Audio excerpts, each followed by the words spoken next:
Life's a ride, so let's make it count. Cherish every moment, that's what it's about. Tune in together, we're building our groove. Every beat, every laugh, we're ready to move. A little laughter, some love, we're soaring high. Every single episode reaching for the sky. News on the airwaves, spreading good vibes. Friends together, watch how our spirits rise. Kick back, unwind, leave the troubles behind. This podcast is gold, the treasure you'll find. With every word, we'll light up your day. Join the conversation, let's laugh all the way. A little laughter, some love, we're soaring high. Every single episode reaching for the sky. News on the airwaves, spreading good vibes. Friends together, watch how our spirits rise. Kick back, unwind, leave your troubles behind. This podcast is gold, a treasure you'll find. Good Monday morning, everybody, and welcome back to the Cafe. How are you all doing today? I hope you had a great weekend, and I missed you all so very much yesterday. And it's great to be back with y'all. Great to see you all. What is going on? Welcome back, welcome back, welcome back. Come on in, grab a seat. Let's do this thing today. I'm sorry I missed everyone yesterday. I truly did miss everyone yesterday. My son graduated from high school yesterday, and then we had a somewhat large family gathering after the fact here all day. The last person left my home last night about quarter till midnight. So we have a large family, so that's why you guys didn't see me yesterday, and I missed you, and I'm sorry. So it's great to be back with you guys today. I'm grateful to see you all. So thank you for being here so very much. And I was a bit of a distraught mess yesterday too, so you probably wouldn't have wanted to see me. It was a very emotional day for us, kind of bittersweet, but it was a great day. It was a great day. So it's done, it's over. My last of my 7 children has graduated from high school, and we did it. Whew. He did it. Long run, folks, long run, but it's done. So awesome stuff. So welcome back, everybody. Come on in, grab a seat, grab a cup of coffee, tea, whatever it may be. Come on in. We got stuff to talk about today. To catch up in the news, current events, of course, some crazy weather updates that have been going on over the past 24. Some Jack and Lilly Sullivan updates, and so much other stuff. It happens. It happens. It happens. So much stuff going on around. So much to talk about because I missed the whole day with you guys. Whole day. Who we got in here with us so far? Tomboy Charms in the house. Welcome back, Miss Charlotte. Good to see you. Alicia J. Great to see you. And thank you so much for that. Miss Rowena, great to see you. Great to have you back today. Thank you for that as well. Miss Denise, welcome back. Good to see you, and thank you. That's very sweet of you to say. Appreciate that. Aurora, welcome back. Great to have you here, and good morning to you. Larry McWilliam, welcome back. Good to see you. Victoria Burgess, welcome. Great to have you back. Denise, great to see you today. Teresa, you as well. Miss Carolyn Bristage, good to see you. Sassy Cassie's in the house. Great to have you back, Sass. Brandy B, the OG, great to see ya. Welcome, welcome, welcome, all of ya. Come on in, guys. Grab a seat. Moonlit Baby, great to see you. And of course, Dag Burn, Johnny Gobble's Dead, Floozy Mama. Welcome back to you. Looks like Eddie's in the house. Welcome back, One Made Nut. Good to see you, brother. Singing live stream. Welcome to you. Great to see you today. Thank you for joining us. Moonlit Baby, always a pleasure. And thank you, dear, for that so much. No, I didn't have a show yesterday at all. I'm so sorry. Believe me, I missed it. I was going to go live last night, but it was so late. And I was just burnt out, guys. Emotionally, mentally, physically. It was a long one. So I just couldn't do it. So I'm sorry. But I'm here with you today and I'm excited to be back. So Miss Trish Croway, great to see you again. Thank you for being here today. Come on in, everybody. Grab a seat if you can. Get comfortable. We got some interesting stuff to go through.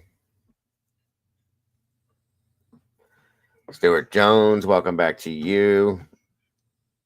I got some stuff in the news and something I missed out on yesterday. I wanted to review with you guys. Oh boy, I got to review it with you guys. I went over it with my mods the other night, and I'm telling you, I got to wonder about people sometimes. That's all I'm going to tell you. You'll see it here a little bit late, probably towards the end of the show. Y'all, it's like a comedy piece for me. It truly is. After watching it, I couldn't believe it. It's ridiculous. So I'm going to review that with you as well. I think my mods know what I'm talking about. They may be looking forward to it, truly. At least a couple of them that have already been through it once with me. Christina, welcome back. Great to see you. And there's our SRBBBBB. Great to see you today. Miss Christina, wonderful to see you, dear. Thank you for being here.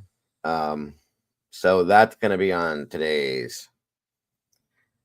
That's going to be on for part of today's show today. Mama Bear said she'd be joining us here shortly, hopefully. So that should be an awesome thing if it happens. Yes. I'm excited because we haven't had Mama Bear here for a little while. She's been busy. That may get you awake. Oh, yeah. I'll tell you what, I did this the other night, guys. I was checking it out. It's in the Discord with SRB and Tomboy and Satsy, Tandy. And guys, I don't even know what to say. Speaking in Stitches, good to see you, Stitches. I had me in Stitches. It's so ridiculous.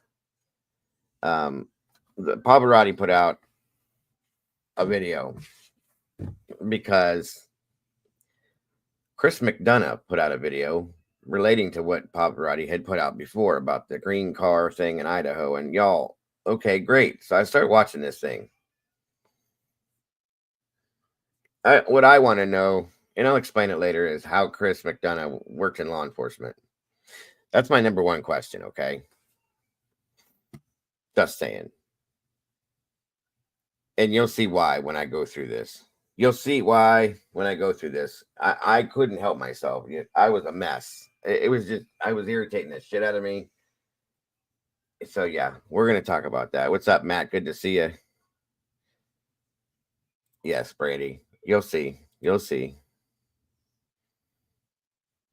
You got to wake yourself up. This will wake you up, SRB. Of course, my first reaction is always the best. It's too bad you didn't see that. But I'm sure every time I watch this, I'm going to react the same way. I can't help myself. It's so ridiculous. So.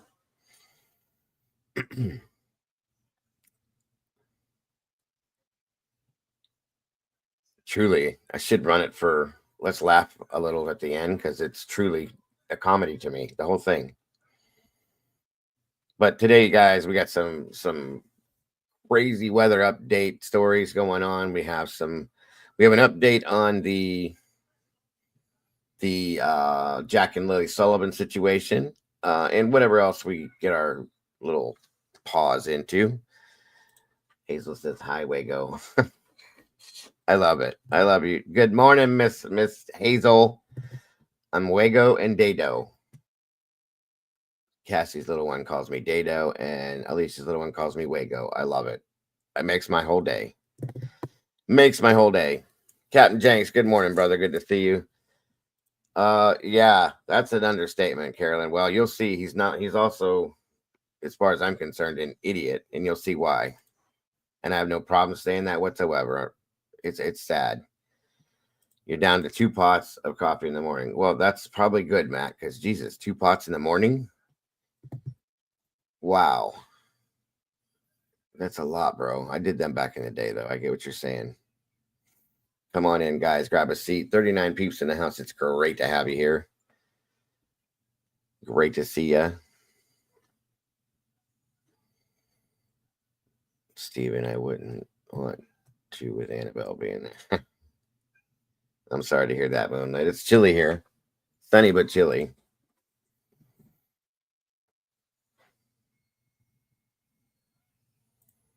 Let's see.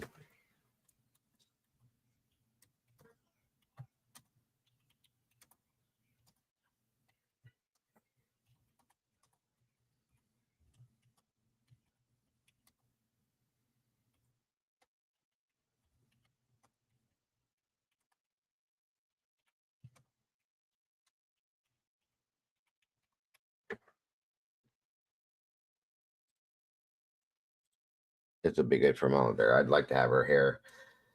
So I'm glad she'll be here when I review this too. Agreed, Denise. Yes.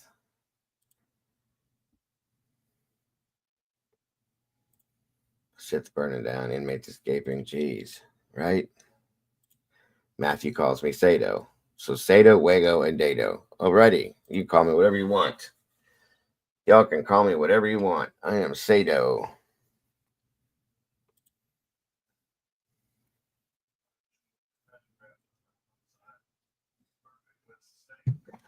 Eddie says they're all putting us on. I'm always saying it's easy to see. This is a concerted effort and trial by media because they are not that dumb. If you're confused, well, no, you're right, Eddie. That's a good point. But this person,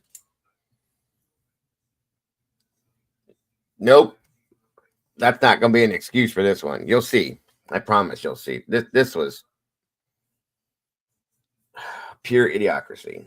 Some of the things that are said, I just was floored, and I mean floored. And you'll see. My reactions are quite animated for the most part normally, but I can't help myself with this. It's so stupid, and the person himself. So yeah, you'll see. Greg McNeely, good to see you, my brother. Good to have you here. You had us rolling, yeah. Well, it's these guys. I mean, reactions are reactions. Okay, I couldn't help myself. It's just stupidity at its best. It's ridiculous. Really is. It's so sad. It's so sad that this person has ever had anything to do with law enforcement. I'll tell you that much. Really, really is. All right, let me see here something.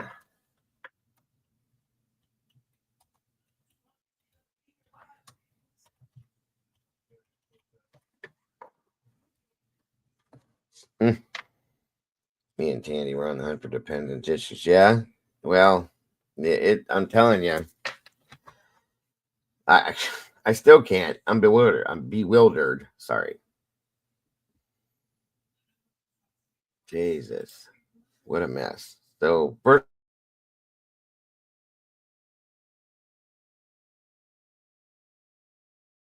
first thing we're gonna get into today is there was some horrible storming overnight.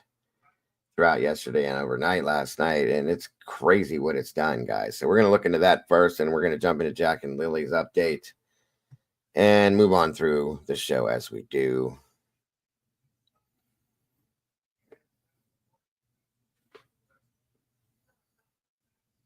Let's see. All right. I think Tandy's still.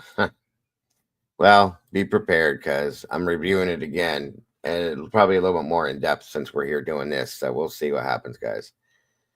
We're looking into that, Greg, the Jack and Lilly Sullivan situation and other things going on in the news. Different, you know, how the morning show, we do a little variety of everything just to get everybody updated on what's going on in the world.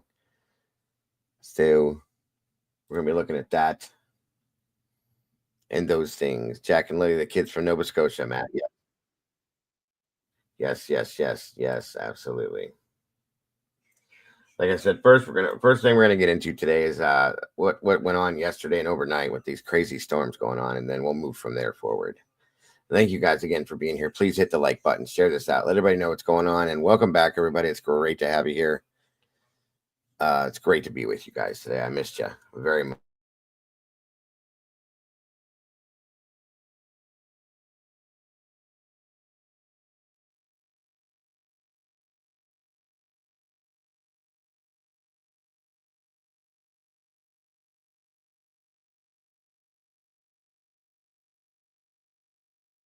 Oops, sorry guys, I was muted. So somewhere in some point, sometime last night, guys, there was a tornado that hit the ground that was over 2 miles wide, folks. This is nuts. I am not ready for storm season this year. This is some scary stuff. So we're going to review some of this, talk about it a little bit, and move on through. Yeah, agreed. SRB, it's getting worse and worse and worse.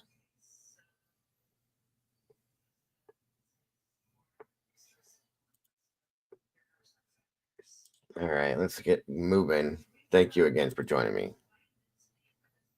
Yeah, I seen that, Alicia. That's crazy to me. I mean, the one we had here back in '86 was a monster. It was an F5 plus. So yeah, I can get it, but just to see it like live in motion is crazy to me.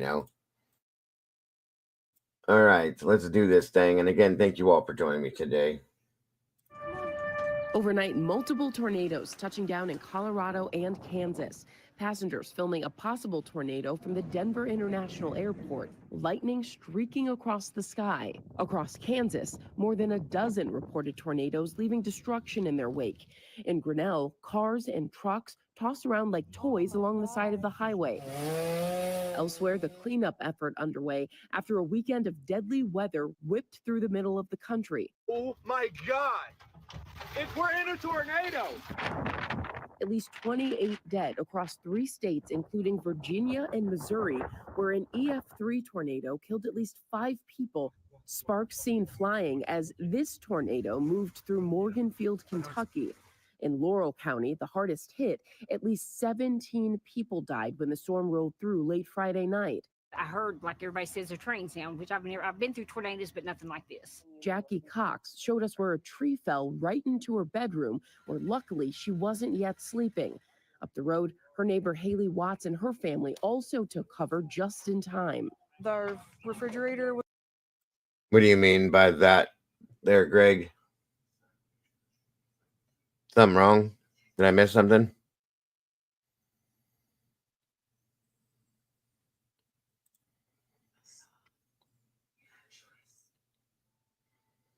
I have no idea what you mean, sir.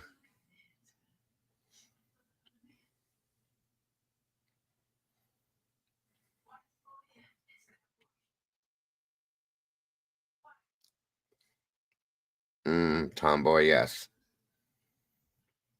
I'm lost. Okay, sorry. Was knocked over, so we had to climb. Haley and her parents all making it out, now cleaning up what's left behind from what National Weather Service surveyors estimate was at least an EF3.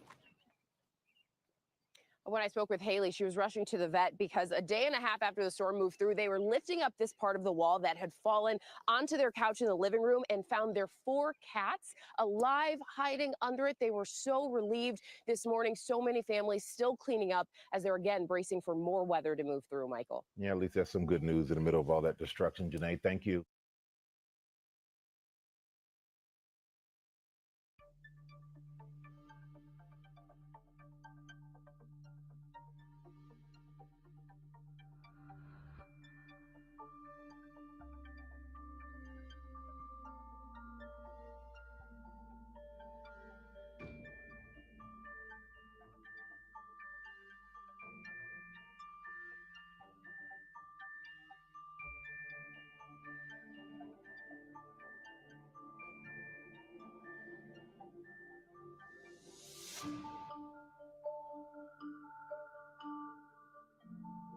This is so sad. So horrible. And it happens in just a matter of minutes, folks. That's what kills me. Those lives that just taken them years, decades to build is just gone within minutes. It's horrible.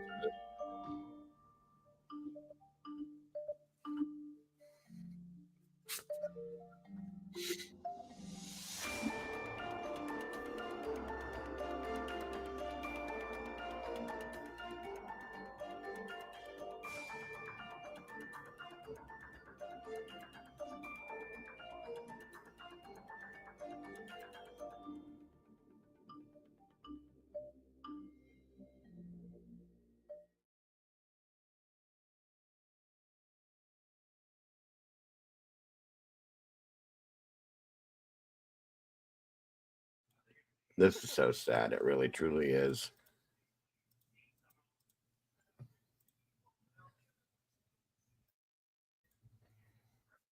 And it's just gonna, it completely like evaporates everything. It's gone, disintegrates. Sorry, wrong word. Right. There isn't much warning. I haven't seen anything yet, Denise, as of yet.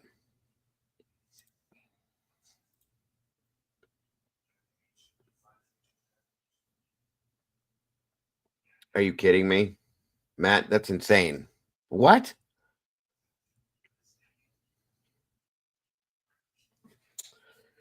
Wow.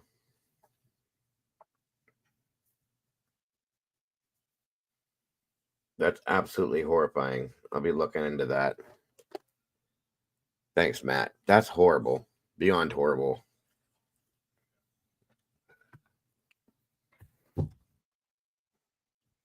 Welcome, Anna. Good to see you. Exactly, Cap. Of course he was, Matt. That's wow. Disgusting.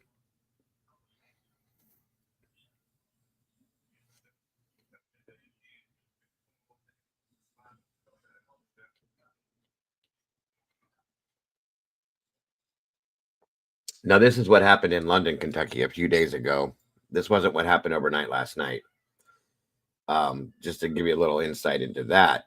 So it already happened in Kentucky, and it's like covering the state, guys, or the country. I'm sorry. Let's see here.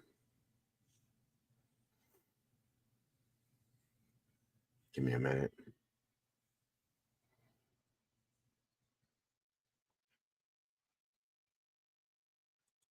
Hold on.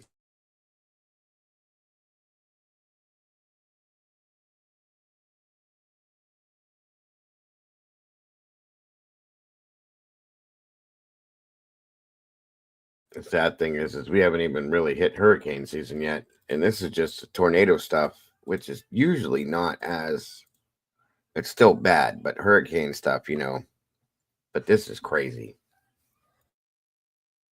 Thousands of people are now dead, tens of thousands more impacted after severe storms and tornadoes touched down over the weekend in more than a dozen states. There is a threat of dangerous severe weather again this week for millions of Americans. Meteorologist Cody Matz joins us now with a breakdown and looking at the damage. Thanks, Matt.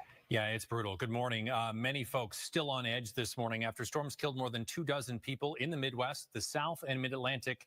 Most of those in Kentucky, though, where an EF4 tornado damaged or destroyed hundreds of homes. At least 19 people were killed, most of them in southeastern Laurel County, which is in the south central portion of that state. Here's a look at the city of London and what's left of it, where many residents are now homeless. State leaders say the death toll could still rise as the recovery efforts continue. Oh, it's okay, Greg. I just didn't see. If you're okay, buddy, I just didn't know what you meant, sir. No worries, no worries. I just was trying to figure out to respond. But no, I get it. You're good to go. Homes that are in the single wall left standing. Some homes that have all four walls yet lost the person inside. Damage assessments were underway yesterday as the state readied its request for federal disaster assistance. Kentucky's governor says part of 24 state roads are closed and could take days to reopen. Well, at least 7 people are dead in Missouri, and thousands of buildings are heavily damaged as the strongest tornado in more than 50 years carved a path through St. Louis. St. Louis's mayor described it as one of the worst storms in the city's history, with over 5,000 buildings affected. We're working on getting everybody organized so we can better organize the distribution of resources. That tornado has now been rated as an EF3 with winds estimated to be about 150 miles an hour. It was on the ground. 150, guys. That goes higher than most hurricane winds do. That's insane. Welcome, Scott. Good to see you, brother. Great to have you here today. Hope you had a great weekend, bro. Yeah, that's insane, folks. Absolutely insane to me. Wow. for more than 20 miles, barely missing downtown, and was nearly a mile wide at times. There were also more than 24 tornadoes reported across the Great Plains yesterday. Take a look at the video in Arnett, Oklahoma. This is from Fox 9 storm chaser Tim Purrington, who filmed this tornado in the middle of a hailstorm. You can kind of see it dinging the camera there. And to Colorado now, where several tornadoes likely touched down just east of Denver yesterday. This video shows a twister moving near the city of Aurora, which is a suburb of Denver. Front range tornadoes are typically so incredibly picturesque because the naturally drier air leaves cloud bases higher in elevation, so they're often very tall and quite easy to see. There were at least 2 mile-wide tornadoes in southern Kansas late last night that we're waiting to see what the damage is like to a couple of towns. Now that the sun is up, more tornadoes are possible today, both in the central and southern plains, with a level 4 risk of severe weather in Oklahoma, southern Kansas, and parts of Arkansas. It has Good been to know a that, Denise. whirlwind Thank of you a for few that. days. May is typically the peak tornado season in the U.S., so not exactly uncommon, but still not great. Yeah, I know we both have family in St. Louis. Wow. I was getting a lot of texts and phone calls, and there were some scared folks. For sure, rightfully so. All right, Cody, thank you. Yep.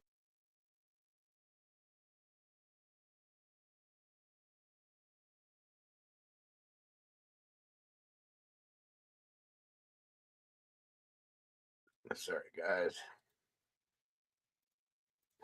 This is an update as of an hour ago for what's gone down in London, Kentucky again. Very sad situation. Kentucky, just outside the London Corbin Airport. And as you can see, obviously a major tornado came through here Friday night, devastating these houses, knocking over trailers, cutting down trees. And there were several people who survived this inside their homes. And today they say they're lucky to be alive. Jacob Jackson was home with his grandmother here near Old Whitley Road when the storm hit Friday evening. The two were safe after emerging from the closet, but the house was a different matter. I couldn't be more grateful just to be standing here. Everything else, there's a lot of people around us that got hurt bad, so I just thank God, A few doors down, Tina Carnes says she was on the phone with her sons and husband as the tornado hit. She was working for another county's emergency management agency at the time. Her sister's mobile home across the street was also completely destroyed. We've lost everything. We don't have clothes. We don't have shoes. We don't have food. We don't, there's nothing. I don't know what to do. The EF3 tornado touched down in Somerset and Pulaski County to the west, where it killed at least one person. But it continued to wreak havoc all the way into London. Kentucky Governor Andy Beshear toured the damage in Laurel County by car and helicopter Saturday. He noted this is the 13th major weather disaster to hit the state in his tenure, including other tornadoes in 2021 and major flooding twice earlier this year. We can't know why we keep getting hit over and over and over. Kentucky has gotten knocked down more times than just about anybody. We've gotten up every single time. Beshear says he's already heard from the Department of Homeland Security Secretary Kristi Noem and praised the work of state and federal emergency management leaders and vowed to make sure survivors got as much. It is, Scott. It's the same. I can also tell you that emotions are running high. I've seen some yelling matches between. So wonderful to see you this morning, Miss Paula. Wonderful to have you here. God bless, dear. Some neighbors and the people I've talked to have said they are still waiting to hear on any emergency relief at this point. In London, Kentucky, James Pilcher reporting. Amen to that one, Scott. I mean, it's worse than any true crime we've seen. I mean, the damage that is done. It's we lived through one here. So once you've been through it, it's like it scares the hell out of you. It really does. Really does. Thank you, Brandy. Guys, if you can, go check out our TikTok. Miss Brandy works really hard on that. Please and thank you. She's been doing new things with it left and right. So thank you so much, Brandy, for all you do. But go check it out, guys. If you are a TikTok person, go over there and follow our TikTok related to the channel.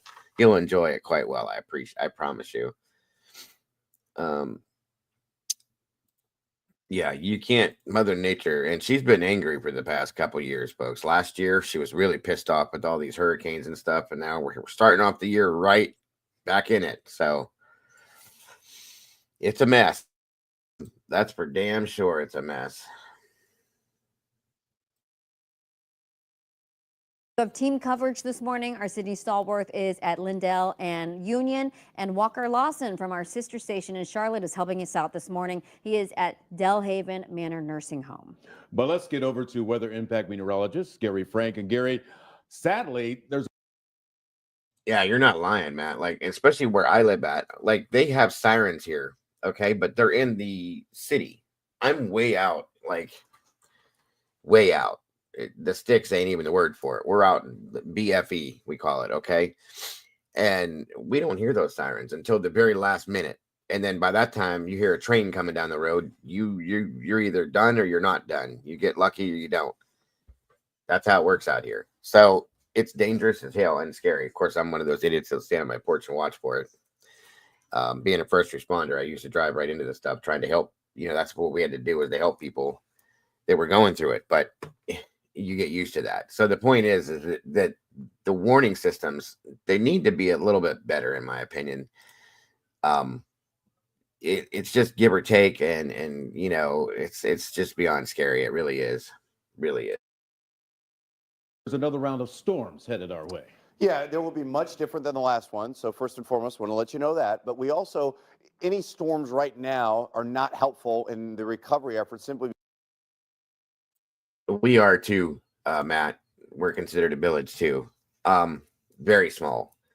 And the people that live in the rural areas outside of the town, you know, like I said, we don't get them sirens until you hear it coming from way after the fact. So it's usually too late.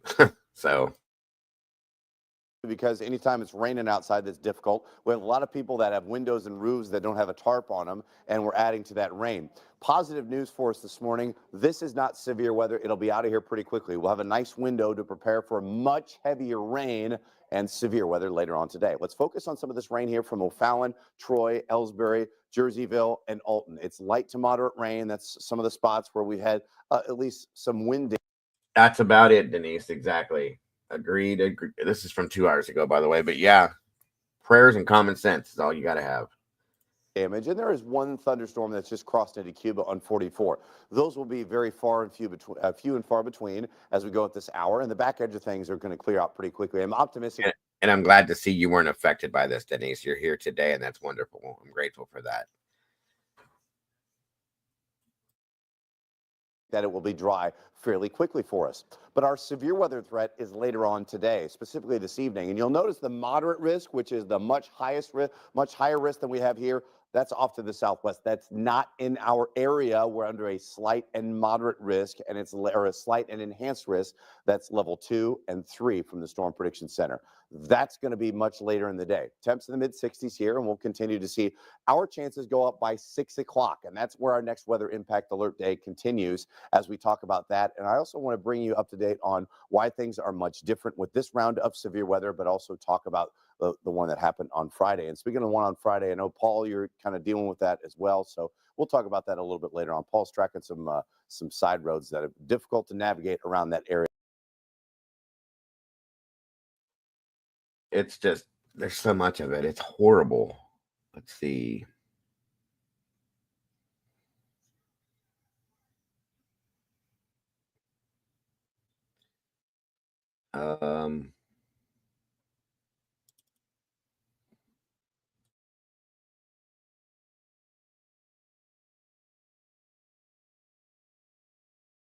And again, Samaritan's Purse, which is what we've all been advertising throughout hurricane season last year, is back helping with tornadoes and stuff, all the damage for this year. So if anybody is looking to help in any way, shape, or form, we'll get the link for Samaritan's Purse and drop it here. That's the only one that I trust, because I've noticed that they are the ones that are most reliable and the ones that we were able to vet as far as any kind of a resource to help with these things for anybody that wants to. So I'll make sure to try to get that in here if I can.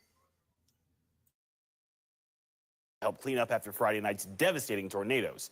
Earlier today, Addie Miners spoke with 2 community groups who are helping out in Laurel County. And damn, that was quick. Thank you so much, Alicia. There's the link right there, guys. Thank you again. I'm pretty sure we had the link here from last year, so great job, Alicia. That was quick. It's sights like this here in Laurel County that absolutely stun you and take your breath away. But where there is devastation, there is also hope, as dozens of community organizations and neighbors in general have come out to lend a helping hand. 3 or 4 private business owners, they've decided to come. Our church wanted to respond. We didn't know how. So yesterday I come and done some drive-bys, and I passed this street up and I got to the end of the street and something told me to turn around and come back. We just felt like this is what God wanted us to do today. Instead of being sitting in the church, be out here working. Complete cleanup, anything that can be picked up and piled to the street curb, breaking the yards. I'd like to have it looking livable when we leave as much as possible. We're just kind of going out trying to get the word out that we have lots of supplies. Our church is a drop point for anything, storm relief related. Well, I was excited because we were getting ready to make a trip to go buy tarps. So it was a blessing to receive those tarps for this house. That's why we're supposed to treat each other. We're supposed to reach out and help one another when we can. It's a good feeling to know that people are coming together to help. Devastation draws people close. There'll be more groups like this one across southeastern Kentucky as these communities pick up the pieces. In Laurel County, I'm Addie Miners, WLKY News. Yeah, Max Velocity, Ryan Hall, they're both great. They help to bring the news when it needs to be put out. They both do amazing jobs. I'm a fan of both, truly. I always watch Ryan. I watch Max as well. Let me see here.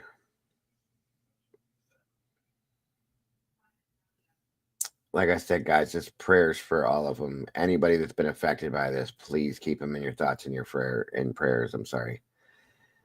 EF3s did some of this damage. Imagine EF5 plus. You know what I mean? It's insane to me.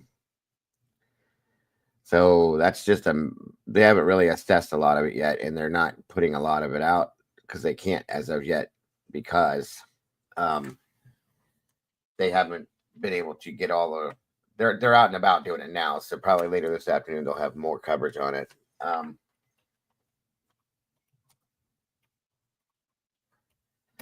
1 second here.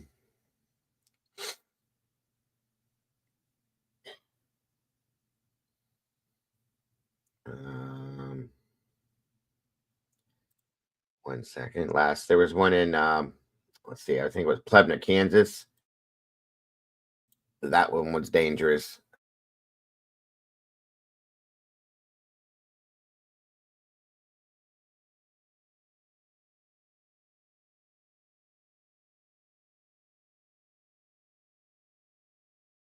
Yep, just a minute here, guys.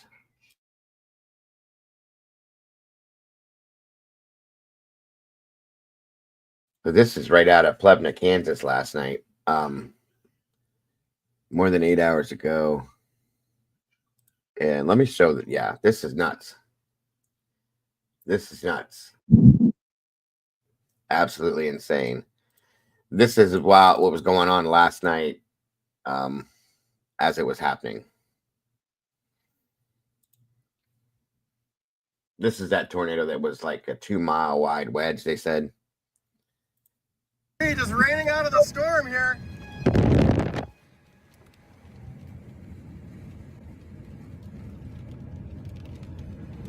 Big tornado warning, supercell. Raining debris everywhere in this little town. What is this town? Can't see it.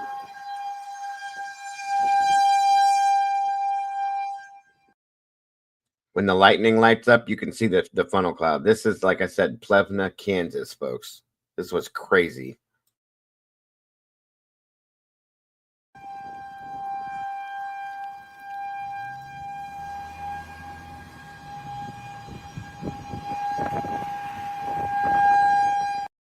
This is like apocalyptic shit to see this. It's insane. You just can't believe it until it happens, you know? Yeah, I know.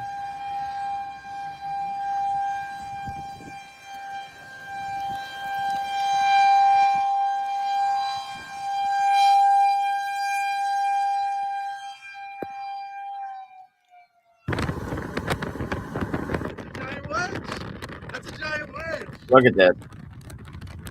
That whole thing is a tornado. Okay, hold on.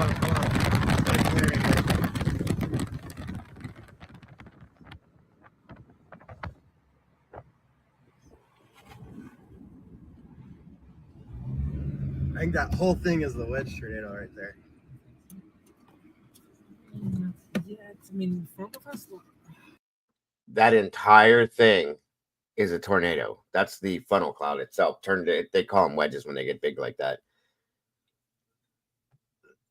This was last night, and it's on video, and I'm getting anxiety from watching it right now. It's crazy.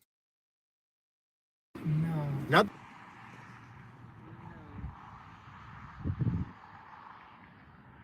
Let's see. See if we get the right lightning flash. This is from 8 hours ago. This is 8 hours ago in Plevna, Kansas, Clifton.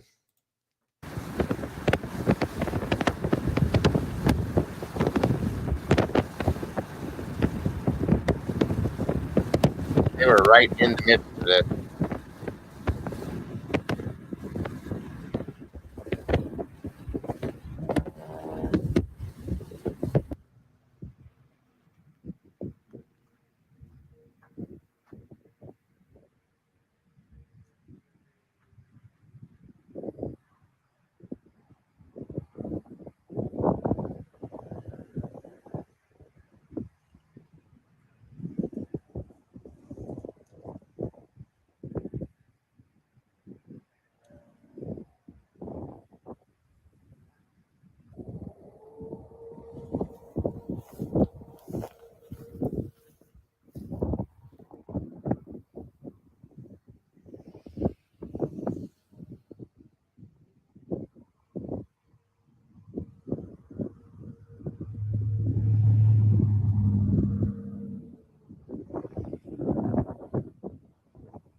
Oh, look at it. Holy cow.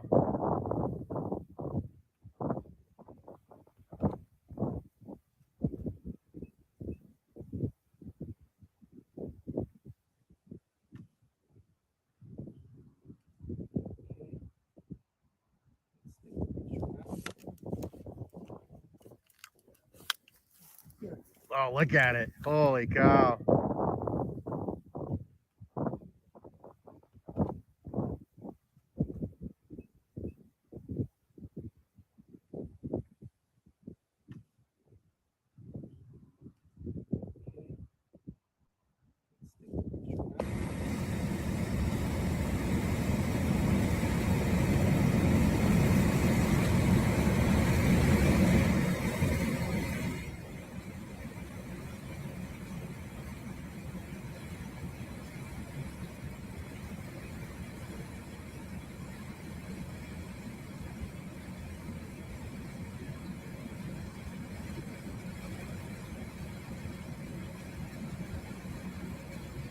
Knocked over right here. This is the damage path right here. Look to your right. See the trees? We might not be able to get through up here. This might be. Oh, there's Braden. Oh, see the power lines down across the road? This may even be the outer edge. This may not even be the worst of it. Oh, look at that. Trees destroyed off to the right there. Look like stripped bare trees over there to the right. Oh, look at all these trees are just snapped in half. Oh my God. Bad damage. This house got hit. Oh, the trees are just shredded. Oh my God. Powerful tornado. Oh my God, it's destroyed. This house is destroyed.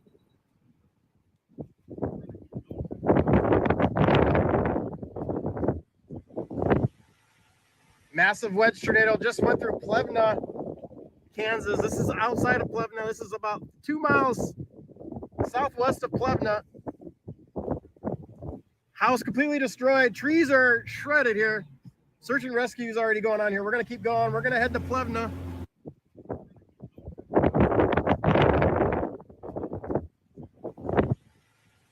Massive wedge tornado just went through Plevna, Kansas. This is outside of Plevna. This is about 2 miles southwest of Plevna. House completely destroyed. Trees are shredded here. Search and rescue is already going on here. We're going to keep going. We're going to head to Plevna.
All right, guys, everything locked up again. My apologies. Hold on here. 1 second.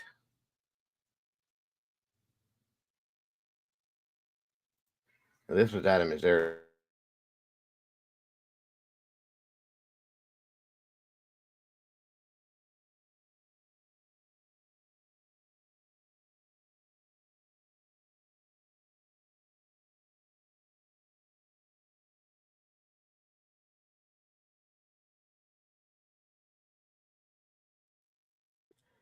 This is out of Missouri. This is like right up on top of this. Crazy.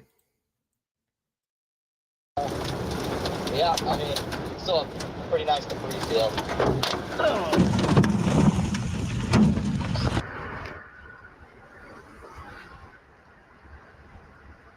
On a tornado, so I'm about to lose it back here, so I'll probably miss it.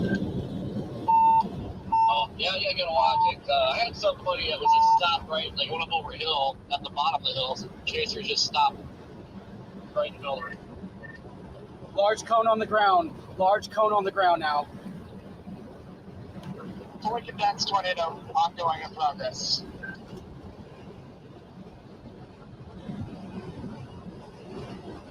That thing is strong. Tornado on my stream. I'm streaming live.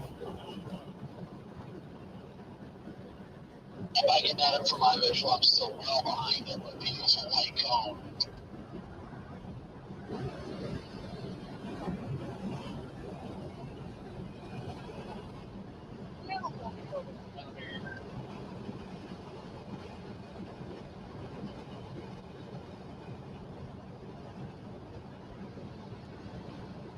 It's going to cross the highway. It's going to cross 55 here. I'm about to intercept.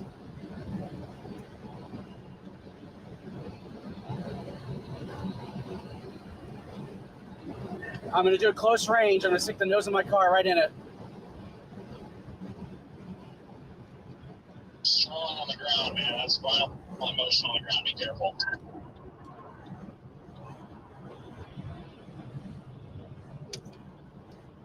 Yes, sir.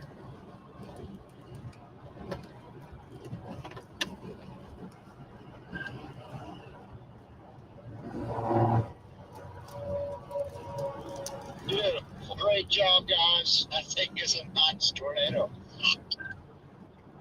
Don't impress up on road to 0. Go to the 0 meter.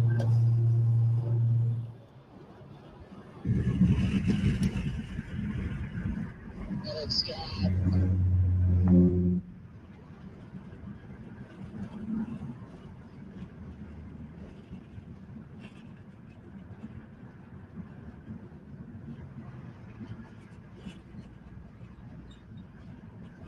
These guys are crazy, guys.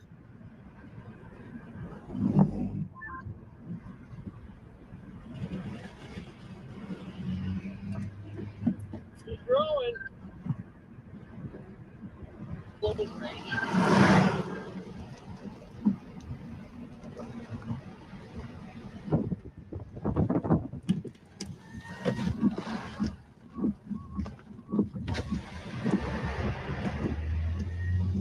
Hey, boys. Let's get it, everyone.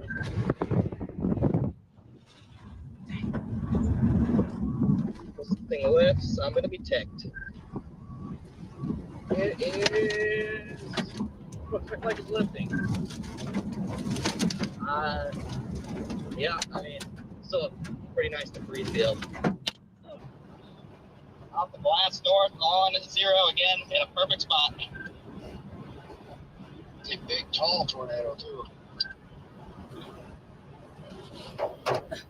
Please don't. If these people don't speed up, I'm gonna lose my mind. Oh boy.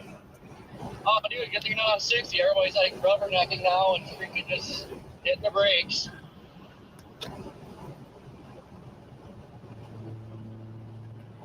Here I go, guys. Sticking the nose of my car right into it.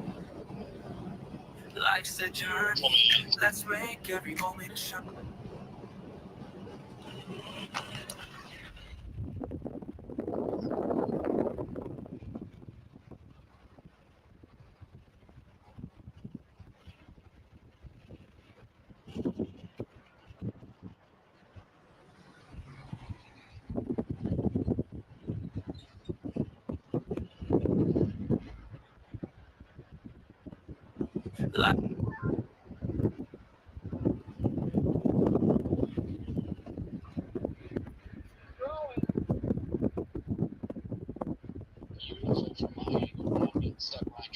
Wow, this is just wild. Coming in hot for a global range. It's hard to watch, but it's hard to look away at the same time. You know what I mean?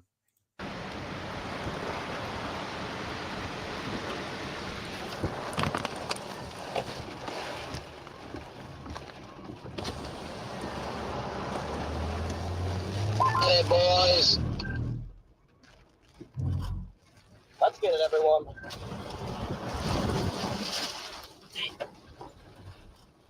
This thing lifts, I'm gonna be ticked.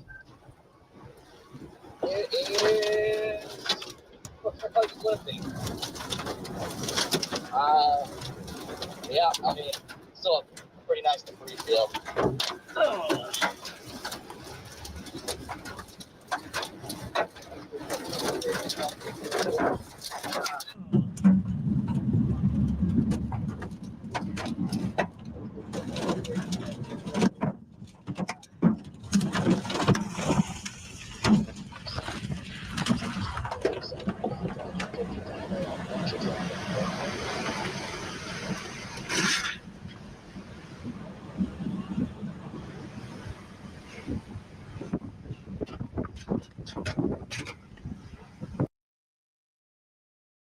Okay, so these people are nuts. There's no way.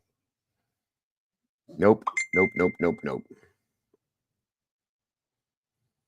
Like I said, as a first responder, we worked with these things, but we never went right into it. You know what I'm saying? That's crazy to me. Let's see. Okay, so yeah, this is the one. I'm sorry. That's the same one. I'm sorry. This came from the Oklahoma situation that went on. Hang on. This is the same. I think it's the same guy. 1 second.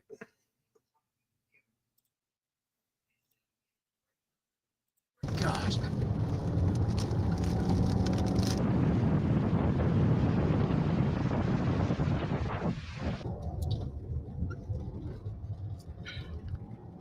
Come on, don't cross the road.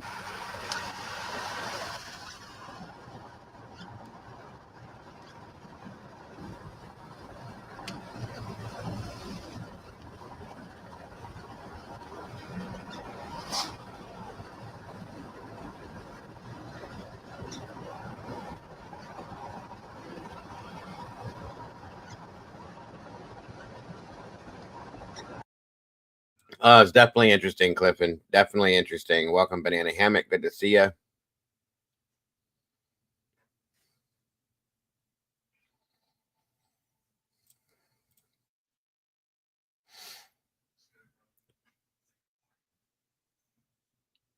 Welcome, Green Eyed Monster. Great to have you here. Good to see you.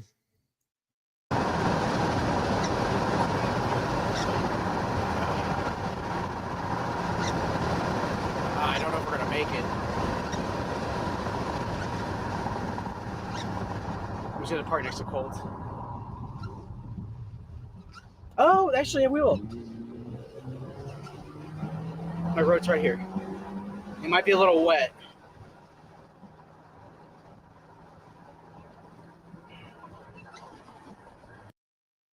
No, I didn't see that till afterwards. They're gone. No worries. Come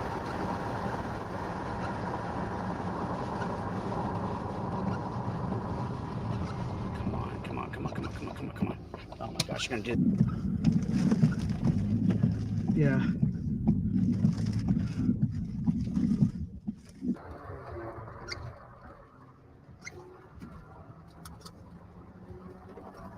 Oh, my Insta. Dang it. Well, there's obviously not many brain cells coming from a person that says stuff like that anyway. So probably right. Yes, Alicia.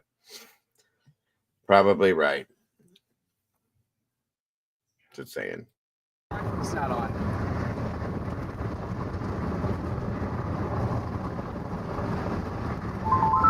Oh. Where's my GoPro? I think it's in the back too. That's fine. I'm grabbing it.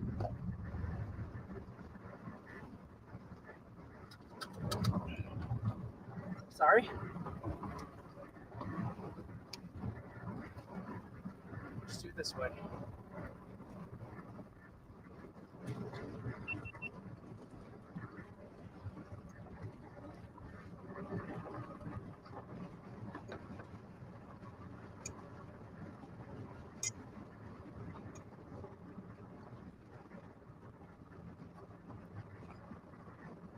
Stream good? Yep. Excellent.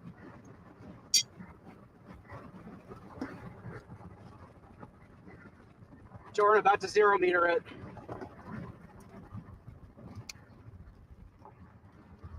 I gotta stop for a second.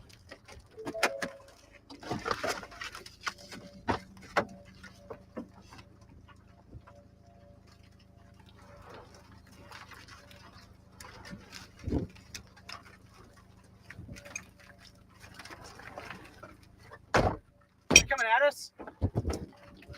It is. Yep. It's coming right at us.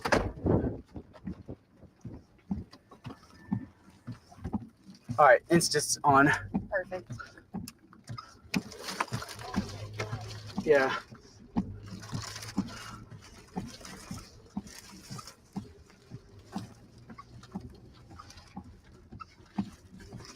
Oh.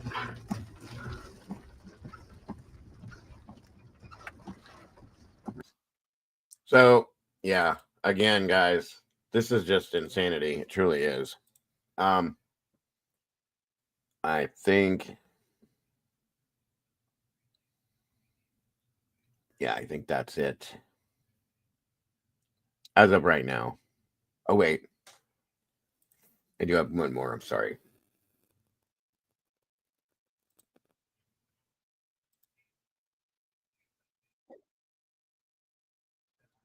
Yeah, this is one more. This is out of the another Oklahoma situation. Different people, but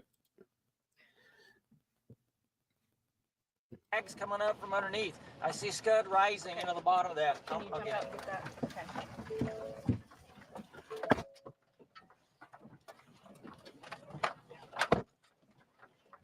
I think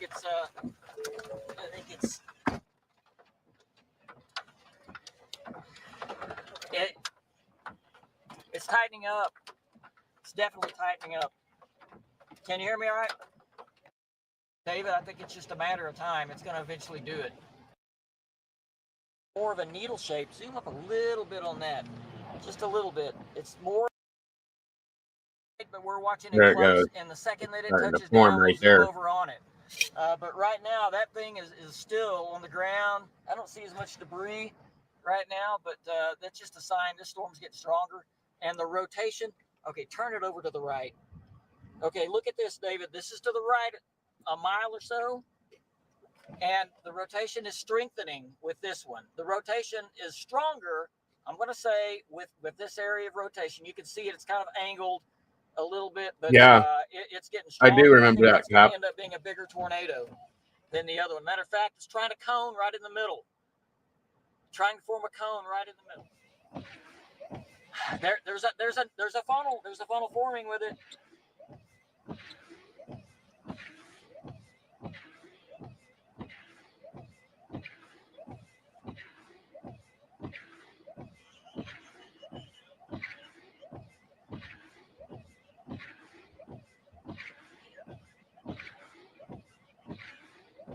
Yeah, it's forming a more defined funnel right there. The wild thing is to Look watch at the that. progression of this. You know what I mean? That's what's nuts to me.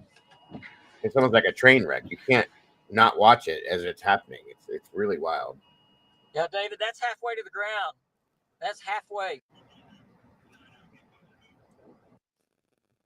So anytime you see rotation like that in upward motion like that, that's some serious debris on the ground. Debris on the ground. Oh, he went black there. Hold on. I'm trying to get back to the minute. Needle funnel. I don't see any pointed down funnel really fast, but it could happen in the blink of an eye, David, because it happened really fast on the other one too. So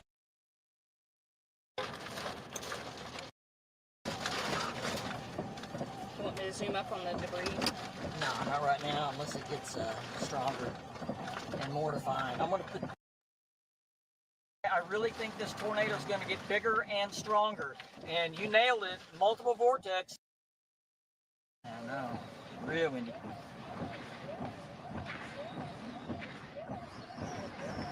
Hey, chick bait. Good to Right, see you. again, we're 1, 2, 3.5 miles southwest of Barnett, so this is getting pretty close to town. I would say We need to go this way and that way. Let's go now. This thing, so just keep it on it. We're going to turn north somewhere up here.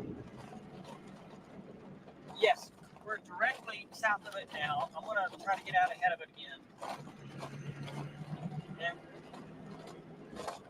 show's frozen. It's on yellow. We're in a bad cell area. It'll come back on.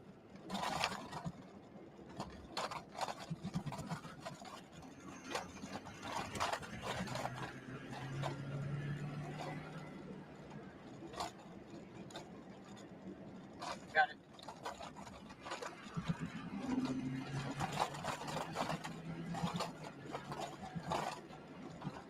Wow.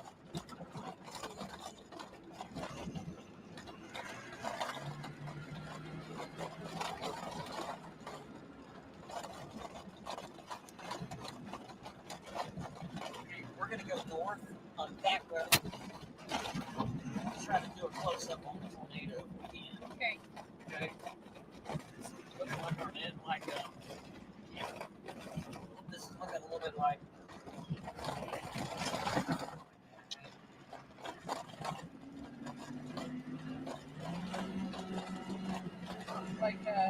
Wow, this is crazy, folks.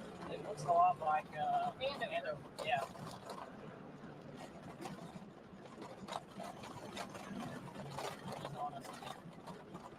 Let's call it an EF2. where's our north road? This one? Are you gonna Yes, do this one? Okay. Absolutely, Arnett. You got to take cover now, David. We have a north road. We're on the move. I know we're in a bad cell area, but we're turning. Of course, we all know too, Alicia. No worries. Whoever that person is obviously miserable within their own selves and their own life. So sorry for them. All right, you still have me? You still have me? All right. They have the shot? They've got the shot. Yeah.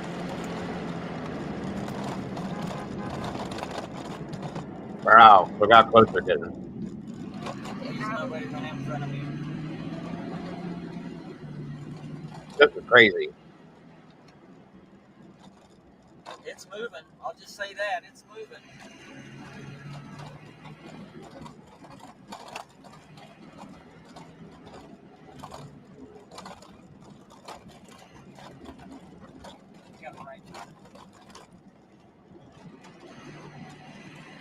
You have to turn right. Yes, I want to turn right.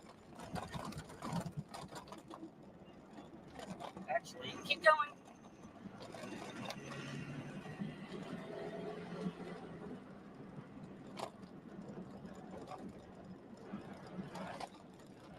okay, we're going right. No, let's go north. Let's keep going.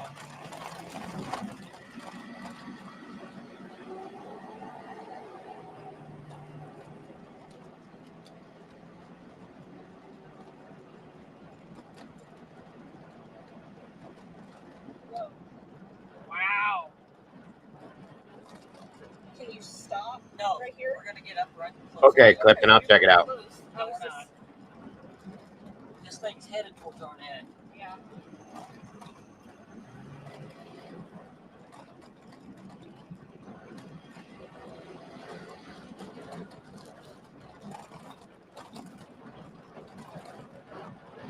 Oh, that is so intense at the surface here.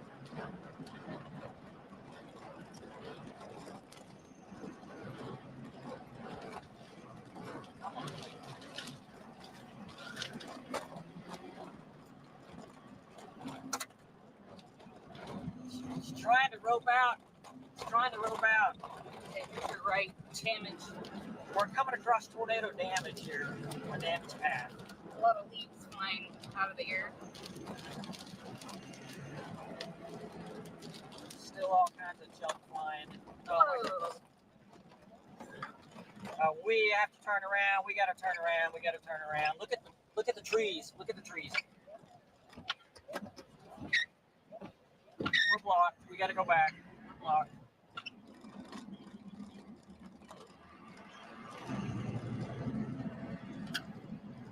Who's talking? Brandon. He's out here now. He just got here. Okay.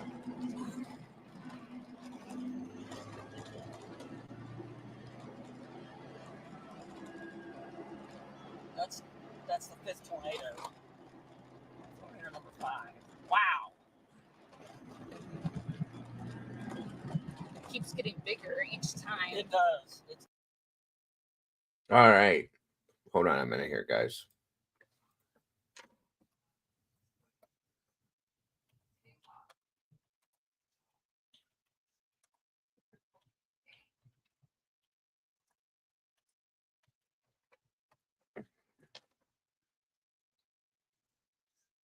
Let's see. Oh, yeah. This is great. I have seen this before.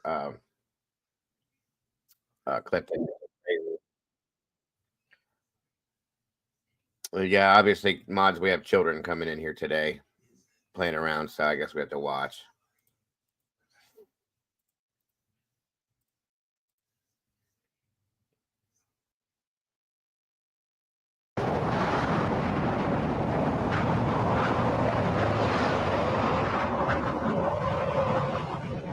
An ancient Native American legend speaks of the dead man walking. If you see him in a tornado, you are about to die. I guess not, Townsfolk Cap. of Gerald can now see the arms and legs of a multi-vortex tornado approaching. The dead man Look at that, has just walked into Gerald.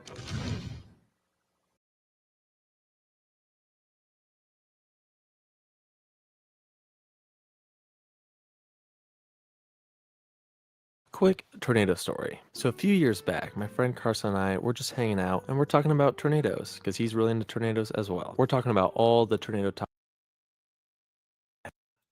Oh, sorry. This is the same video. I just rolled into another one. My apologies. That's wild.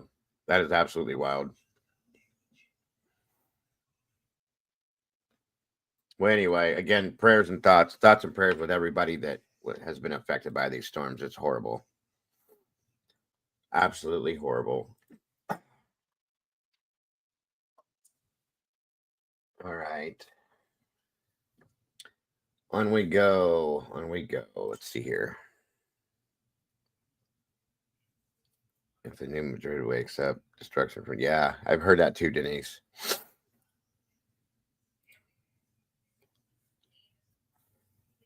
Oh, so sorry, Christina. We were. We're moving on to Jack and Lilly Sullivan update.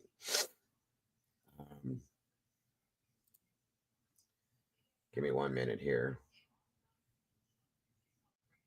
Like I said, I've been following Michelle after dark on this. She's been that's one of one, but 1 second. There's been a couple people that I've been following on this, so we're gonna get into the update on this. Yeah, so sorry for your loss, Christina. Agreed. God bless, dear. That's horrifying. Absolutely horrible. All right. Well, here we go with some updates on Jack and Lily's situation. The 19th of May. And in this video, we're going to talk about the latest in the search for 6-year-old Lily and 4-year-old Jack Sullivan, who have been missing now since May the 2nd. At least they were reported missing around 10 a.m. on May the 2nd from their home in Lansdowne Station, Pictou County, Nova Scotia, Canada. A massive search effort was undertaken in the first 6 days of the search. May the 7th, that was called off by the RCMP, being scaled down in favour of other investigative avenues. On May the 8th and May the 9th, the RCMP conducted a bunch of water searches, including Lansdowne Lake, and then that was that. We heard nothing else apart from rumours, speculation, and the usual stuff that comes out on the internet during these kind of cases. Then, this Friday just gone, it was announced that searchers would be back in the area of Gaylord Road around the children's home. I was so hopeful.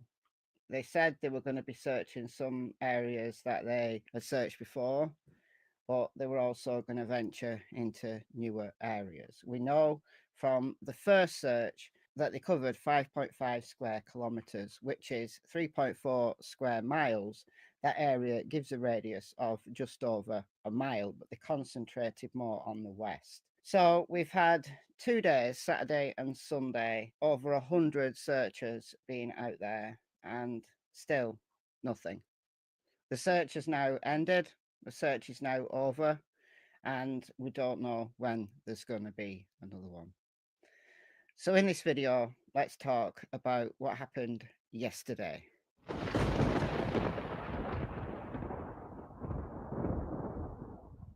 This is the notice from Nova Scotia RCMP.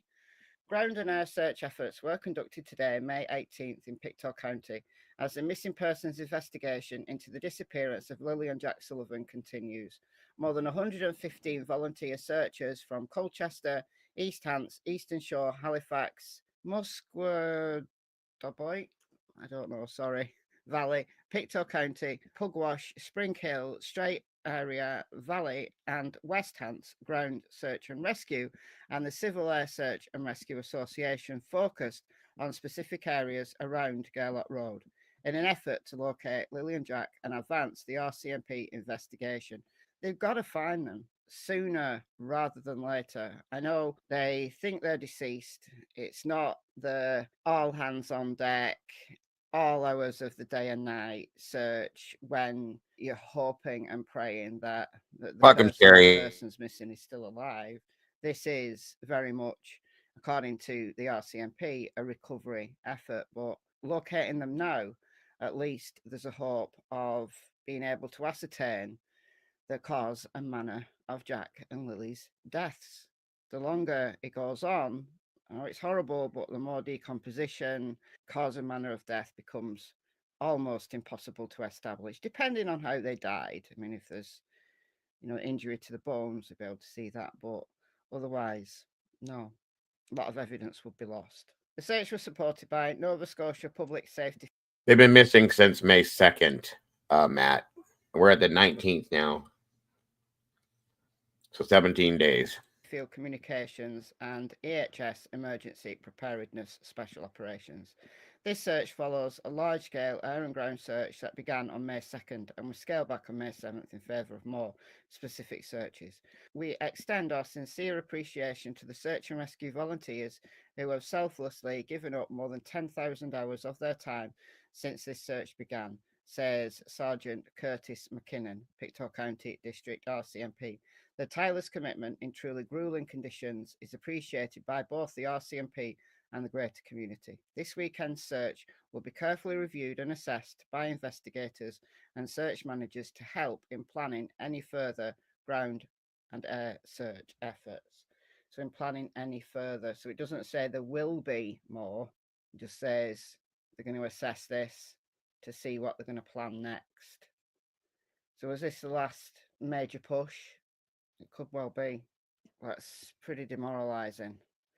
All right, this is from the Facebook page of Truro and Colchester Code 1 coverage. They are quality, safety-focused coverage of first responders doing their work, creating awareness and education of first responder teams' roles and responsibilities. So they have been shadowing the searchers. They've not been in the search areas, but they've been shadowing the searchers. They're the one that take the photos. As the second search period winds down, we want once again to recognise all those who were boots on the ground and in the air. Tomorrow on this page, we will focus on the drone team's contribution over the weekend and how that works. But for now, we want to appreciate what today was like. I cover UK cases as often as I can, Scott. It's just very hard to get the information on them. They keep it very close to their chest. The Nicola Bully case, I was all over that one from beginning to end. And any others I can find that I can put out there. But again, it's hard to get the info. But thank you for that, sir. The weather in the area hovered near 8 and 10 degrees C. I'll put the Fahrenheit on screen. For the bulk of the morning, and it felt like it rained or misted all day long. Teams spent long stretches in the woods near the home where Lily and Jack live, going over that area once again and focused on specific areas around Gerlach Road in an effort to locate Lily and Jack and advance the RCMP investigation. As searchers came back for a late lunch break, they were wet, cold, and fatigued. Warm chili and soup, as well as sandwiches, were available. The food at this site was plentiful, and hot apple crisp, sounds nice, was very much appreciated by the searchers, as some only took half a break to eat, change into a dry pair of gloves and head back out. Tim Hortons ran out fresh, I assume that means, coffee and treats as well, thanks Jim Shaw. Today seemed to be a little wetter and a lot dirtier, as many searchers came back with pockets and packs full of pine needles and often ticks. The RCMP, as well as Nova Scotia Public Safety Field Communications and EHS Emergency Preparedness Special Operations, were working today as well. Thank you to all those who spent their cool, wet Sunday helping others. We appreciate you. In the spirit of this post, we welcome comments on expressions of appreciation for the work done to date.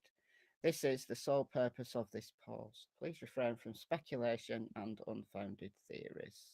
So let's have a look through these photos.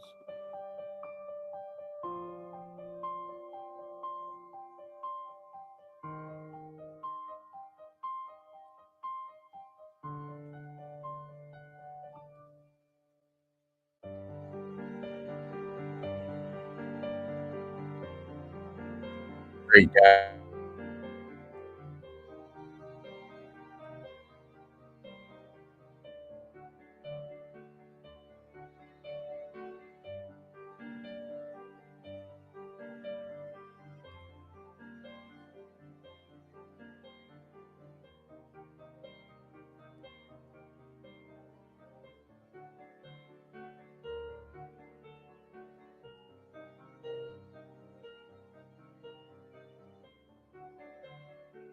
Got this report from CBC. Ground search for missing Pictou County kids ends for now.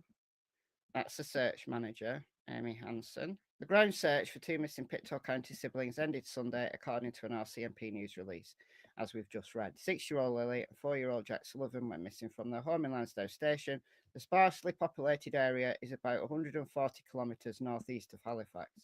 The initial ground search efforts were called off on May 7th, with ground search and rescue teams only returning to the area on Saturday. We know that 115 searchers took part yesterday.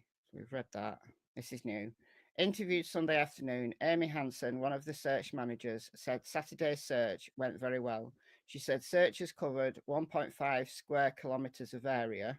It's a fairly small area, to be honest, as well as higher probability areas around waterways. Wonder why there's a focus around waterways. High probability areas. With Jack and Lily drawn to water, a lot of kids are.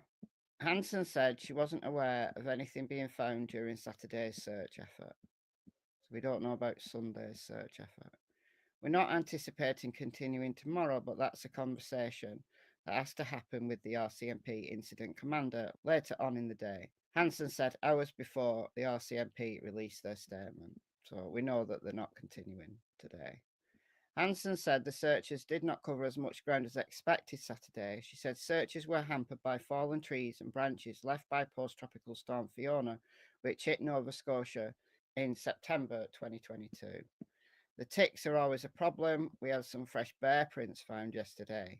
It's Nova Scotia woods at this point. On Saturday, Daniel, the stepdad, told CBC News he was grateful for the search efforts. Just hoping for something positive, a positive outcome that's bringing the kids home.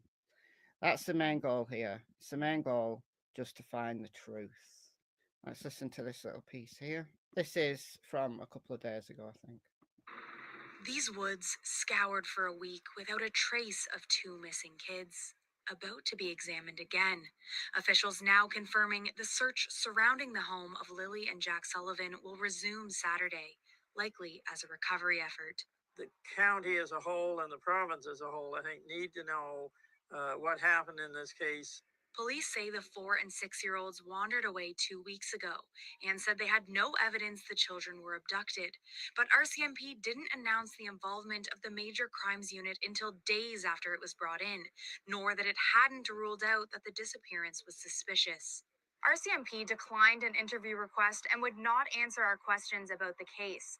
For instance, it isn't clear why investigators are so certain the children were not abducted, and officials have not said whether they know who, other than their family, was last with the kids. Now, after dozens of police interviews and more than 180 tips from the public, still no answers. It doesn't add up at many levels. This criminologist questioning the way RCMP are sharing information about the case, relying on the public for tips, but giving few details. Based on appearances, this went in the wrong direction early on, and key momentum and leads were lost when they were out in the fields looking for kids that maybe were never there.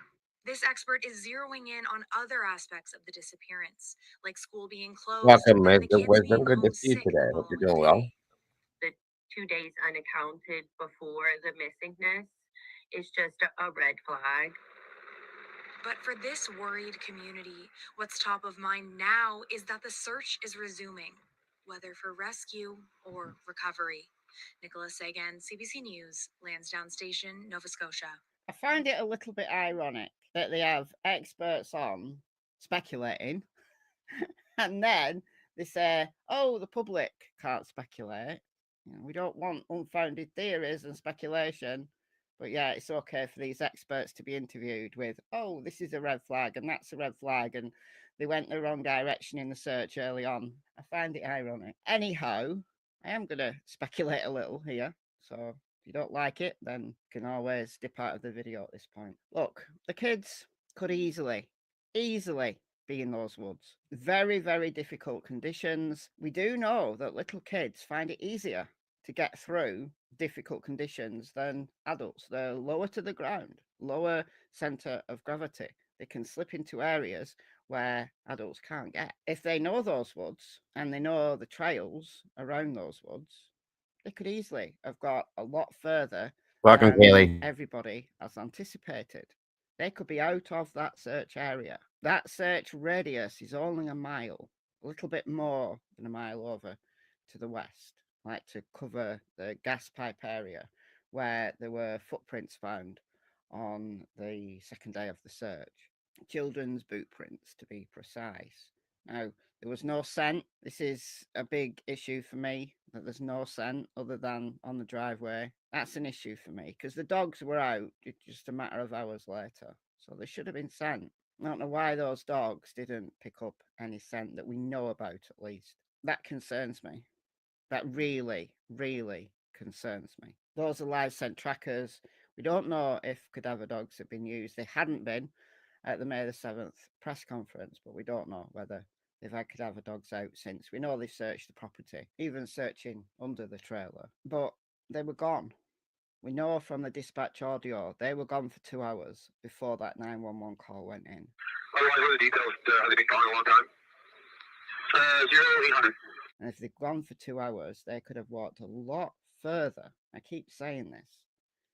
They say 20 minutes. We're only missing 20 minutes, but no. Listen. No, I didn't. I'm sorry, Kaylee. It's great to see you today, dear. All credit to these people who were out there getting bitten by ticks and flies. Really arduous, grueling conditions.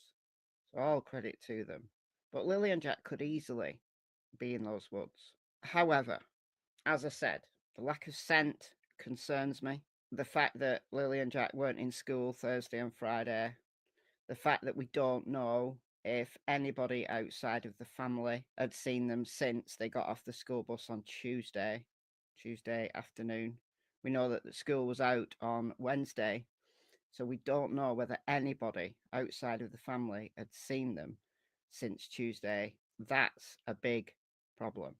And the inconsistent statements, you could give the parents the grace and say, well, they're under a high stress situation. They're not really remembering things that clearly, and okay, I'll give them that. But there's a big difference between 20 minutes and 2 hours. It's absolutely not a mistake, as that criminologist said, by focusing the search in the early stages on the woods. Kids wander off. Kids wander off every day, and usually they're found very quickly. So many kids wander off. So I don't think that was wrong, but were they ever there? That's an open question. So they're going to be ending the search for him, which is a sad thing to me. It really is.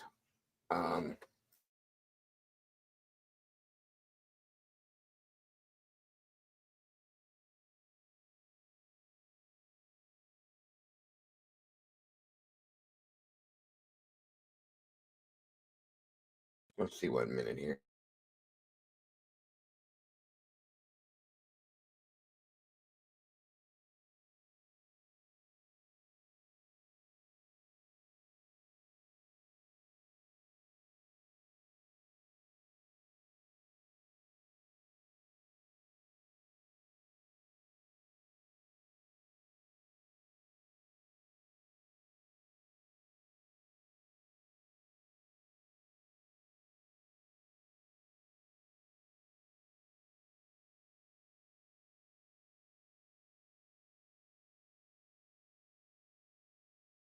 One moment, folks. I'm looking for another new. Here we go.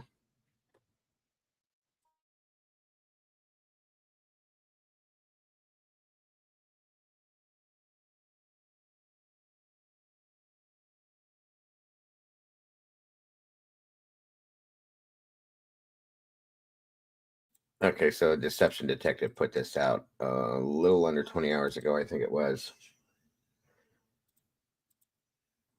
I thought this was kind of interesting.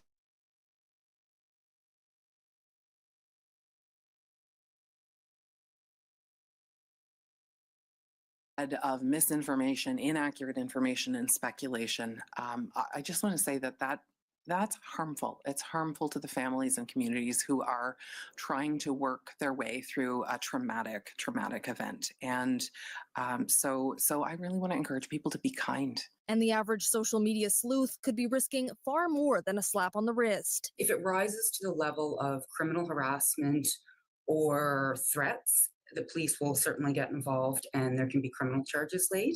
Canadian authorities are pushing back on online speculation about the disappearance of Lilly and Jack Sullivan from Nova Scotia, and I agree with the sentiment if they're not talking about simply giving an opinion. But even if they are, I don't answer to them. I answer to you, my subscribers, and you voted overwhelmingly for me to continue analyzing this investigation. So today, that's exactly what we're going to do because there's two new developments that I think could crack the case if they're played right. I'm Deception Detective, an attorney trained in statement analysis. This channel exposes lies and manipulation. So if that's your thing, hit subscribe. For exclusives, early access, and other cool perks, consider becoming a channel member. Link in description. Literally thousands of my subscribers voted for me to continue analyzing this case, so I'm going to assume that we're all at least familiar with it. But the investigation itself into the case is a different matter because that's had twists and turns almost every 24 hours, including the last 24 hours. So before we grab our deception decks and start analyzing the investigation, here's a quick recap. These woods, scoured for a week without a trace of two missing kids, about to be examined again. Officials now confirming the search surrounding the home of Lilly and Jack Sullivan will resume Saturday, likely as a recovery effort. The county as a whole and the province as a whole, I think, need to know what happened in this case. Police say the 4- and 6-year-olds wandered away 2 weeks ago and said they had no evidence the children were abducted. But RCMP didn't announce the involvement of the Major Crimes Unit until days after it was brought in, nor that it hadn't ruled out that the disappearance was suspicious. RCMP declined an interview request and would not answer our questions about the case. For instance, it isn't clear why investigators are so certain the children were not abducted, and officials have not said whether they know who, other than their family, was last with the kids. Now, after dozens of police interviews and more than 180 tips from the public, still no answers. It doesn't add up at many levels. This criminologist questioning the way RCMP are sharing information about the case, relying on the public for tips, but giving few details. Based on appearances, this went in the wrong direction early on, and key momentum and leads were lost when they were out in the fields looking for kids that maybe were never there. This expert is zeroing in on other aspects of the disappearance, like school being closed, then the kids being homesick the following day. The 2 days unaccounted before the missingness is just a red flag. But for this worried community, what's top of mind now is that the search is resuming, whether for rescue or recovery. Nicola Sagan, CBC News, Lansdowne Station, Nova Scotia. As I said in the intro, there's two developments that could potentially crack the case if they're played correctly. And that's the first one, that the search was paused and then resumed, because that could have been a ploy by the Major Crimes Unit to see how the parents would react. Did they plead for the searchers to remain there and continue looking the way we'd expect an innocent parent to do? Or did they simply shrug their shoulders and not protest too much? Or worse, celebrate the way that Darlie Rautier did when she thought that she'd gotten away with it? Happy birthday to you.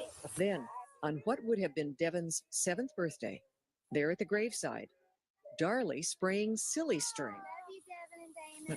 I was in disbelief.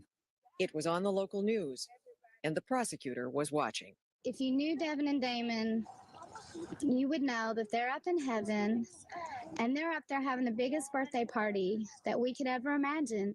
What kind of cold individual can stand out there at a graveside?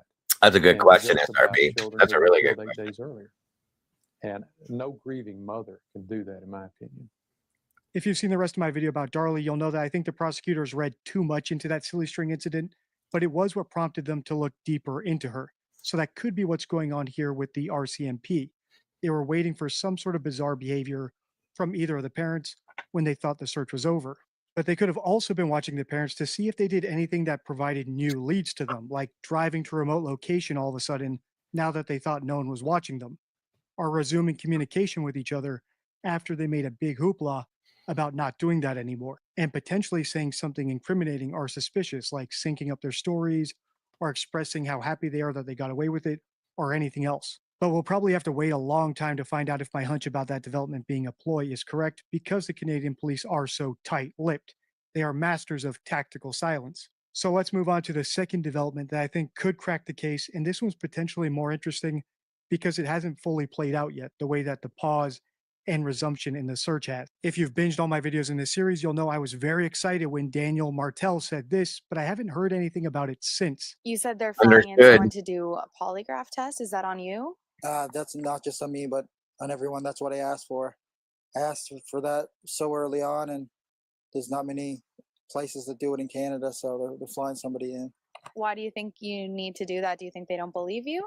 I think their side of the I family agree, doesn't Jeff. believe me, and I just want to clear it up for everyone. Clear it up for everyone, not just the people online making crazy accusations. The fact that Daniel offered to do a polygraph is great on its own, because while polygraphs are fallible, I've explained my many issues with them in multiple videos.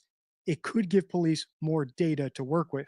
But what really jumped out to me when I first heard this was Daniel saying that the polygrapher had to be flown in because there aren't many in Canada, which doesn't make much sense if you're talking about a standard polygraph, because all you need is one polygrapher to administer it, and there's plenty of those in Canada. So Daniel might have already been laying the groundwork for his excuse when he's confronted later about why he still hasn't done one. In other words, he was bluffing, or the RCMP, and I hope this is the case, convinced him to do a more unique type of polygraph with fewer experts.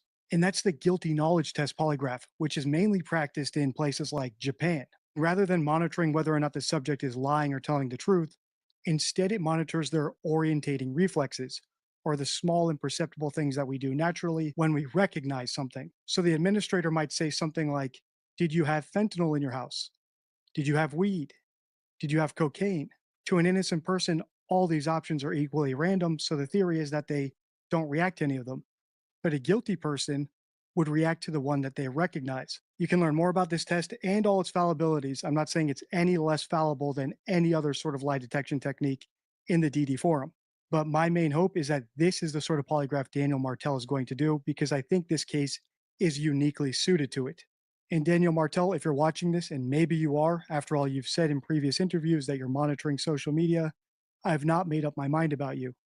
I think you know more than you're saying. So if you're open to an interview, at the very least, I can get your story out to more people.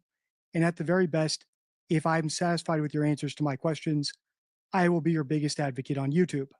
You can contact me through the DD forum or deceptiondeck.com. And as a PSA to my subscribers, although I don't think they need this, and anyone else watching, this channel does not exist to harass, Yes, bully, great or point, Matt. intimidate It kind of does. anyone that I we agree. analyze.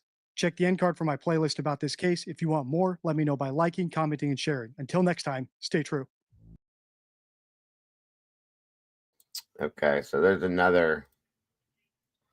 Like I said, guys, there's not a lot coming out on this, which, in my opinion, means that law enforcement's doing their thing on this.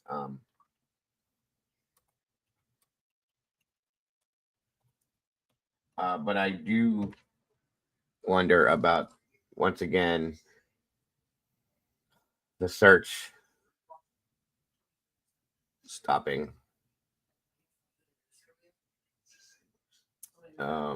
I think the police probably do suspect foul play. Let me see.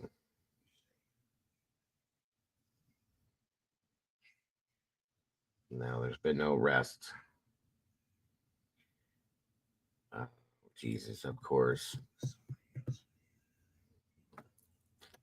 There was something.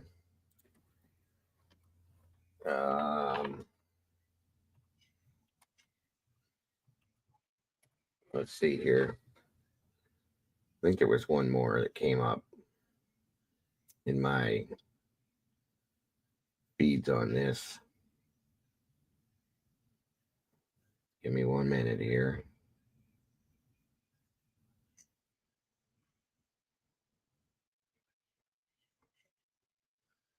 Where is it?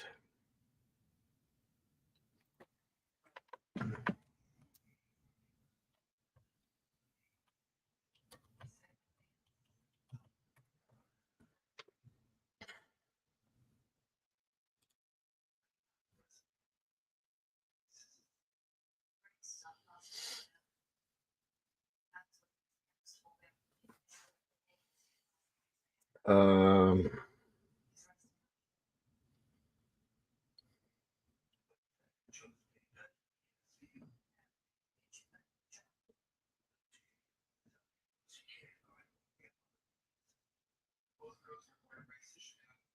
okay, so I got two from this one here.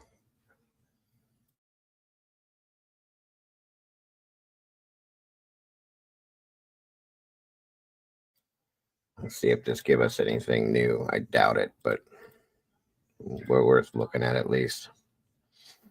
Oh, hell no, chick bait. Come on now.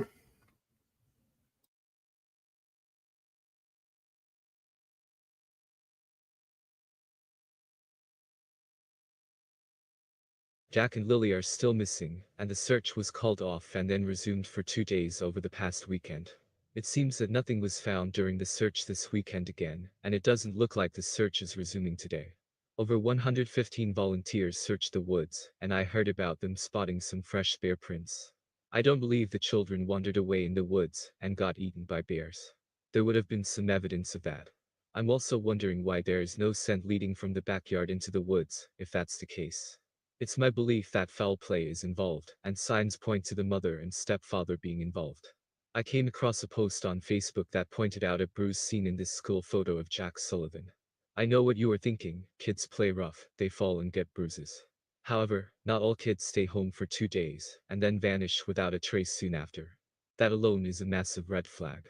Daniel said one of the kids had a cough, that's the reason for the absenteeism from school, but what about the other one? Why did they both stay at home if one had a cough? Looking at the condition of the backyard, it was also no place for children to be playing, let alone unattended for hours. If the door was silent, then it needed to be locked. A lot in this case is questionable to say the least. Experts agree that it's highly unlikely the siblings were abducted. It's an isolated area, and there was apparently a dog on the property too. Daniel's mother and brother owned cats and a dog.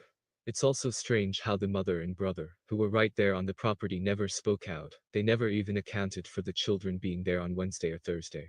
There is just too much silence from too many people in this case. Not a single teacher spoke out to the media to share information about the children and keep their faces and story out there. The so-called party that took place, where were all these partygoers? Did they speak to police? Getting back to the bruise on Jack's face, he is now a missing child. I think even these small things shouldn't be overlooked. Same goes for the fresh open scratch on Daniel's face.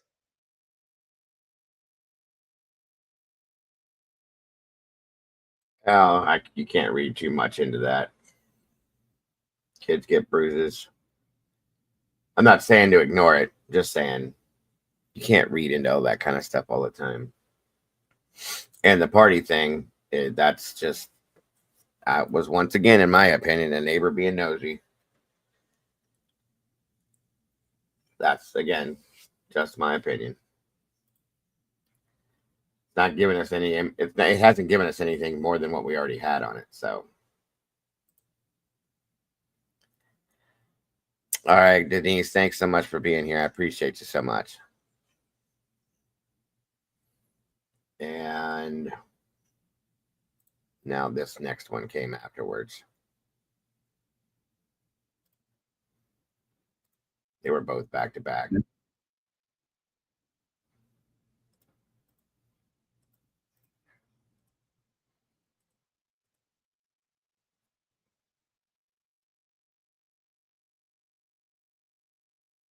I've been following missing children cases for a while now, and it's quite common to see the school or teachers that were involved in the education of that missing child to come out and share their thoughts, or just say some kind things about the child, to raise awareness and keep the story out there. It's very helpful. However, in the case of Lily and Jack Sullivan, we heard from not a single teacher. The only person that spoke out was the bus driver. However, the school that Jack and Lily attend sent out a letter to parents and guardians. I found this letter on TikTok and wanted to share it all with you today. It reads, "Dear parents and guardians, in light of the recent media update regarding the scaled-back search for our students, Lily and Jack, we want to reassure you as a school community, we are committed to supporting your children emotionally and ensuring they have a safe space to express their feelings. Counselors and support staff are available to meet with students individually and in small groups. We encourage you to talk to your child in an age-appropriate and sensitive manner, and we're here to assist you with resources and guidance on how to do so. Resources are available to help guide discussions with your child and help answer any questions they might have. In times like these, the strength of our community matters more than ever. Please don't hesitate to reach out if your family needs support or if you have any questions or concerns." Upon reading this, I went to the school's Facebook page. We know that Jack and Lily attended Salt Springs Elementary School, and noticed that the school didn't put out anything regarding the children's disappearance. Sadly, the children are still missing, and as much as I would like to hear from their teachers and more family members who spend time with them, I at least hope these people have spoken and given everything they've observed to police.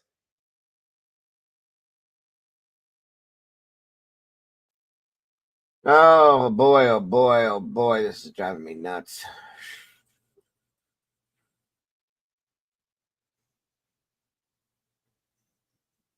Oh, and then hold.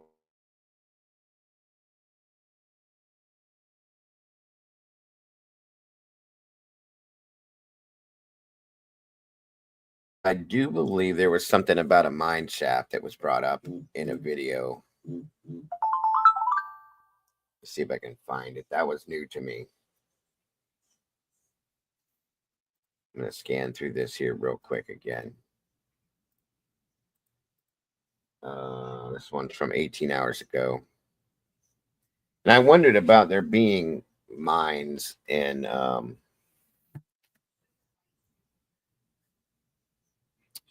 caves and stuff like that. You know what I mean? I definitely wondered that.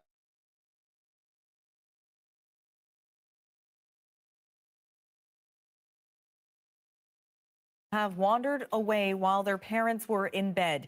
In 2 weeks, 2 children, 0 clues about what may have happened to them. It's very, very intense and very thick area that they're searching, very difficult to traverse, even for trained adults, let alone children. So they've obviously made the decision that they don't believe the kids have got further than their perimeter, the area they've already searched. So they want to go back and research it. And he also specifically said there's areas that they want to revisit. So why is that? It's disturbing to me that they think the children may not be alive. The stepfather was Matt in the beginning. He claimed that he was out searching, so on and so forth. So I'm guessing, yeah, he was. Take care, Denise. But that's it. The mother didn't have anything to do with it, from what we know. I want to remain hopeful,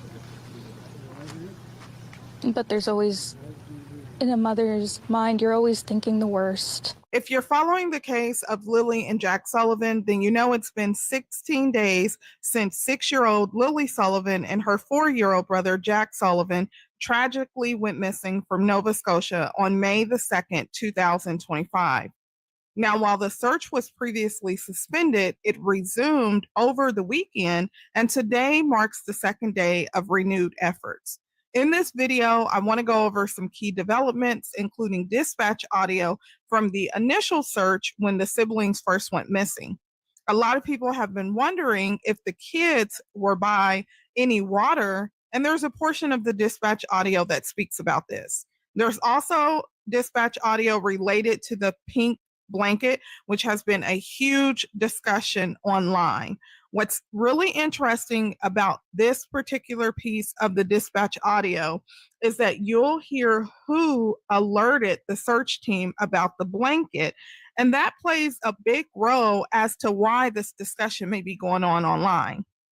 In addition to that, there's also a caller who wanted to remain anonymous and reported a possible mine shaft. There are a few other things I want to go over as well, but before we get into the dispatch audio and everything else, let me give you some quick background in case you haven't been following. About what's happened since their disappearance. Around 10 a.m. on the morning of May 2nd, 6-year-old Lilly Sullivan and 4-year-old Jack Sullivan were reported missing from their home on Gairloch Road in Lansdowne Station. The children's stepfather, Daniel Martel, told CBC the siblings were out sick and not at school on Thursday and Friday. He said he believed the children must have gone outside through the sliding back door sometime Friday morning.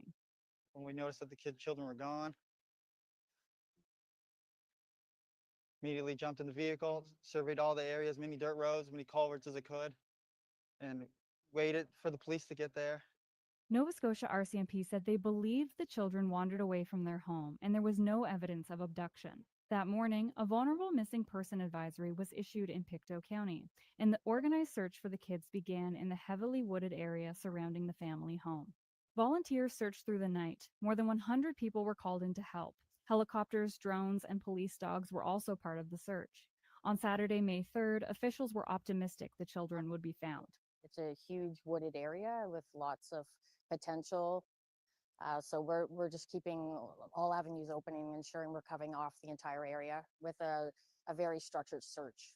Around 5:30 that night, RCMP issued a wider alert to Pictou County and surrounding areas. On Saturday, the children's mother, Malaya Brooks Murray, spoke to CTV News. She said she was hopeful and that she just wanted the kids home. The search continued on Sunday, May 4th. The children's stepfather said he wanted authorities to monitor the New Brunswick border and nearby airports in case the children were abducted.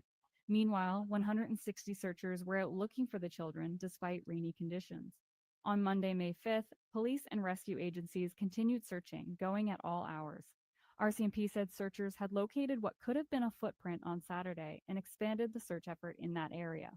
That night, 4 drones with thermal imaging technology were used to look for heat signatures in the woods. Tuesday, May 6th marked 5 days since the children went missing. A Nova Scotia RCMP spokesperson said in an update that the case remained a missing persons investigation. Police are pursuing all investigative avenues, and there's a variety of teams involved who are applying the tools and the skills and the expertise needed to locate and bring Lilly and Jack home. McCann wouldn't say if there had been any sign of the children. The children's stepfather told CBC that after the disappearance, the children's mother left the area to be with her family in another part of the province and blocked him on social media. My mother had to kick some people off the property because they were saying that I did it. I had something to do with it. And I'm the only one who's fighting for them, which is sad. The children's maternal grandmother told the Canadian press the family was hoping and praying for the children to come home. On Wednesday, May 7th, Nova Scotia RCMP announced it would scale back the search for the missing kids. We're not packing up, and we're not giving up. Our investigation is broad, and it won't end until we know where Lilly and Jack are and can bring them home. McKinnon said there hadn't been any confirmed sightings of the children, and survivability was unlikely. We thought they were alive right now, we'd still be out there. He said the searchers covered a 5.5 square kilometer area, roughly the size of Halifax's downtown, that was heavily wooded. I'm absolutely exhausted at this point after going through 6 days of virtual hell. It's absolutely crazy. On Thursday, May 8th, the RCMP packed up its command center in Lansdowne Station and searchers left the area. Martel told CBC he spoke with investigators from the Major Crime Unit in Stellarton earlier in the week. He said he willingly handed over his phone to police and investigators searched the home. Martel said he also asked for a polygraph test. I just want to clear it up for everyone. Clear it up for everyone, not just the people online making crazy accusations and everything else. RCMP declined to say whether a polygraph would be administered. Meanwhile, a makeshift memorial was set up at the nearby Stellarton RCMP detachment. In a news release on Tuesday, May 13th, Nova Scotia RCMP said they were continuing to investigate. Police said they were following up on more than 180 tips from the public and had identified 35 people to interview, including community members and those closest to the children. Police also confirmed that an underwater team searched lakes in the area but didn't find anything. On Thursday, May 15th, RCMP confirmed again that there's been no evidence to suggest the children were abducted. So you just heard from that overview from the news channel is that, for one, RCMP has confirmed that they searched the lakes and they didn't find it. I think a lot of us do, Matt, based on the function he had in this so far as compared to the mom. So I think a lot of us kind of feel the same way about him per se, to an extent. I'll just say that much. Yeah, I can agree, Yvonne. I can agree. Anything. That's been a big topic online because Daniel Martel, who of course we know is the stepfather, previously stated that RCMP told him that they were going to search the lakes. When the question was posed to RCMP by the news outlets early on, they would not confirm or deny. Well, now RCMP has came back and confirmed it and said, yes, we did search the lakes, but we did not find anything.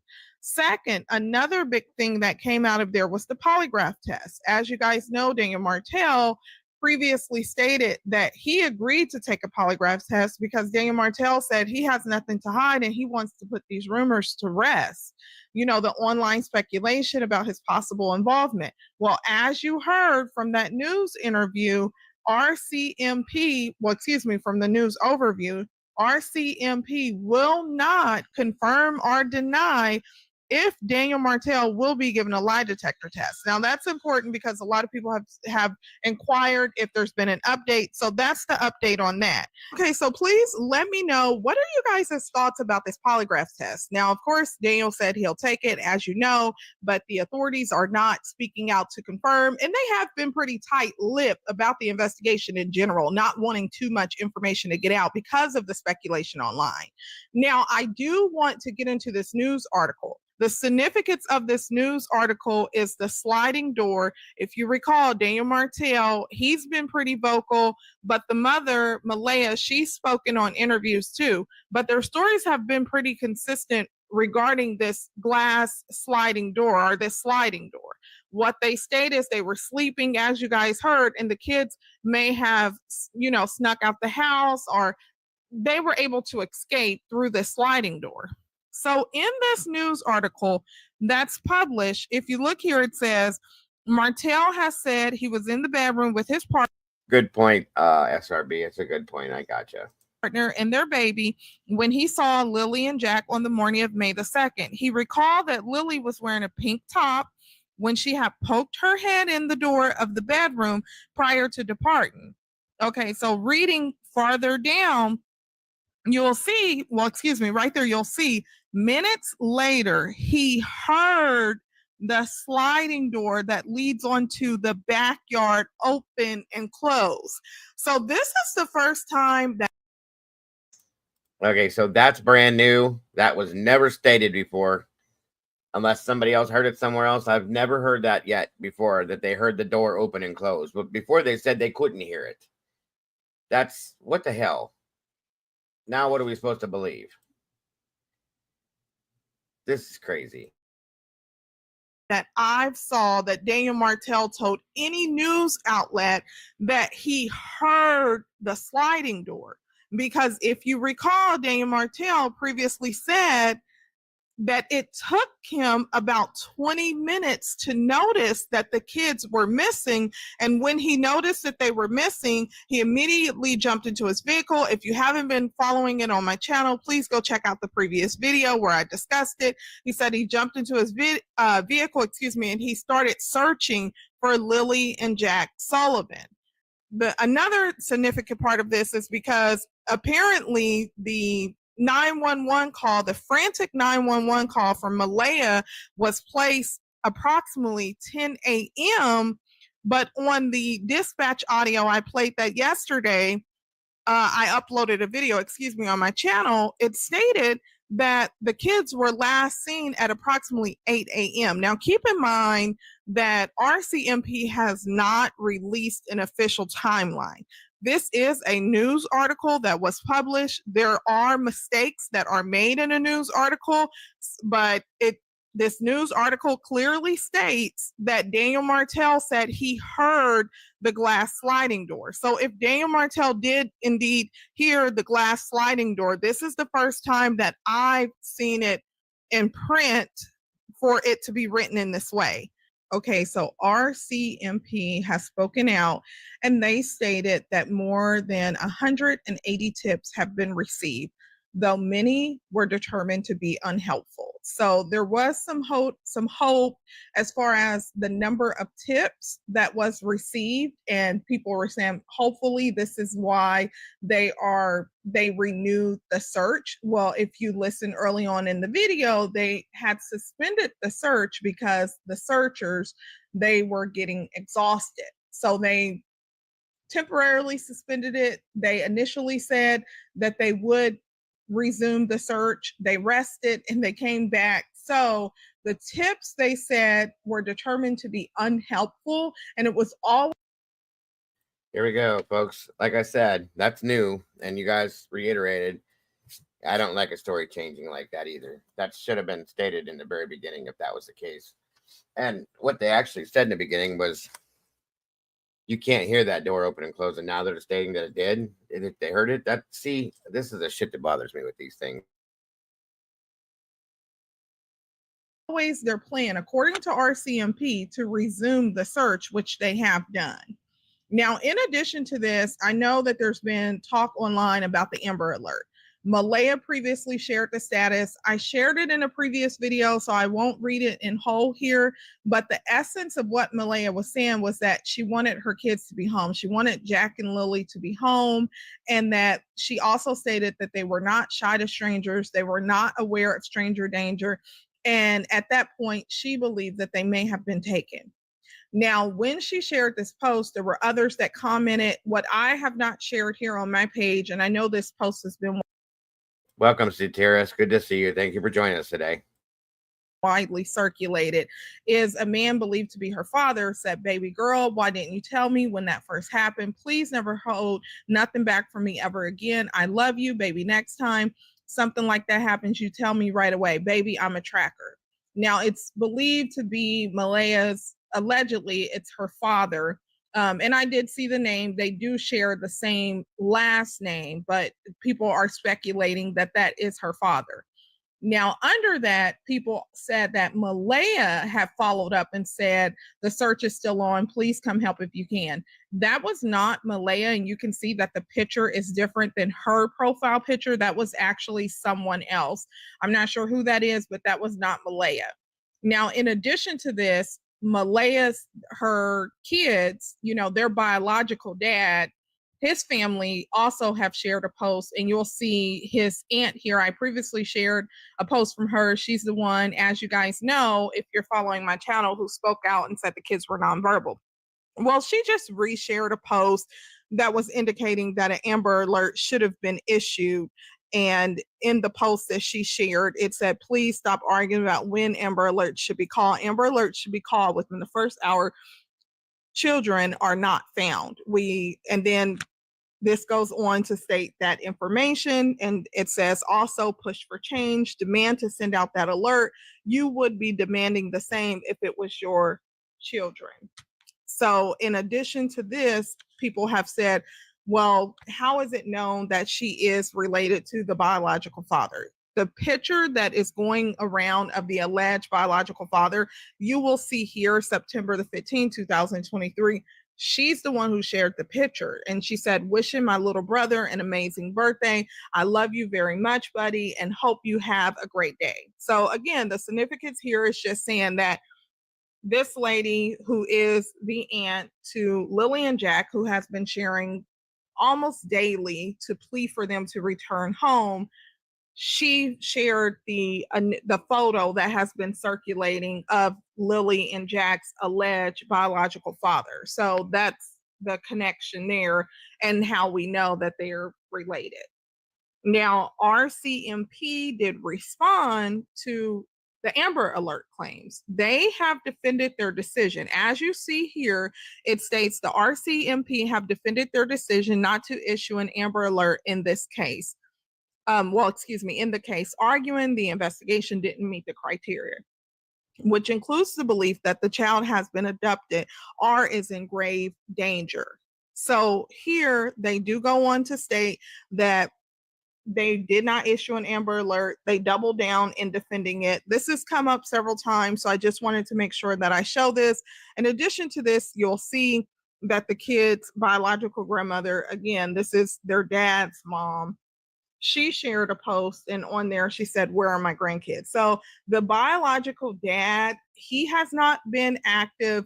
People have speculated that he's currently in prison. If you go to my previous video, I talked about him. I also searched his name in my previous video. He was not currently listed as an inmate. Okay, so Malaya's family say that he was not active, he was not around, but please just check out my previous video. Now, his mom has, of course, been sharing posts, and a post that she previously shared was, "Where are my grandkids?" So I'm going to go ahead and play the audio dispatch. Before getting into the audio dispatch, I'm going to play the latest update about the search resuming. It's a short video, but the significance here is that it's going to talk about the news reached out to RCMP and posed some very interesting questions about the nature of the investigation, if it's criminal. That's important. But then also in the video, it shows the layout of the land. Again, I think that that's important here. And then immediately after that, it will go into the police dispatch. So please do not forget to like, comment, and subscribe, as I think that was brought up a while back, Chick. It's a good point. It's something possible. If somebody thought they were in danger or weren't living a good life, somebody else thought about that too. But good point. Very good point. Always, I appreciate everyone's support. Of 2 missing kids about to be examined again. Officials now confirming the search surrounding the home of Lilly and Jack Sullivan will resume Saturday, likely as a recovery effort. The county as a whole and the province as a whole. Now that was this past weekend. It already happened and they're done.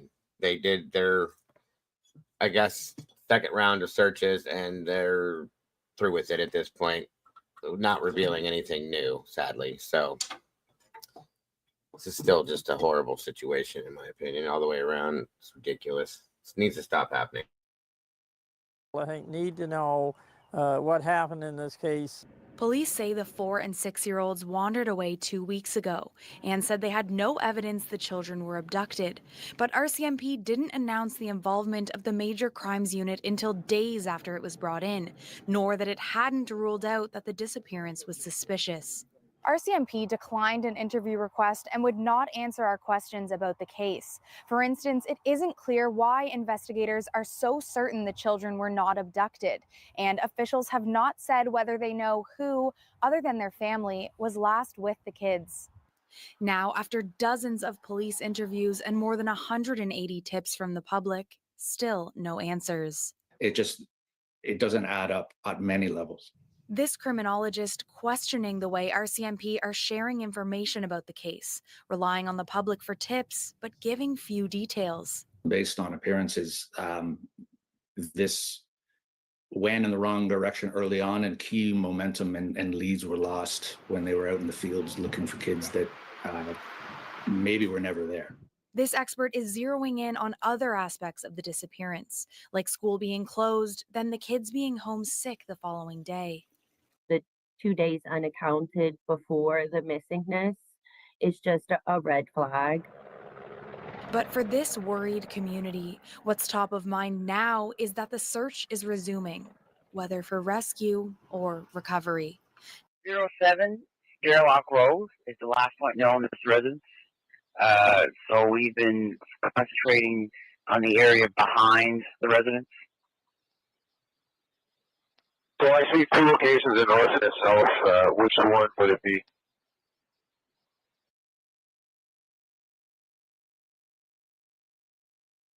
Break station 83 is control 4. I'm just facing the residence here now. So between just off my nose, you can see the fire vehicle there with the lights on. That's the residence. Okay, 10-4, yeah, big red truck, we got it. And from there, they're looking out. I guess the 2 would have departed from there. Yeah, that's affirmative. So I'm essentially in the backyard here now, and sounds like they did not cross the road, but that's yet to be determined. And so yeah, we've been just pounding these hills back here.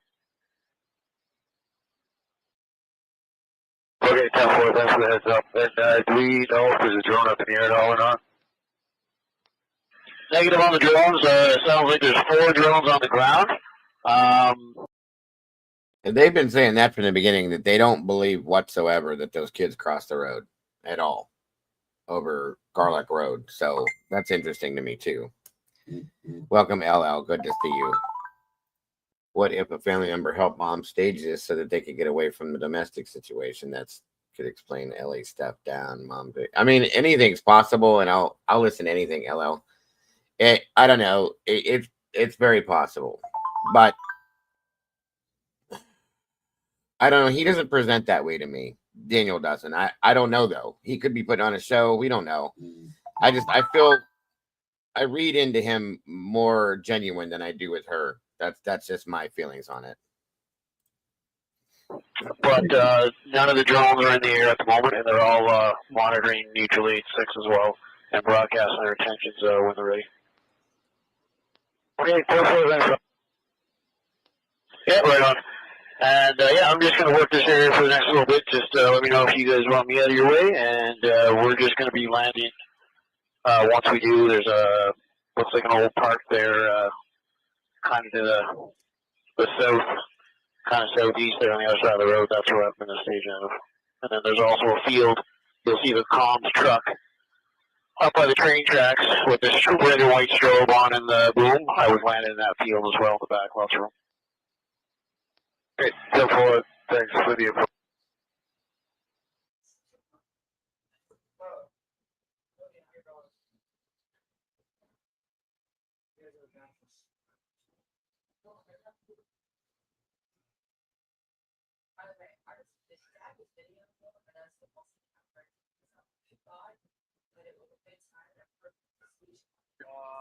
Morning.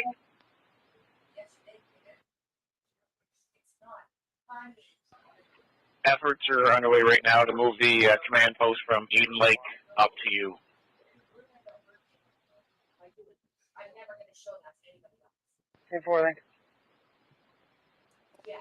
Inspector Ingalls is getting a driver to get out there and grab that, move it up for you.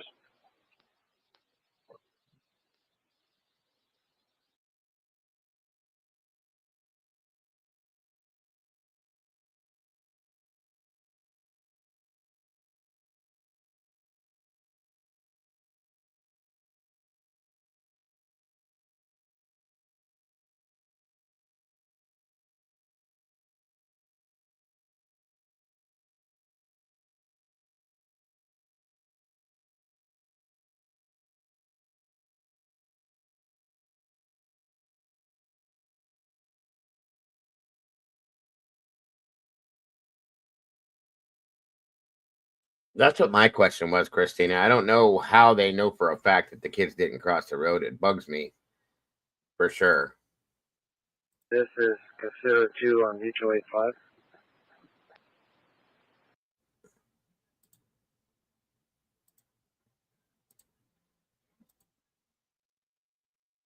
A lot of radio traffic that there isn't any of because they had bad reception, so they weren't getting a whole lot of anything out. This was I don't know if this was a Saturday search or what, but yeah, there's nothing else in here. Well, this did teach us one other thing that I had never heard before, and that is about hearing the sliding glass door. That's pretty wild to me. So the ground search resumed Saturday. They're through it. As of yesterday, we're done. So that's it for that, guys. Sadly, there is nothing else yet. I don't know, Matt. I feel like she is as well. I have, and it's just something I can't stop dwelling on, I guess you could say.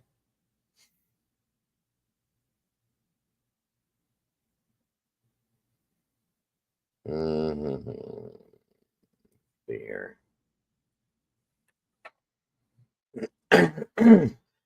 Excuse me. And there is nothing else besides this. Nothing's come out via any news links or anything, you guys. So hurry up and wait. Hurry up and wait. Very sad, very sad, very sad.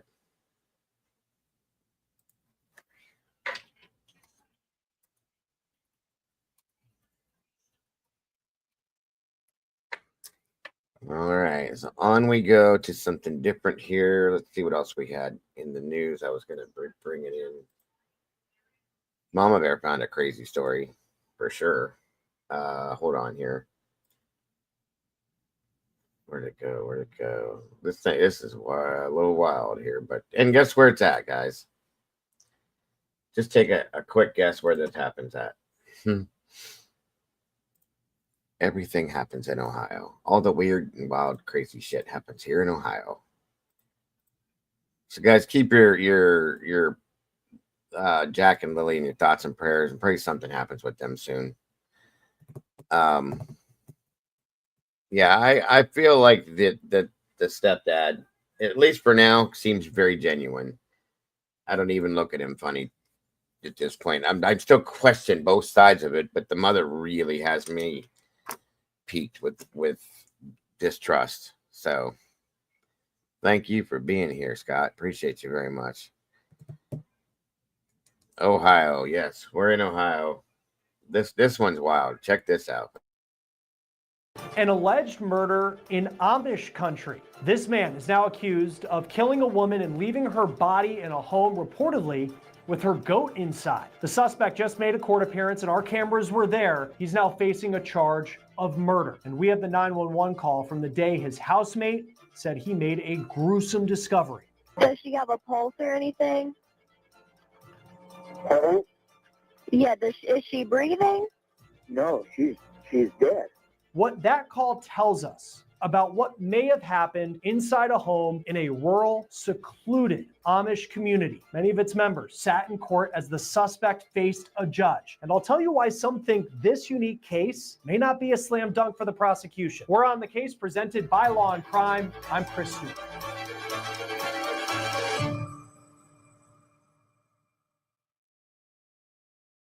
You don't often hear cases like the one I'm talking about. Well, it's good to have you here, Scott. Take care, buddy. I hope to see you again soon. About today. Because this case is an alleged murder that happened in an Amish community.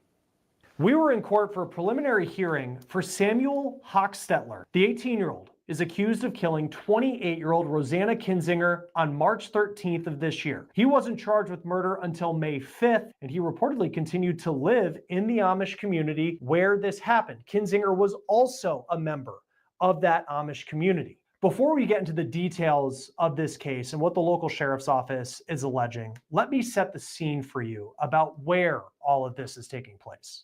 This is video from Meigs County, Ohio. This is a rural county. It's about an hour, 45 minutes south of Columbus. It's not that far from the West Virginia border. We shot this video ahead of Hochstetler's court appearance, and you can see just how many members of his community came to see him in court. Ohio has a large Amish population. Experts believe it to be around 85,000 people. The only state with a larger one is Pennsylvania. The Amish are a Christian group. They're known for their plain clothing, very simple lifestyles. Many rely on farming to support themselves, their families, and their communities. We'll talk more about some of the potential challenges in this case because it happened in an Amish community that both the prosecution and defense could face as this case moves forward.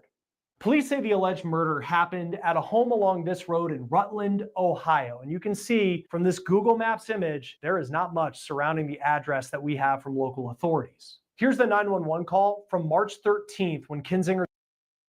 Yeah, Rutland is it's probably worse country-wise and rural-wise than I am. And I'm pretty bad. So that'll tell you. His body was found.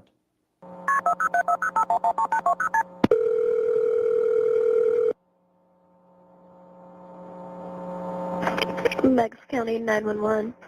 And we got a death out here. The voice you hear on that call, we believe is a man that Hochstetler was living with for months leading up to Kinzinger's death. His name is Mose Troyer. And what was your name? My name is Mose Troyer. The one that's dead is Rosanna Kinzinger. She was just found in a bed like that, so we don't know. She's dead? Huh? She's dead? She's dead. Okay, what was your name again? My name is Mose Troyer. So we were thinking we need a coroner out here, so I guess you know how to do that. Okay, and what was her name? Her name is Rosanna Kinzinger. Rosanna Kinzinger. How old is she, do you know? Not exactly, but she's still in her 20s, I think.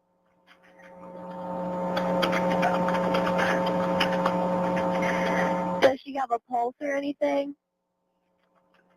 Pulse? Yeah, is she breathing? No, she's dead. Okay.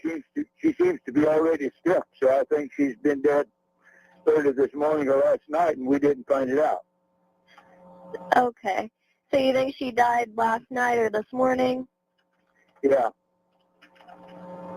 That's our guess.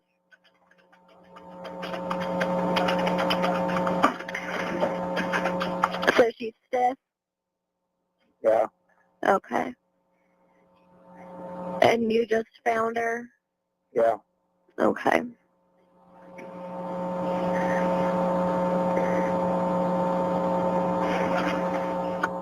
Will they send a core out, or how will this be done? We'll send them out to you. So you don't want to do CPR or anything? I don't think so. You know, I don't think it's any use for that. Okay. You know, we just need whatever's. I've never in my life heard a 911 operator ask that question like that. Ever. That's weird to me. I'm not saying it means anything. I'm just saying it's strange that the operator asked that. I've never had that happen. She might be new, but that's crazy.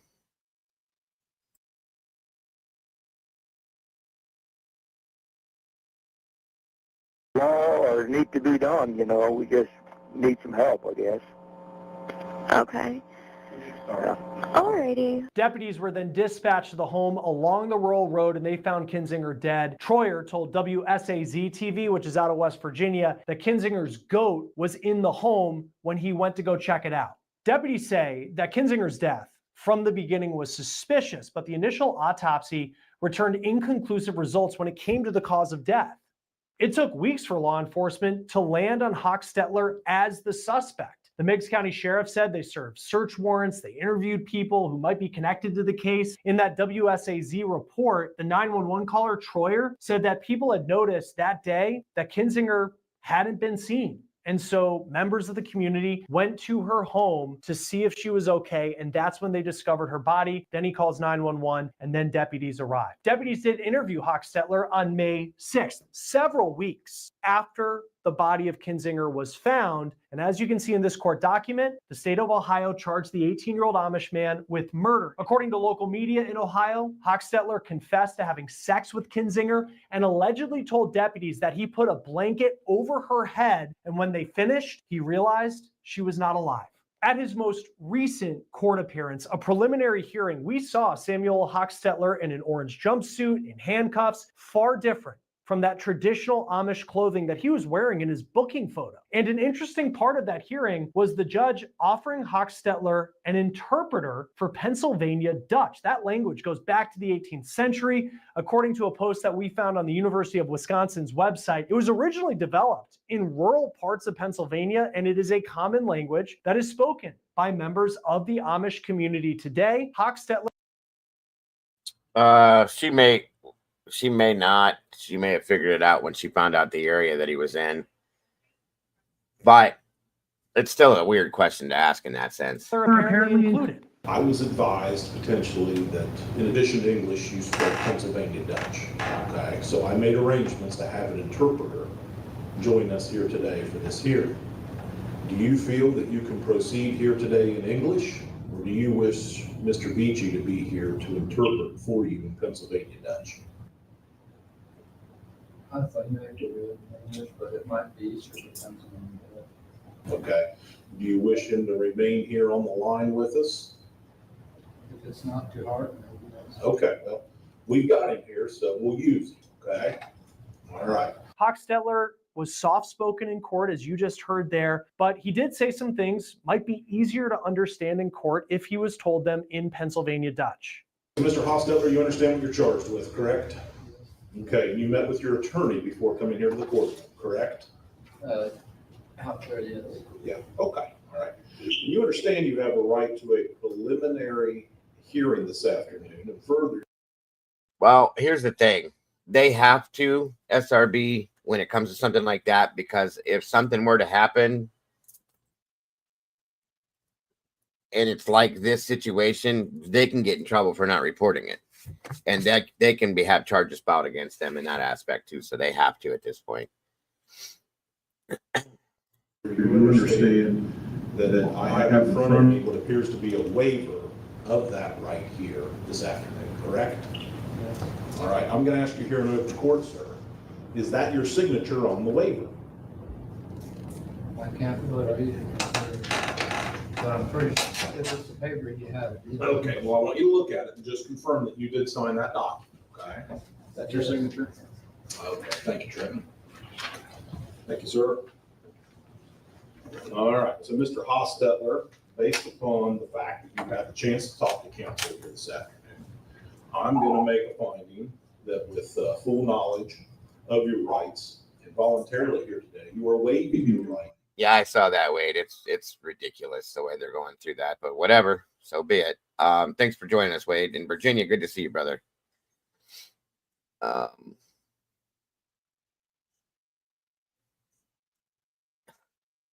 On we go. To this preliminary hearing. Do you understand that? All right. Furthermore, your case is going to be bound over here to the common pleas court for further consideration by its grand jury. Do you understand that? Not sure, but Okay. So what's going to happen is your case is going to be bound over to this court, to the common pleas court, where your case can go to grand jury to be considered for indictment, or it can proceed directly in front of Judge Warner. Do you understand that? Okay. All right. James, do you desire any further inquiry regarding Mr. Hostetler? No, Your Honor, thank you.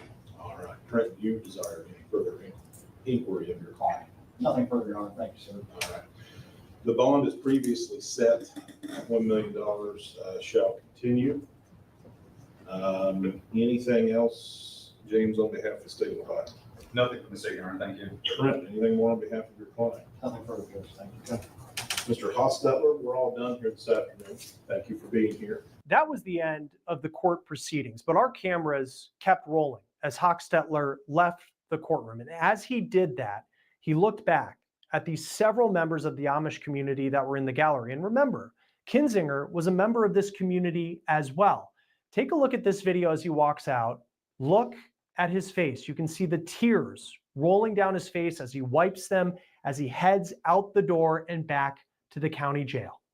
As far as what we know about Hochstetler, beyond the fact that he's a member of the Amish community, according to that WSAZ story who spoke to the 911 caller Moyer, Hochstetler moved to this Amish community in Southern Ohio from Kentucky in recent months, and he continued to live in the community where that alleged murder happened until his arrest in May. We don't have a picture of 28-year-old Rosanna Kinzinger. As a member of the Amish community, it's perhaps likely we'll never know what she looked like.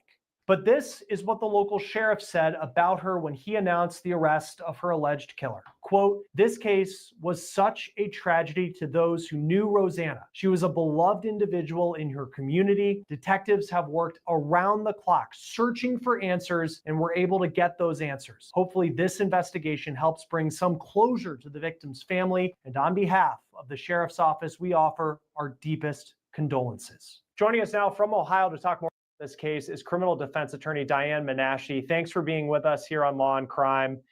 How unique is it to have a case, a criminal case like this in the Amish community? Unique. I know we were talking beforehand, and I had a sex offense case some years ago in Guernsey County, but as we sort of all know about the Amish community. There's actually been quite a few cases out of Ohio in the Amish community. We had the beard cutting situation, which made national news. We had this one now. There's one she's talking about. There's been local ones around me because I have a lot of Amish around me too, of just like SAs and things like that. There's a lot of that happens, and they have to report that stuff. They deal with things in their own community their way as well. But they got in trouble years ago, from my understanding, because they weren't reporting crimes to the police, and they were dealing with them on their own, and that's not allowed by Ohio law, from my understanding. I don't think it's allowed, period, but at least I know for a fact here in Ohio. I don't know about anywhere else, but yes, yes, Kaylee. There was, I can't think of the name. I can't think of his name right now, but he was the leader of like a real like gang, almost like a mafia type group. And to cut a beard on an Amish man is like one of the worst things you can do. And it made national news. It was horrible thing in their community that happened. So yeah, it was crazy. Very crazy. They're very insular. And then also there's this other component of one of their tenets is to forgive and forget. So truly, if individuals in the community do learn or know of potential criminal conduct within their community, upon a confession, there is the tenet that they should forgive and forget. So makes for not a whole lot of reporting externally of criminal offenses within that community. Yeah, what challenges, I mean, to your point, I mean, what challenges from, if you're a prosecutor in this case, you're trying to get witnesses, you're trying to get people to help build your case. I mean, what are some of the challenges? The fact that this happened in an Amish community and they're trying to figure out, how they can convict from the prosecution standpoint the suspect. Well, I think first of all, we've got a language barrier, right? We know that even the individuals that's charged, his native language is Pennsylvania Dutch. And I would assume that's true of much of that community, as is true of the Amish communities across Ohio. So you've got the language issue, and then you've just got this cultural trust issue, right? The Amish community is as we just said, is. And that's not true because 96% of them speak very, very good English. It's considered their second language, but it's taught as a first language per se. They speak it very, very, very well. Guernsey is gotcha, Stitches. Good to know. It's very, insulated. They don't use cars, they don't have electricity. And so there is just kind of a disconnect as to how sort of the rest of the world lives, if you will, versus their community. And therefore, when law enforcement comes in with their cruisers and their lights and their electronics, I think there's a real cultural divide there that will make it very difficult for the police to investigate this. I imagine too, because definitely from the prosecution standpoint, when you're trying to figure out and build your case, but even from the defense standpoint, I mean, you're a criminal defense attorney. I mean, what are some of the challenges that a defense attorney might run into? Because I assume that this suspect has never needed to deal with an attorney before. And 100%, when I did the case that I mentioned, it was, we went to the community to do field interviews, and we had to really spend a significant amount of time, 3 or 4 trips just to meet the individuals before we could, start doing our investigative efforts. So, and I was on, the individual side, if you will. So, yeah, I think it's really difficult. There's a lot of trust building that you've got to gain, and which isn't necessarily true in mainstream America. And even for you as a defense attorney, I mean, how in Ohio, and I know Pennsylvania, places like Lancaster, another place where there's a large Amish community, but like how available is a translator in Pennsylvania Dutch? You'd be surprised about that. I think, because you could certainly, there's dialects, right? I think you would be surprised about that. But where I think that interpreter issue comes into play is that it sounds as if sort of the main piece of evidence they have against the individual that's been charged is his statement. And it sounds as if there wasn't an interpreter there when he made a statement. So I presume that could lead to suppression issues down the road as to whether that statement was knowing, intelligent, and voluntary. But that's yet to come. But it seems like an issue that will rear its head. And when you look at this indictment, I know that initially the cause of death, it was suspicious, but it was inconclusive. And then now, there's a statement that apparently he says they were having sex, and then this woman ends up dying. What stands out to you about kind of the headline pieces of evidence that'll be at the center of this case?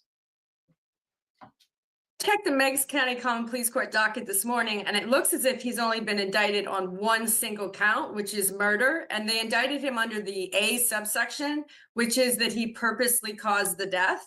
And what was interesting is the absence of any other alleged sex offenses in the indictment. There's no rape, sexual battery, nothing. And so one would in the implication is that then the state's theory is that the sex was consensual, but at some point during the sexual, situation, that he then purposely caused her death. But I have to tell you, after I read the media and I checked the indictment, I was really surprised not to see any charged sex offenses. Yeah, because I imagine, and you're the attorney, I'm not, but would that open the door if you're a defense attorney for this suspect, and clearly there's no surveillance cameras inside the house, that, well, they were having consensual sex, and then you could argue that it was an accident. Well, right. And actually the subsection, there's another subsection in Ohio under the murder statute that if you're essentially committing a felony and the person dies, as long as it's the proximate cause, you could be found guilty of murder. And so I say that because it's almost an easier way to prove murder, and they didn't charge him under that subsection. So really interesting, again, that they've just charged him with purposely caused the death. And to your point, there's not going to be any surveillance. And even it sounds like this was, this is a delayed indicted case. I mean, 2 months went by, right, before they even charged him and questioned him. So there's certainly probably a spoliation of evidence issue there as well. Are you surprised that it took so long I'm always fascinated when a death can be inconclusive. And for then it to be, apparently, again, they were having sex and then something happened and then she winds up dead. But just in your experience, for it to take so long to figure out how somebody died. Well, it seems it makes it a tribal case, doesn't it? Like, how do they do an autopsy? It's inconclusive. Of course, we know from an autopsy, they're looking at things like, is force, cause of death, any type of trauma that would include, not just head, but all over the body, including vaginal. And they said it was inconclusive. And then it seems as if, based on the reporting and the media that I've seen, there's no DNA, there's no forensics. They just have his statement. And again, I think that will be interesting how that cultural piece, when they questioned him, if there was an interpreter there, et cetera, like how that statement, the efforts to suppress that statement, and then what will remain without it if they can get it suppressed. Ignorance of the law isn't an excuse, but I assume in the Amish community, I mean, the idea of like Miranda rights and what to say, what not to say, that's something that they really don't know. Does the law in any way look at a community like this? And there are similar communities, I think, just very insulated communities of people that are not part of I don't know if mainstream society is like a fair word, but like, the Amish community, to your point, they're very insulated. Does the law see them any differently than they might if this case had happened in Columbus? Well, the Supreme Court has certainly weighed in on what is a knowing, intelligent, and voluntary waiver of your rights. And one of the things to take into account is, someone's prior existing interaction with police, or their IQ, or their knowledge as to how the system might work. And I know when we were talking about that technology piece, but let's imagine the Amish don't have TV. They don't have interaction with police. So to your point, not only do they not know about Miranda, they don't know what an inside of a police department looks like, being in a cruiser, being in a car for the first time. I mean, those are all types of things going to the station that I certainly believe will be taken into account, assuming that there's a motion to suppress forthcoming.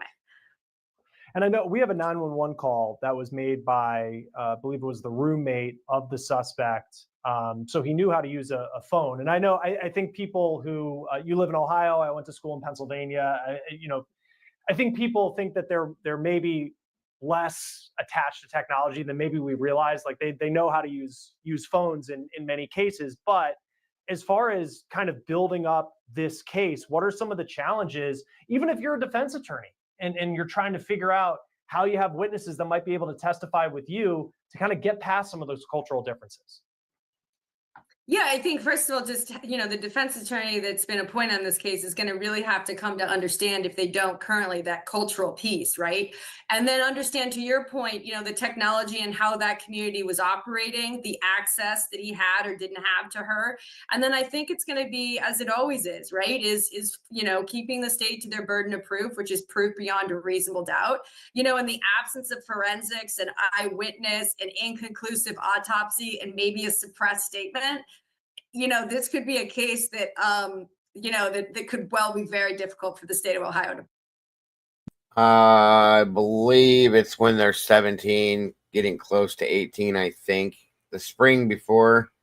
I think it's the spring, or I believe, don't quote me on this, before they're going to turn 18, I believe. I think. Proof and meet their burden of proof. And he gives this, apparently he gave a statement saying what happened, and then that's really kind of a key piece. What, just from your experience, are the conversations like with someone who's Amish, trying to get them to understand, like maybe if there's a plea that's put forward by the state of Ohio, to get them to understand like what's happening when, they maybe have never been in a car, and then now they're looking at spending, he potentially could spend the rest of his life in a prison. Right. And I know the bail is such right now at $1 million that he's locally incarcerated. I think one of the things that I did when I did this case is involve the elders. As you know, Chris, the individual that's been charged is just 18 years of age.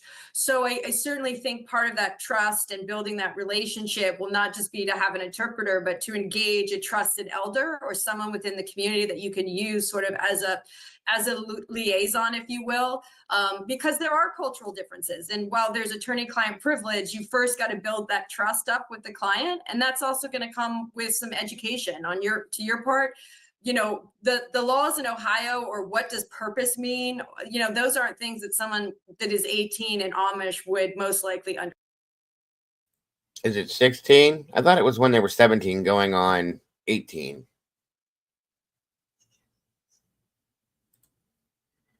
You must have looked. Google, the Rumspringa period usually lasts between 1 to 2 years, during which time young people may experiment with activities outside of traditional Amish life. Yeah, but it's not ongoing that whole time.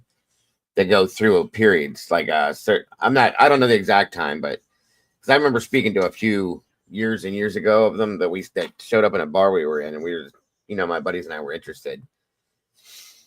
I think they get a couple weeks every year for that, those 1 to 2 years, I guess it is. And it's basically so that they can see things outside of Amish life. Some of them decide to leave Amish life after they deal with it. Some of them don't. But yeah. Thanks, Alicia. Understand. Just take us in as you live in Ohio. You've been to this county where this case is taking place. Just kind of take us inside what these communities are like for people who have never been around an Amish community. Well, Meigs County is a very rural county. When you think rural Midwest, that's Meigs County. Very lower class type county. And with respect to the Amish, I know we were joking before we jumped on, but when you're in Meigs County, you're oftentimes on, every road, sort of a country road. The buggies are in front of you, you can't pass. So when you live in those counties, you're very familiar. Thanks, Cap, for the super sticker. God bless, brother. We appreciate you very much.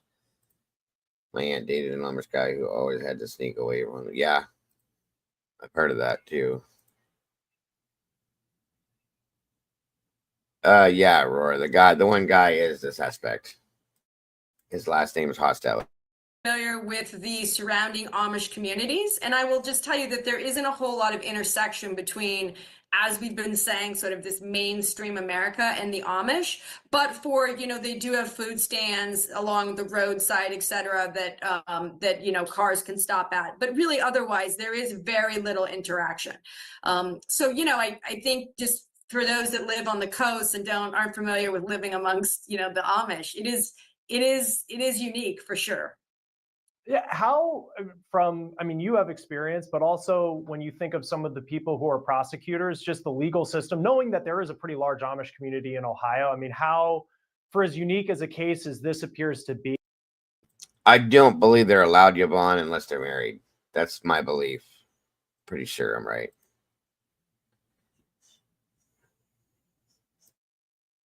At the same time, what type of experience do prosecutors typically have with the Amish and just kind of understanding what they may run into in a case like this? Or are there experts that you can hire who somehow have an understanding of the Amish community that could help either a defense or a prosecution?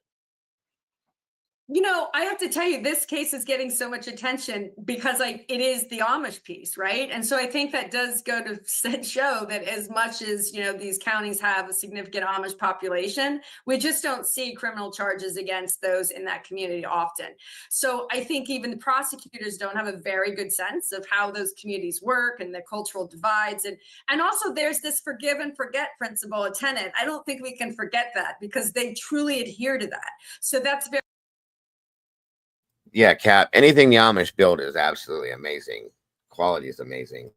Very interesting if someone knows that something's been done and someone owns that action, if you will, then the listener is supposed to truly forgive and forget, which would make difficult for witnesses. And I know that became a very interesting issue in the case I had. And in the case you had, just to kind of dive into that for a second, because of that forgive and forget part. And I just imagine sometimes even for tough cases that there may be cases that'll happen, crimes that'll happen in the Amish community that maybe police on the outside don't really hear about. How did you learn of this case and this crime, this alleged crime. I'm not sure how the case ended, but just knowing that something had happened in the Amish community, because there's a lot of times we don't know what happens inside an Amish community.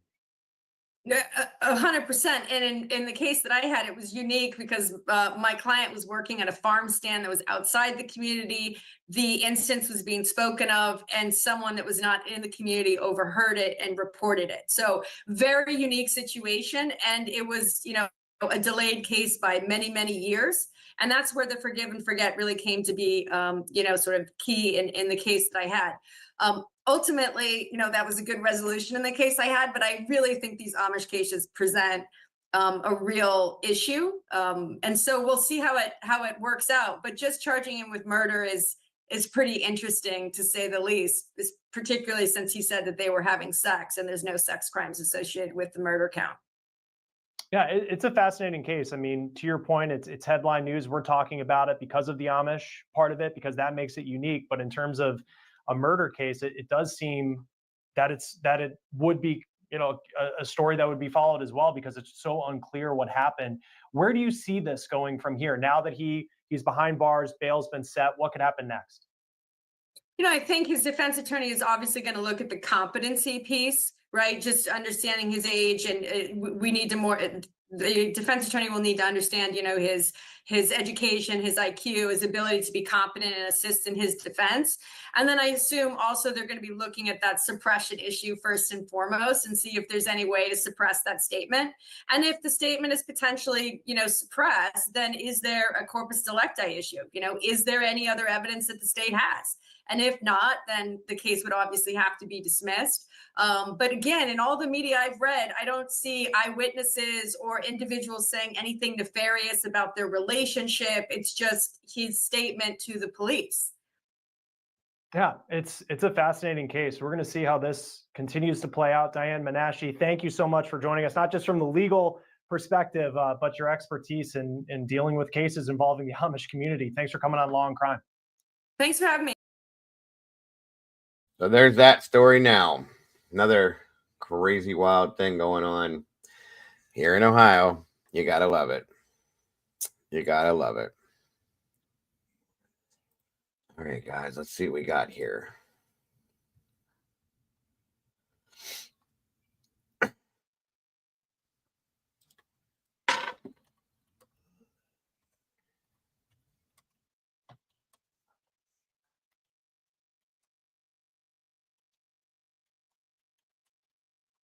Let's see here.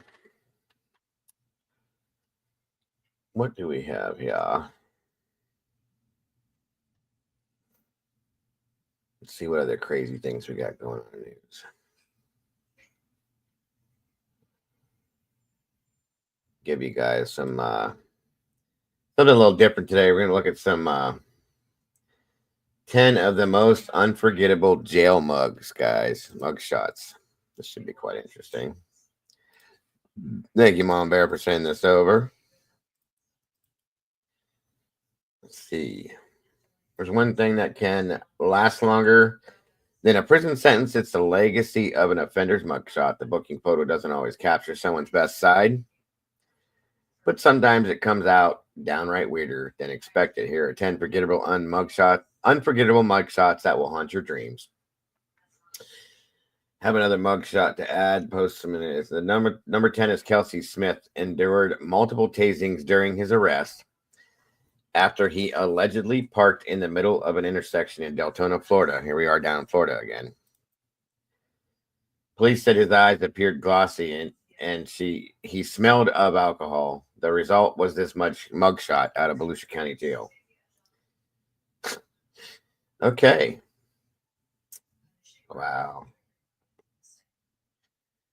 That's number 10. So number 9 is Adam Roberts and his skeleton-like face tattoo allegedly burglarized 28 storage lockers in Godfrey, Illinois. Madison County Captain Mike Dixon told a local paper that Roberts' appearance was the oddest thing I'd ever seen in 20-plus years of law enforcement, Madison County Sheriff's Office claimed.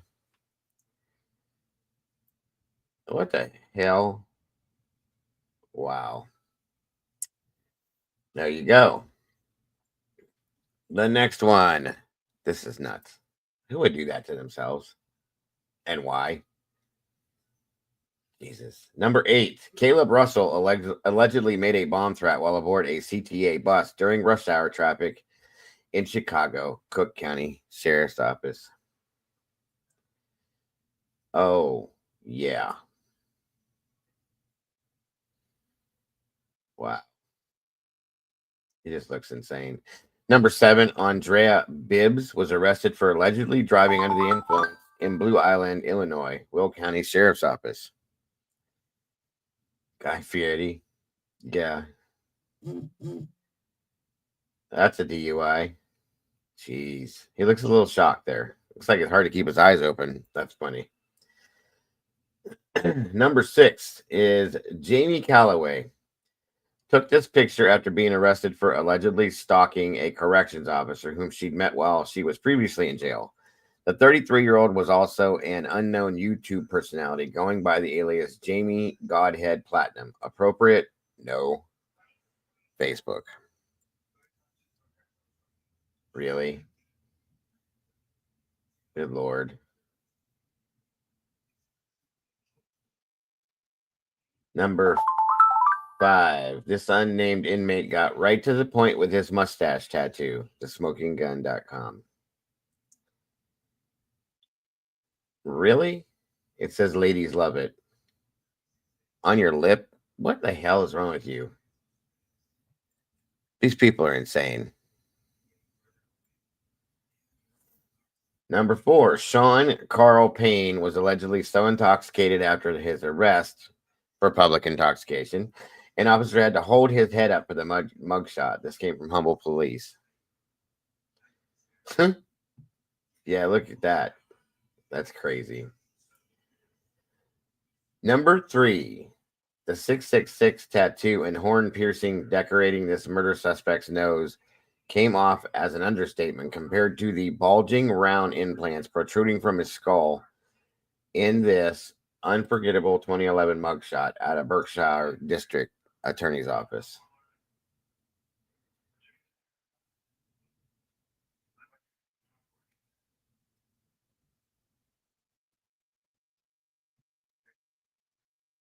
Wow. What the hell is that? You are too, Miss Paula. That's no. Nope. Sorry. Number 2. This Oregon burglary suspect was dubbed Moss Man after police say he was arrested in full body camouflage in October of 2010. The next year, he failed to show up to his trial and a warrant for his arrest was issued. Portland police. Yes, a couple of them from Florida. Aurora, I think one. The first one was. Are you serious? This is the Moss Man, huh? That's how he was a burglar. What an idiot. Now, number 1. This half-head man mugshot went viral in 2012 after this man who allegedly went by Halfy was charged with soliciting prostitution. His flattened skull came from a car accident he got into while on drugs, he claimed. Miami-Dade Corrections is another Florida one.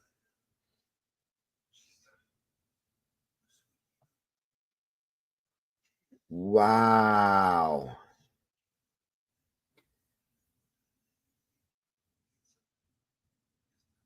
Wow. What?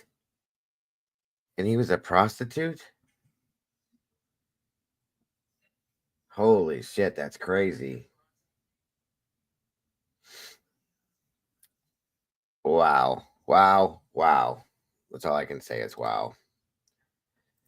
Well, there you go, guys. There's some crazy ass mug shots from all over the place. A lot of Florida. A lot of Florida. It's gone, SRB. That's why his nickname is Halfy. So, there's that. All right, guys, might as well get this out of the way. I might as well get this out of the way. Hold on here. Give me a minute to get this set up.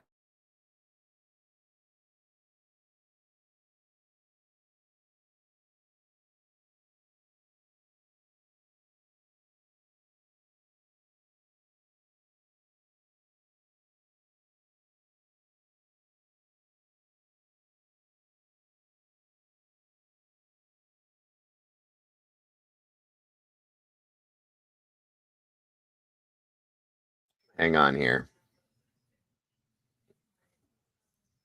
In New Orleans, I heard about escaped convicts. Yeah, if that's what you're talking about. Hang on.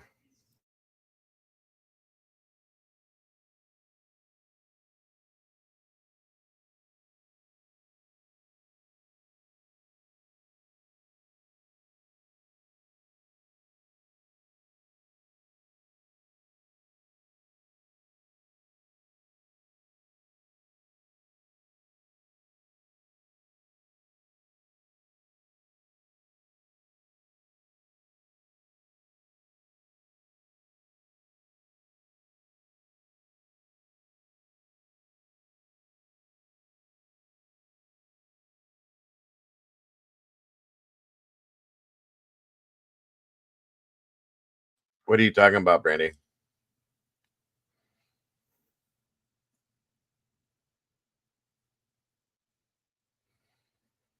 Annabelle.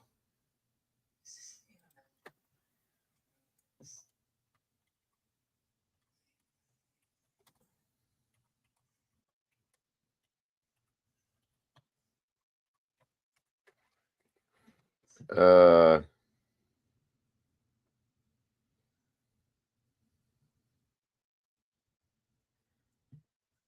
what?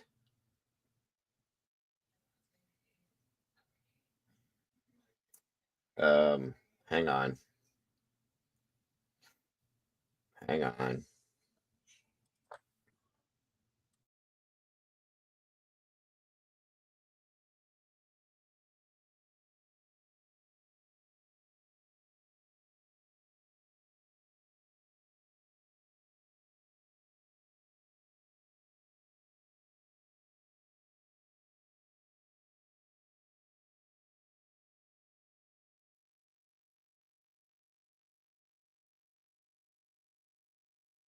On Thursday, May 15th, 2025, in White Castle, Louisiana, the Nottoway Plantation Mansion caught fire and burned to the ground. According to the Associated Press, the mansion's owner called the fire a total loss. The burning of the plantation mansion has sparked debate across the country on all sides of the political spectrum. I will not provide an opinion on the history or politics of the mansion at this time.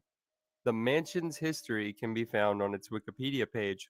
Another debate raged across social media the day prior regarding an event in Louisiana. NESPR, the New England Society for Psychic Research, headed by Tony Spera, brought the famed Annabelle doll, a Raggedy Ann doll from the 1970s that Ed and Lorraine Warren claimed was possessed by a demon, to Ghost City Tours in New Orleans. Full disclosure, traveler, this video will be biased as I have a prior history with Tony Spera, NESPR, and a company that oversees aspects of NESPR's promotion. In her protective case, Annabelle was on display at Ghost City Tours on Wednesday, May 14th, 2025. Tickets to see the doll cost $60. This was a day before the burning of the Nottoway Plantation, which stood about 80 miles west of Ghost City's New Orleans office. Are these two events related? Annabelle showing up in New Orleans and a fire within 100 miles? Well, let's check Facebook for an opinion. And I quote, Annabelle, the possessed doll, was brought to New Orleans, despite being requested to not be moved earlier this week. Yesterday, the Nottoway Plantation in Louisiana caught fire and was destroyed. Today, 10 inmates escaped from New Orleans Parish Jail. Think whatever you may, winky face. And that is true, by the way. There was an inmate escape on Friday at the parish jail. So did Annabelle curse the city of New Orleans? Believe it or not, unfalsifiable principles mean I can't confirm or deny either way, traveler. But it did give me an idea. The owner of the plantation and the state of Louisiana should sue Tony Spera and NESPR. Now, I'd be willing to bet that one way or another, the statement I just made caused a reaction from you, traveler. That said, I want you to hear me out. This is a win-win for me. Either Tony admits on the stand that the doll is fake, as was alluded to by Stevie at Truth or Demons, echoing the sentiment of countless skeptics over the decades, or Tony testifies that the doll is actually possessed by a demon. He is found liable of negligence for bringing the doll on a plane, despite apparently being told not to do it, and causing a fire and maybe a prison break. From there, he is sued into the Stone Age, and Nesper is no more. And then this doll can be scientifically studied. Give it a thought, Louisiana. You're on the clock for the. Wow, I had not heard of that till today, but that's quite interesting, folks. So, why would you? They kept her in a box for a reason. Stop moving it, in my opinion. Just saying. Jesus. Good Lord.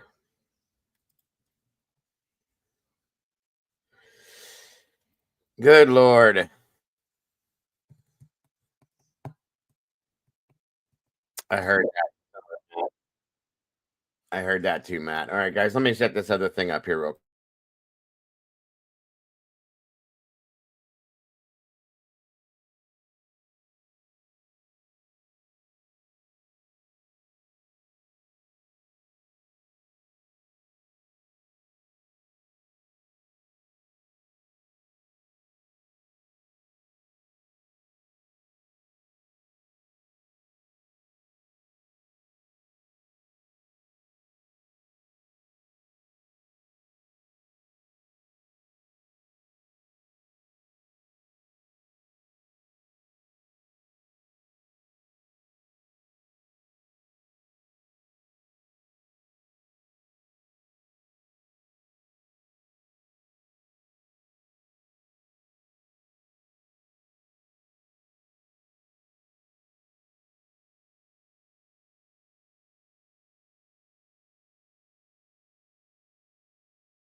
All right. So I don't watch this guy a lot, okay? But I do watch some of the stuff that he's been doing with Idaho. And some of it has made some sense recently. We've all looked into the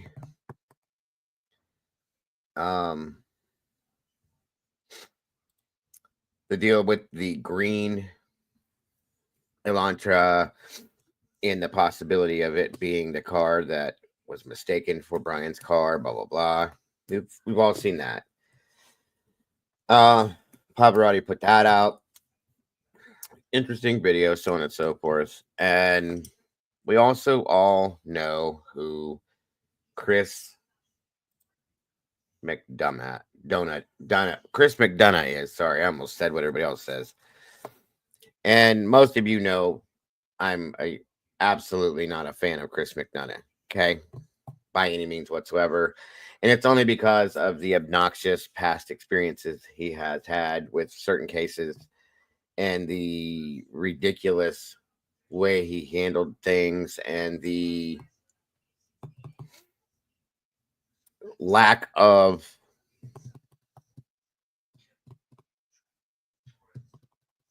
brain cells he seems to have, I guess we could say. Hey Raquel, good to see you. So, I'm going to apologize up front for this. It's very hard for me to hold my tongue when I talk about him. I don't like him at all. I don't care for him. I don't respect him by any means. And I respect just about everybody. But him, I don't. There's reasons. And if anybody knows anything about him, you know why. He's made some really stupid, imbecilic mistakes that anybody that has any kind of a law enforcement background should never make. Okay.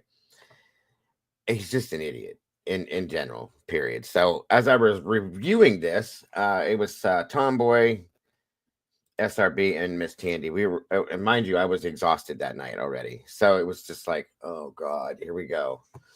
So we were reviewing this together, talking about it. And I just, for some reason, Chris sets off this,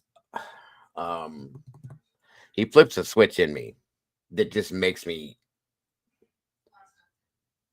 I'm not typically who I am. So I'm just going to apologize ahead of time for my reactions to the way he is. Okay. So, Pavarotti here put out a video about the whole green car scenario, and Chris decided that he was going to review it and try to make statements on it, which you can't do that. Okay. Not like him, not the way he is. It just didn't work out. So, like I said, I just kind of went forward with it. So I'm going to go ahead and watch this. We're going to review this real quick. Again, credit due to Jay Embry, Pavarotti. Those of you that haven't seen this, go check out some of his stuff. Some of it is definitely stands tall, in my opinion, or stands up, in my opinion, because it does make some sense, guys. So there's a link there for it. Now, the interview room, unless you want a dose of don't go there. That's all I'm gonna tell you. Yeah, unless you want a dose of just stay away, guys, because it's just complete duh. So let's see what we got going on here, guys. A lot of apparently a lot of nervousness out there surrounding the alternative perpetrator evidence that the defense is going to be presenting. And interesting enough, last night I watched one of the more mainstream minions actually go through and attempt to say a lot of things about things that old Pav has said. That now, mind you, Pavarotti's keywords here: attempt, and mind you, McDuh is retired law enforcement. Okay, I don't get this. I don't know what if he was like Disneyland law enforcement or what the hell he was law enforcement, but it ain't what I would call law enforcement to be able to make or say the things, make the decisions or say the things that he does. Okay. Again, keyword attempt. Yes, Tomboy. Thank you. that he has determined from his investigation, that I've determined from my investigation. And it was interesting watching Chris McDonough go through and try to critique my work, considering he has 300, investigations under his belt. Very, very experienced investigator. So 300. Yeah. 300. I don't know if that's a good or a bad number, folks, but remember it's 300. Mm-hmm. Because I don't feel like it was particularly flattering in a lot of ways, considering that this was his thumbnail. And the fact that a lot of the things that he said in there were 300 over 40 years, guys. But do the math. Figure that one out. Were just not very accurate and not very well thought out.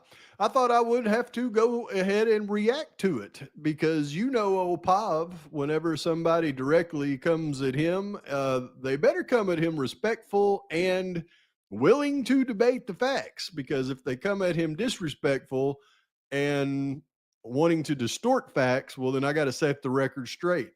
So I know y'all don't like it when I do this, but hold on to your hats, because we're going to talk about some of the things that Mr. McDonough discussed in his video. And I'm going I'm going to right the wrongs, and I'm going to point out some things that he should probably think about a little bit harder before he I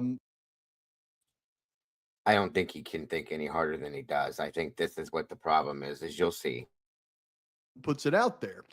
And one only has to go through his comment section and look at all of the people who have, POV derangement syndrome and, Koberger derangement syndrome. And you'll see that I counted, I don't know how many comments where they accused the defense of leaking the information to Dateline because I the agree. defense would want, evidence out there from the case in the hands of people that will not only take the evidence and display it, but they will 300 expert offering 300 as a detective. I don't think he was a detective or 40 years police officer first. Just saying, I don't care for the. No, you're right, absolutely, but no, that. I think probably 297 of those were detective books that he figured out himself, or they were fill-in answers or something, in my opinion. bring their expert opinion. So when you're discussing experts in a criminal case, well, I would think that an unbiased approach would be to give legitimate respect to the opinions of the experts on both sides. Because as you're going to go on and say, the defense expert is paid by the defense to work for the defense, as if to say the state's experts aren't paid by the state to follow the state's directions. And I agree with some of you guys. I don't always agree with everything Pov says, conclusions and stuff like that. But he does make good points, and I respect him for what he does. This car situation, it absolutely makes sense to me. It does. And when he's definitely Joe Kenda, no, by no means whatsoever. McDonough is like Homer Simpson compared to Joe Kenda. Sorry, but that's kind of how I see him in my eyes, as Homer Simpson, just so you know. You're acting like the defense has an expert that's paid and he'll say anything, but the state's expert that's paid will only go with the facts. That doesn't seem very unbiased. Let's listen. And this one here, we're going to talk about the defense expert. And this is where I think the defense may lean. And it says defendant disclosed expert opinions from Brent Turvey that more than one assailant was necessary to accomplish the crime in the time frame alleged. So what happened was they went out and retained a defense expert. And we're going to learn about that guy here in a minute.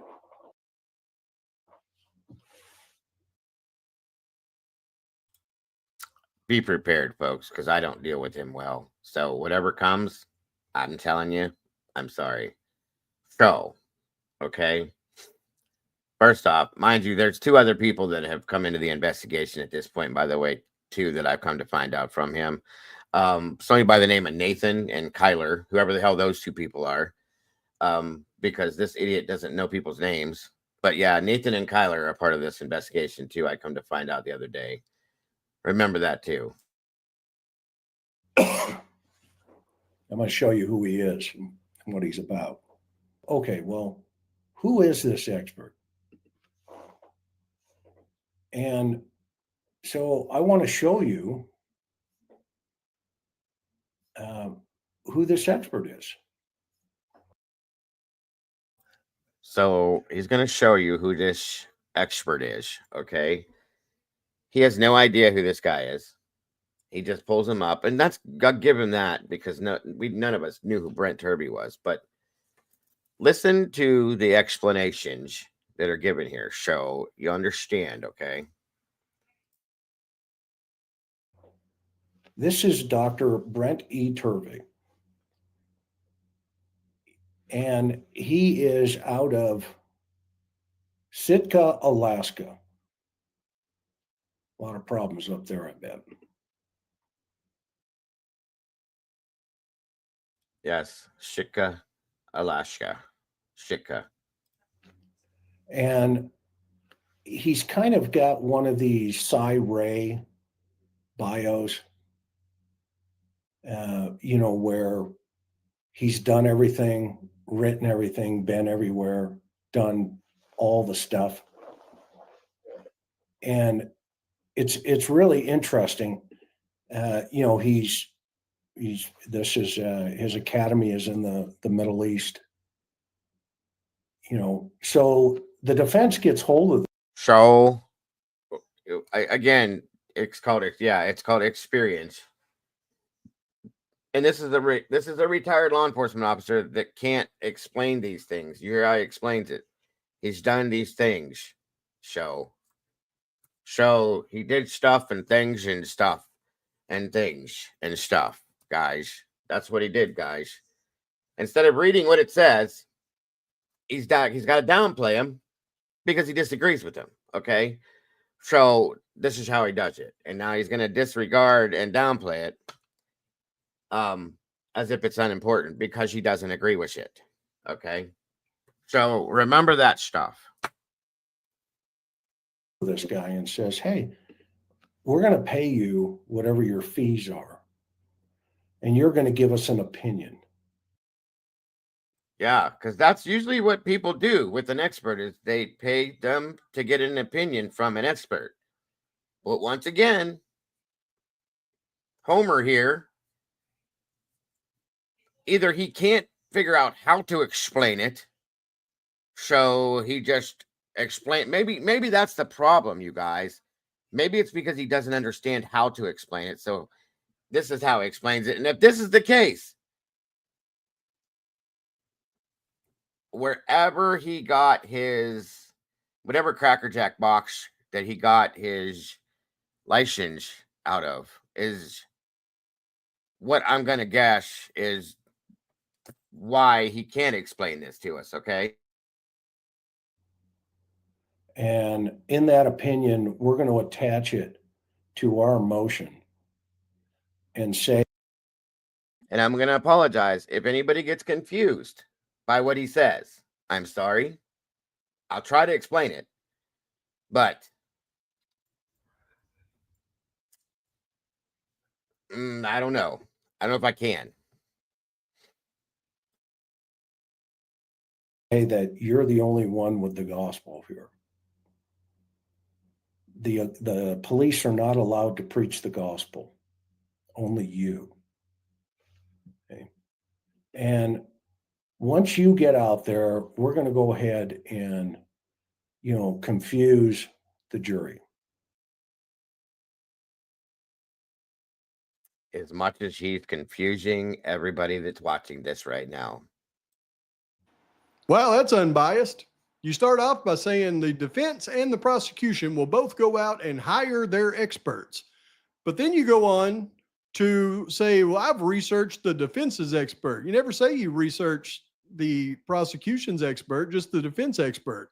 And then you go on to say that the defense is getting with this guy where nothing goes on much up in Alaska, I bet, as if to insinuate he doesn't have very much experience.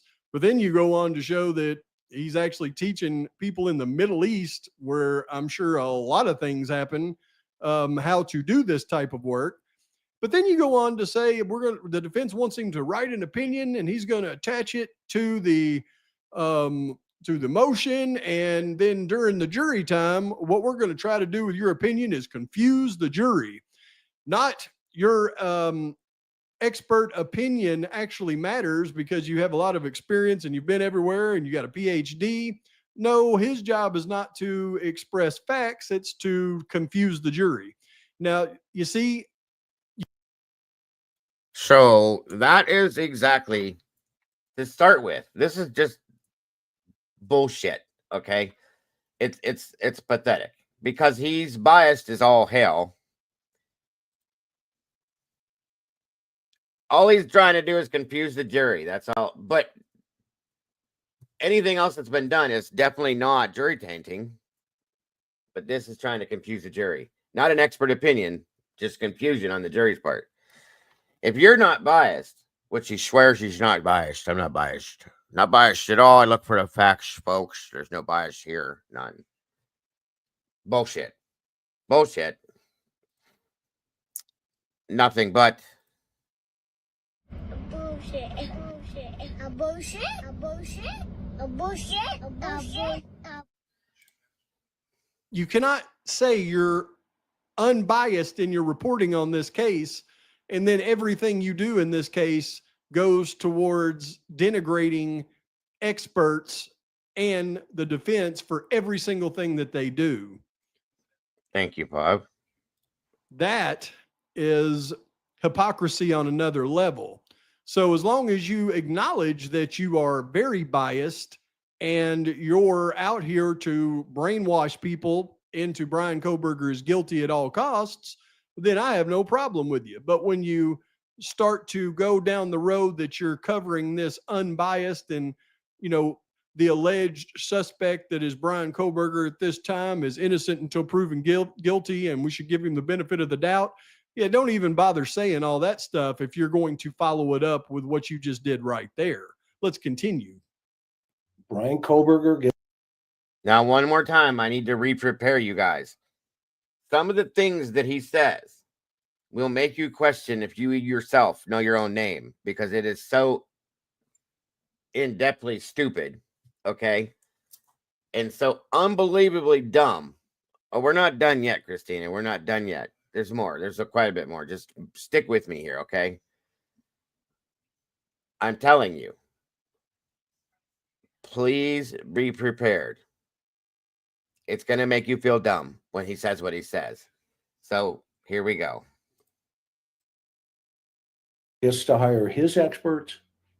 The prosecution gets to hire their experts. So they both get to hire their experts. So I'm glad now that we know that prosecution gets their experts and defense gets their experts. I'm glad he taught us that, because we would have never figured that one out on our own before that, okay? But only the defense's experts. And these are his wise, apparently are these are the wise words from 40 years plus in law enforcement experience. With confusing the jury. I see. So every once in a while, the defense will throw a curveball. I.e. they're going through their, the deck of cards, and they say, okay, well, here, we have an expert, Your Honor, and here, this expert's saying, hey, this crime could not have been accomplished in the time frame alleged by the prosecution. Okay. Specifically, he asserts that, one, there is direct and indirect evidence that attempts were made by the suspects, suspects, to clean up the crime scene after the homicides. Suspects, yeah, okay. Now, and yes, I'm being petty today. I'm sorry. I can't handle this, nor him. I just can't. And especially with this stupidity, I will be petty today. This could be as simple as a suspect going into a bathroom, turning on the sink, and washing a knife. And now this person interprets that as more than one suspect.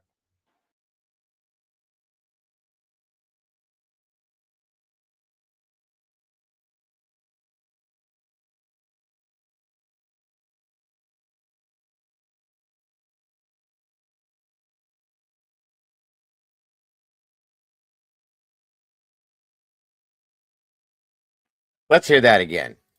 This expert's saying, hey, this crime could not have been accomplished in the time frame alleged by the prosecution. Okay. Specifically, he asserts that, one, there is direct and indirect evidence that attempts were made by the suspects, suspects, to clean up the crime scene after the homicides. Now, this could be as simple as a suspect going into a bathroom, turning on the sink.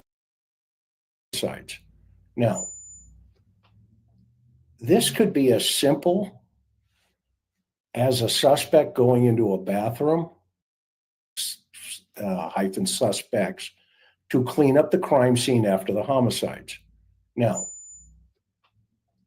this could be as simple as a suspect going into a bathroom, turning on the sink and washing a knife. And now this person interprets that as more than one suspect.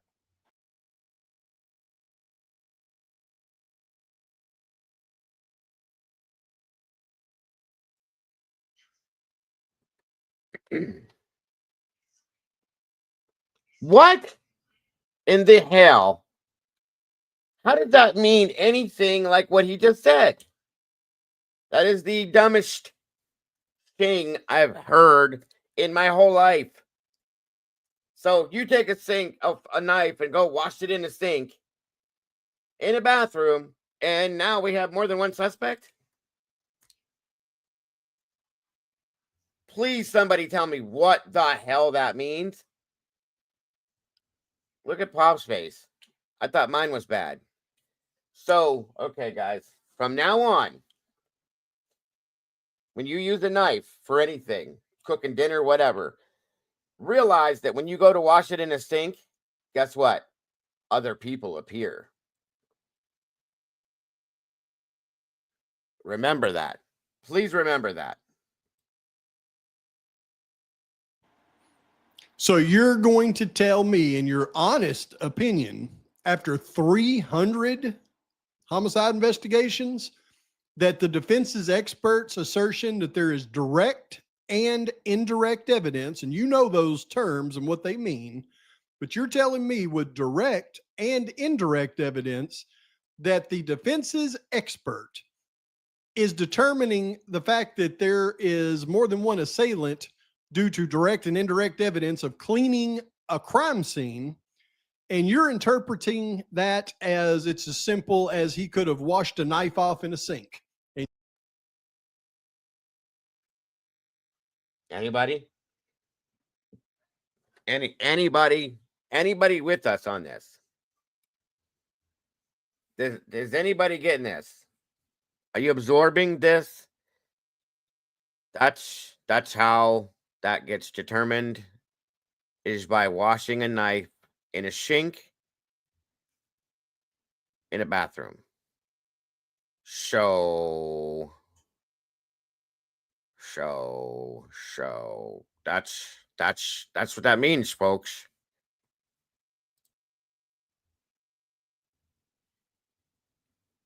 Can anybody say lobotomy? And you're coming with that with all your experience, Mr. McDonough? I don't think I need to say anything else about that particular topic, should I? Nope. And then number two is there were multiple weapons used against Kaylee, Xana, and Ethan to have been attacked at the same time. So what this Turvey report, page 20. So what he's saying is both of these individuals, these victims, all three of these victims were being attacked simultaneously. Okay. Nope. That is not what they said. Chris, you are wrong again. Jesus. Wow. Okay, right there is where my head just exploded. And you know, this is why people appreciate me so much for reading these court docs, because for some reason, even the most experienced people cannot read and comprehend what they're reading. And it's funny to me that I even mentioned this in the video that I did yesterday, or maybe it was yesterday. I think it was yesterday. Whatever video that he had watched that initiated his doing the video that he did. So basically, folks, the alternative suspect is a fucking octopus. Okay? Because he killed 4 people at one time. One person did that in 4 minutes. If we're to go by Homer here's explanation, okay? as I speak, my brain is starting to leak from my left ear, just so you know.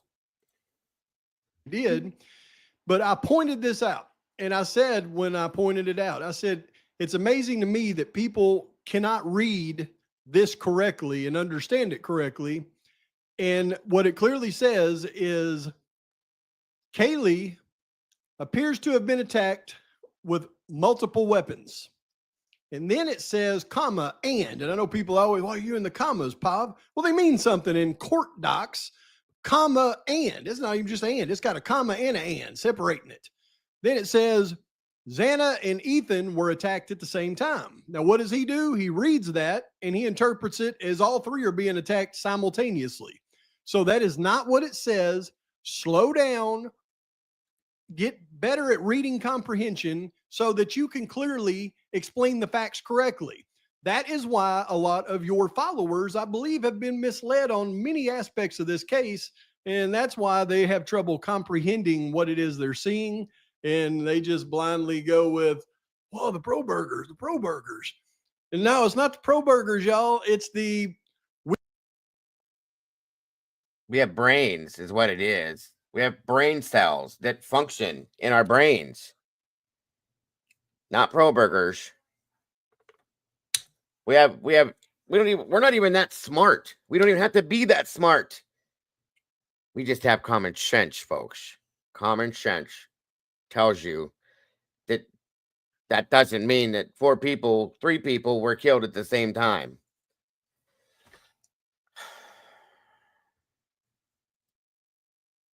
We can read and understand things. Y'all have an issue with that on y'all's side, and y'all's side is, we're just going to leave it at that. But anytime, Mr. McDonough, that you would like to have any type of live conversations or debates about this case, the evidence in this case, alternate perpetrators. Now there's more. Let's keep going. That was really interesting considering, like I pointed out the other day, with all of the so-called new evidence that has been disclosed on your channel with Steve G, as you were interviewing him. And as I mentioned, the special prosecutor. Okay, fine. But the green one's not on. Take those things at face value, they wouldn't have any value. Now, this is the best part. Okay, I skipped around through here, but this is the best part. I want you to see this one. This is the one that literally made the top of my head just fly off. Okay, it literally did. And hold on to your chair because you might fall over. Oh, the evidence came out. No, it wasn't the evidence. It was the fact that the things came out and then they added their narratives around the evidence and told a story with it. That is what was egregious. But I'm going to show you in this how somebody that's a 300 investigations under his belt goes through, and we're just going to get right into it, folks. Hold on to your hats because this one's going to be interesting. Because Koberger's car right now is not white. It's green. Just, there's a green Hyundai driving around the block, when they're tearing. Do you see how he tries to confuse people with his stupidity? Because nobody's ever said Brian's car was green. That's never, ever, ever been said before. What has been said is that there was a green Elantra, so that nobody does get confused by his tiny, tiny, tiny little pea-sized brain. Okay? What has been said is that there was a green Elantra that has been proven to be very much like the vehicle that has been described to us driving around that night. But it doesn't belong to Brian. Okay? So avoid his stupidity here for a minute and listen to what truly is being stated. Tearing the house down and all this other garbage. Okay, well, yeah, okay, fine. But the green one's not on video. Okay. So the green car. The green car. One more time. What'd you say there, Chris? Okay, that's been, okay, fine. But the green one's not on video. Okay, fine. But the green one's not on video. Garbage. Okay, well, yeah, okay, fine. But the green one's not on video.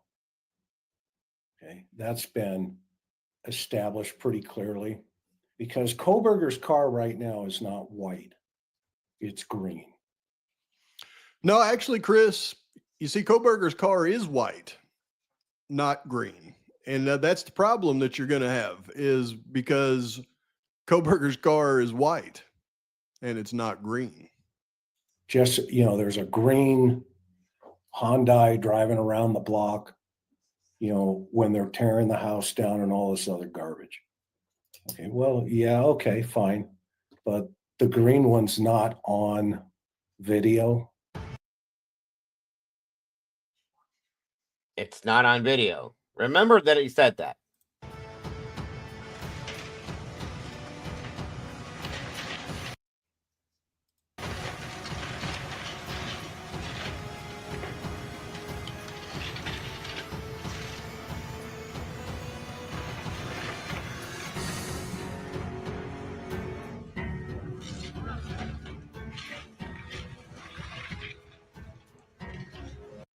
Oh, you meant that car. That Elantra. Yes, yes. No. See, here's the problem, folks. See, he said green. That's emerald. I saw that one on video. That's emerald. That's not green. I was looking for the green car. That's emerald. Emerald, metallic emerald, not the green.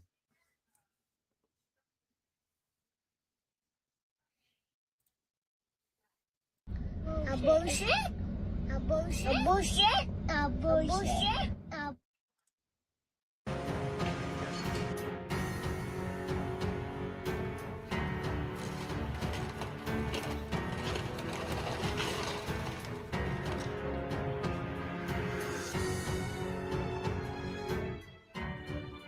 It's crazy.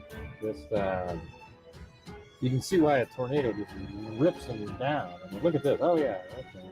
I mean, those are incredibly powerful machines. They weigh a lot. But no, it's not on video, folks. It's this green Elantra is not on video, not at all. Again, just to clarify this, he said green. That's emerald to me. Okay, just sorry, my mistake. They use leverage and stuff, but with the steel machines, they weigh a lot. They use leverage and stuff, but with the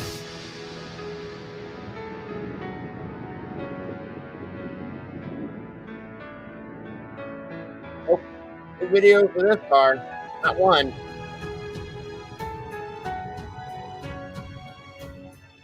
Yeah, and of course they had to use tube video too.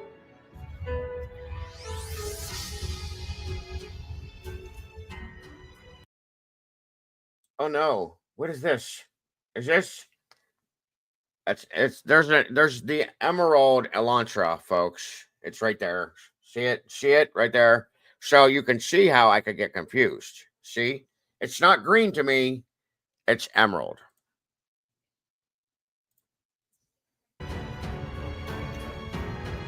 And, the green car now. Okay, the green car. There's video of this green car in the neighborhood. We'll get.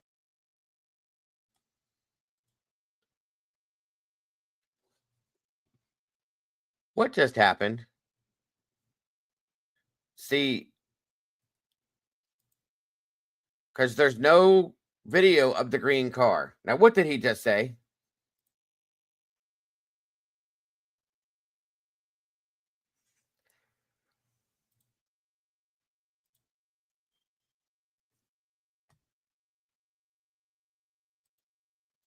There's video of this green car in the neighborhood.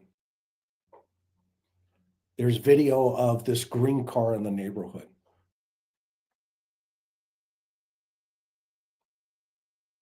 So, well, guess what? There's video of a white car in the neighborhood too. There's videos of 3,000 white cars in the neighborhood, folks. Lots and lots of them. There's more white cars than there are green cars.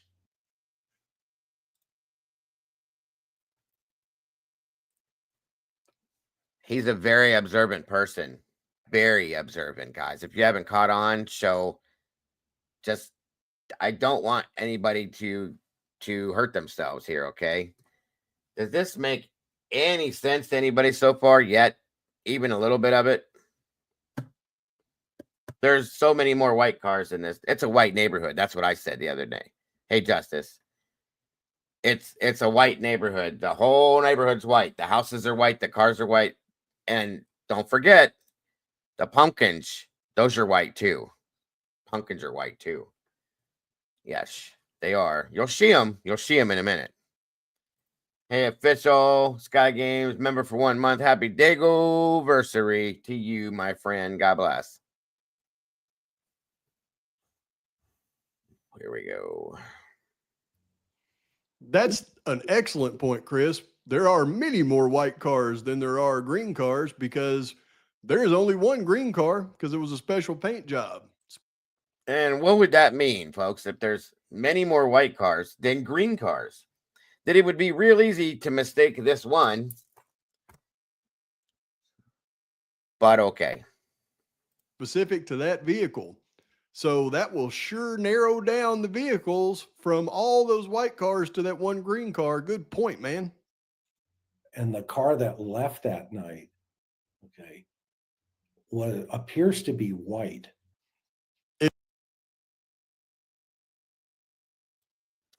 Yeah. It sure does appear to be white on those infrared cameras. Of course, the pumpkins appear to be white too. So what color could it really be? So those are the white kind of pumpkins. See them? See, those are white, guys. Those are white pumpkins. They're a special kind of pumpkins that they put out that time of year. And they only use them in Moscow, folks. They're right there. See them? See them? That's it right there.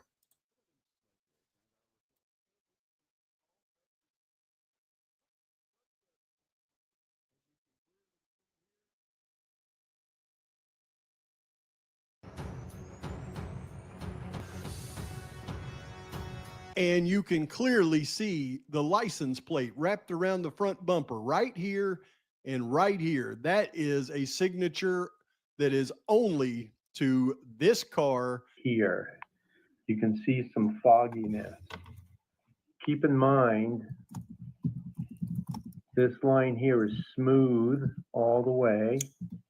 Then it gets a little foggy right here. And then it becomes smooth again. Yes, those are albino pumpkin, guys. They only have them in Moscow, Idaho. Something's there. Let's take a closer look here. Okay, this one is filtered in like an orange color. And you can see right here is this big hump going down lower than the line, the lower line of the. In all seriousness, for a few minutes here, this does show very clearly that when they showed this vehicle that they saw all over Moscow, there's the license plate that's wrapped around the bottom of the green one, guys. I have absolutely no doubt in my mind that that's very possibly that vehicle at this point, okay? But if you ask Chris, you know, your left lobe will start to leak. Just be careful with that. I'm just telling you. Lower lip. And then right here, you see that dimple. So this is just the filter. Let's get rid of this one. Now here's a black filter. And you can see it. Do you see this dip? Smooth here, and then there's like a dimple there and dimple here. Okay, here's the stock photo of a 2015 Elantra with the front plate. So you can see where it goes. It goes right below the Hyundai emblem grill and above the. Now, just so nobody gets confused, because I know this is very confusing right now. This is Mark B that's explaining this. He did this like a year or so ago. Okay, great job with this, and it points out what everybody should have saw in myself, but mostly law enforcement and other people, and all these guilters are in denial over. But okay, we'll just leave that at that. Okay, and that's the whole point right there, guys. The whole point right there. And this will be explained a little clearer here. Don't worry. The lower grill, right on the big part of the bumper, right there. And then the lower lip is right here, and it's smooth. I'll show you a better shot of the lower lip here. Both BK's car and the green car did not have a front license plate here, right there. But the lower lip on this, you can see, is really smooth. There's no weird, blurry areas whatsoever. So here's a better shot of the car. And this here is a front license plate right here. It's supposed to be here, but for whatever reason, they put it here. And it looks like it's bent. And it looks like right here, going this way and then down, is the remainder of a broken license plate frame. And then it looks like the plate is bent at a slight upward diagonal right here. And right here, you can't see the lower plate. The next picture, I put a filter to it and you'll be able to see this area right here. Then notice right there, there's a little dimple, like maybe the front of the car right here hit something, created a little dimple. Okay, here's the filtered one. Now you can see the lower part of the license plate much. No, what Chris will say is that he parked his car in Lewiston and he jogged to Moscow and back in that period of time after committing those murders. That's how that went down, Tomboy, just so you know. Much better. And again, you can see the little dimple there. And here's the broken license plate frame right there. And also right there, you can see what to me looks like. So that, again, nobody's confused. The entire point behind this video and stuff is to point out that you couldn't tell because the videos were so blurry. What they did know was that there's no license plate here where it's supposed to be. The plate was wrapped around this bottom part of the bumper. You couldn't see it. And that car right there, that green one, was mistaken for Brian Koberger's car. That wasn't anywhere near this crime scene when this happened. Because this car was back and forth all night. I think the guy that owns this car was doing some kind of deliveries that night. In my opinion, that's what was going on. So in turn, but once again, I guess you got to have so many brain cells that work and bounce off each other before that's realized by certain people like this that they just don't want to see it. Just saying. A little dent right here, kind of just left of center of the license plate. Yes. Here's the driver's side headlight, passenger side headlight. This here would be where the H logo, Hyundai logo goes. And this picture is mainly so you can see the bottom of the license plate right here. And that dent I was talking about. And of course, a little dimple. They have made a colossal mistake in this case. And then there's the wheels. I have no doubt, Jeff. And I know that no matter what would be proven to you, you would say that no matter what. So it is what it is. Believe what you believe. I respect that. That's all there is to it. This vehicle, you can see the spokes go across. There's 1, 2, 3, 4, 5, 6. There's 6 spokes that go directly across. Koberger had a 5-spoke wheel that were offset spokes. This vehicle has a 6-spoke wheel that matches perfectly. Now we're going to focus on the wheel for a minute. The front wheel. It's the only wheel that I could kind of get an idea what was going on. To me, this looks like one of the wheel spokes. And here's another one. They're horizontal to each other, straight across. Then here's another one here going up, and another one right here going up.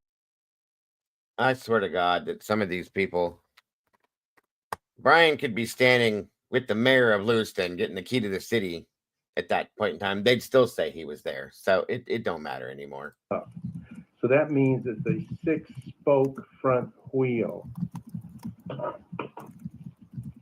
And the spokes are thin. Here's the green car, and it actually has 6 spokes. It's hard to see the spokes. I agree with that one, but he points it out in a good fashion. It's just really hard to see it, but I agree with that. There's one right here.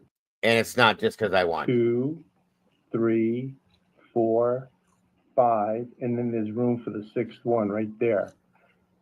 And you can see, like, this one right here goes straight across to this one, horizontal. So you have to have 6 spokes to be able to get a horizontal. And then this is actually, I think he was like some form of a delivery driver or something, Virginia, and he was just all around all night. That's my opinion, but BK's rear wheel at one of the Indiana stops. You can see the spokes are thick, and that's 1, 2, 3, 4, and right by the cursor, that's 5. So it's a 5-spoke wheel. So if we're going to say the wheel is visible on this Ridge Road car, it looks more like the green car 6-spoke wheel than BK's 5-spoke wheel. I know it's hard to see, but that's the best we got right there. Here's an identical car to BK's, 2015 Hyundai Elantra SE, and you can see the 5-spoke wheels. I'll get up close on that front one. Spokes are thicker, and there's 5. Here's a 6-spoke aftermarket wheel, very similar to the lime green car's front wheel. But then there's this Elantra emblem on the front of the green car. You can see it's painted green, just like the rest of the car, so it won't reflect light.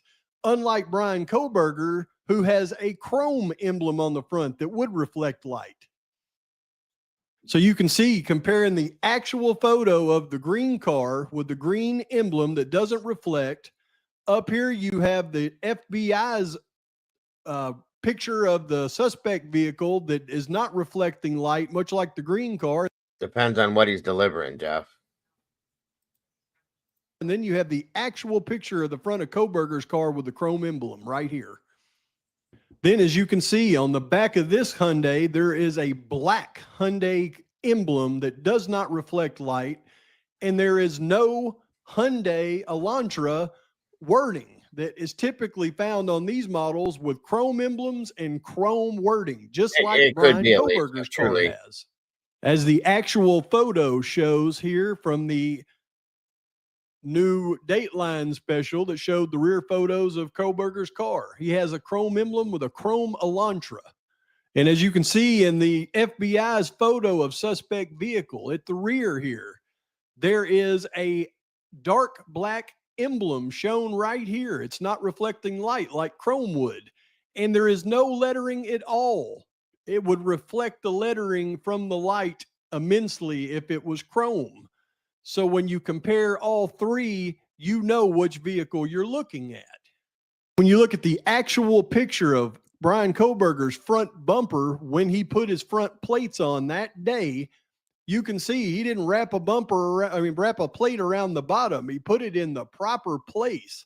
And the bottom of his bumper is clear, except for a little bit of ice you see forming on there. It is clearly not Kohberger's car. So, Chris, let's hear you respond to all of that. I know for those of you that watch my videos, you've seen that, and that's not new. I popped a couple of new things in there that you haven't seen. But for you to sit there and say, well, that car wasn't green, it's already been proven to be white. I don't think it has. And I think it's proven now to not be Kohberger's car, but you now know what car you're looking at.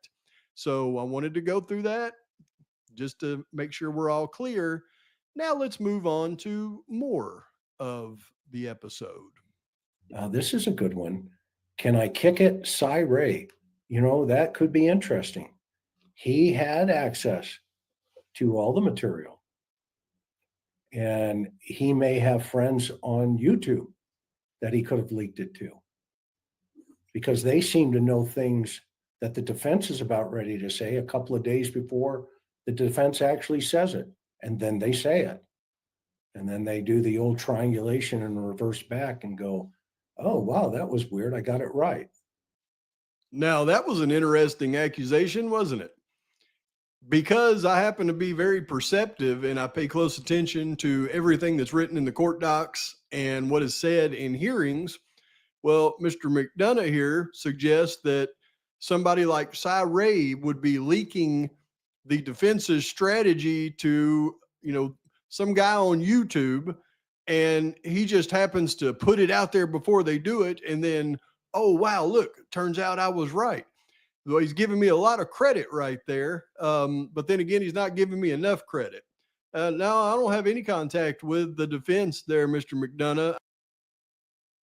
So now he's saying that the defense is leaking things to YouTubers to put out here and build their own separate narrative.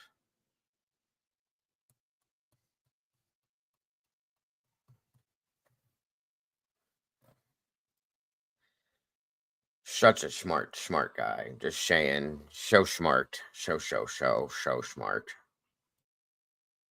I just happen to can read and comprehend and can critically think. And because I can do that, I can predict things, and I have predicted things that have come true in this case. And I will continue to do it because that is what I enjoy doing now. But let's keep going. That was really interesting considering, like I pointed out the other day, with all of the so-called new evidence that has been disclosed on your channel with Steve G, as you were interviewing him. And as I mentioned, the special prosecutor can take it as far as he wants to as it relates to things like that. Let's proceed. In fact, I would, consult with some of the brainiac specialists you have on your channel, because that seems to be something I think your psychologist friends would consider deflecting. I believe that's the clinical term for it.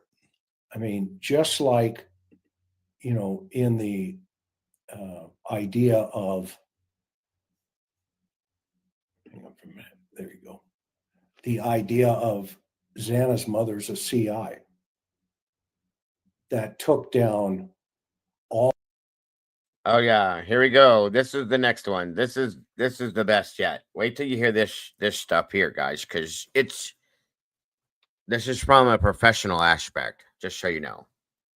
All of these, 10, 13 different people on a major drug trafficking situation. Here's a hint. If you know anything about how that world works, she's a user. Xana's mother is a user, i.e., she probably has an addiction problem.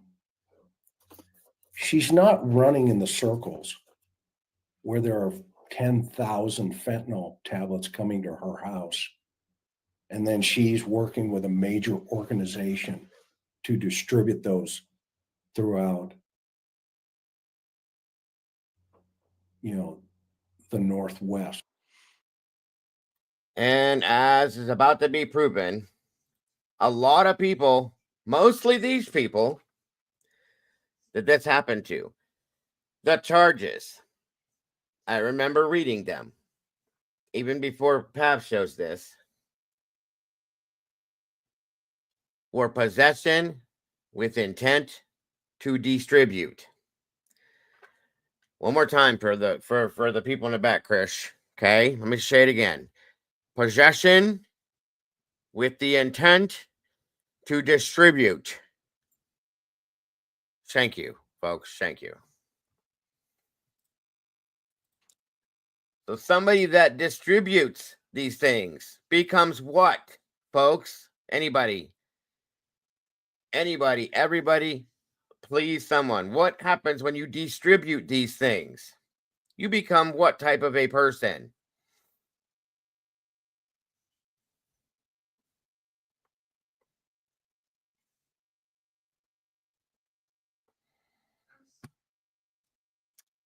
Wow. I have to disagree with you there, Chris, wholeheartedly. If you knew anything about people that are users that do not have jobs like she didn't, then you would know that No, okay, a dealer distributes these things. So when you are charged with possession with intent to distribute, you become in the minds of law enforcement, a dealer. Not just a user. They're just users. She's just a user. You're a user. What? I mean, what? Who says something like that, first of all? Okay.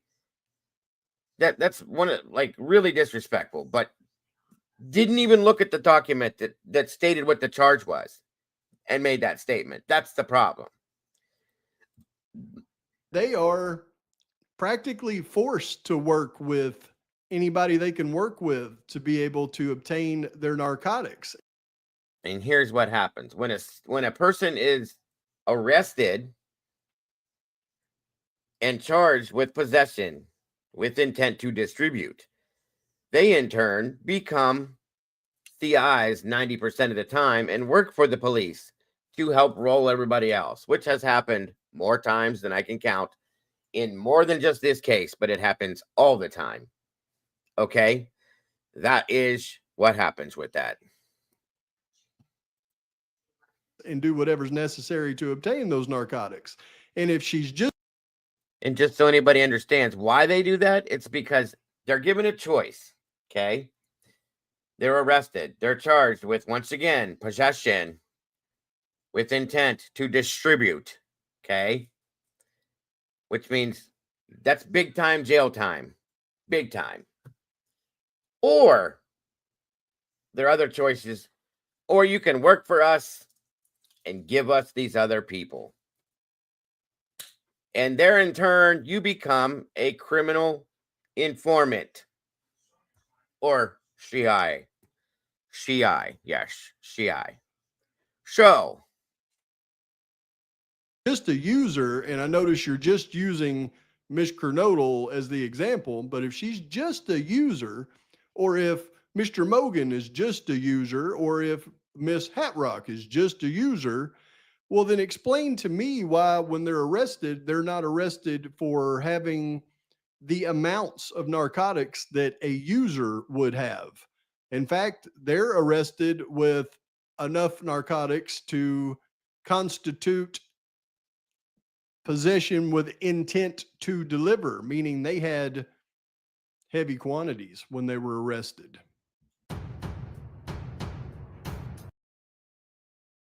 there's the document right there. Possession of a controlled substance with the intent to distribute.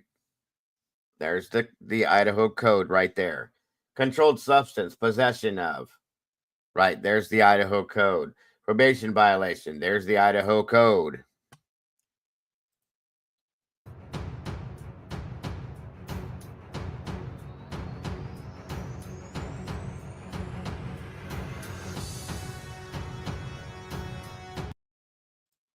Controlled substance, possession of a controlled substance with the intent to, there's the Idaho code, distribute. Drug paraphernalia, use of possession with intent to, Idaho code, to distribute. So they're not just users, okay? They're not just charged with being a user. Just so you know. So understand.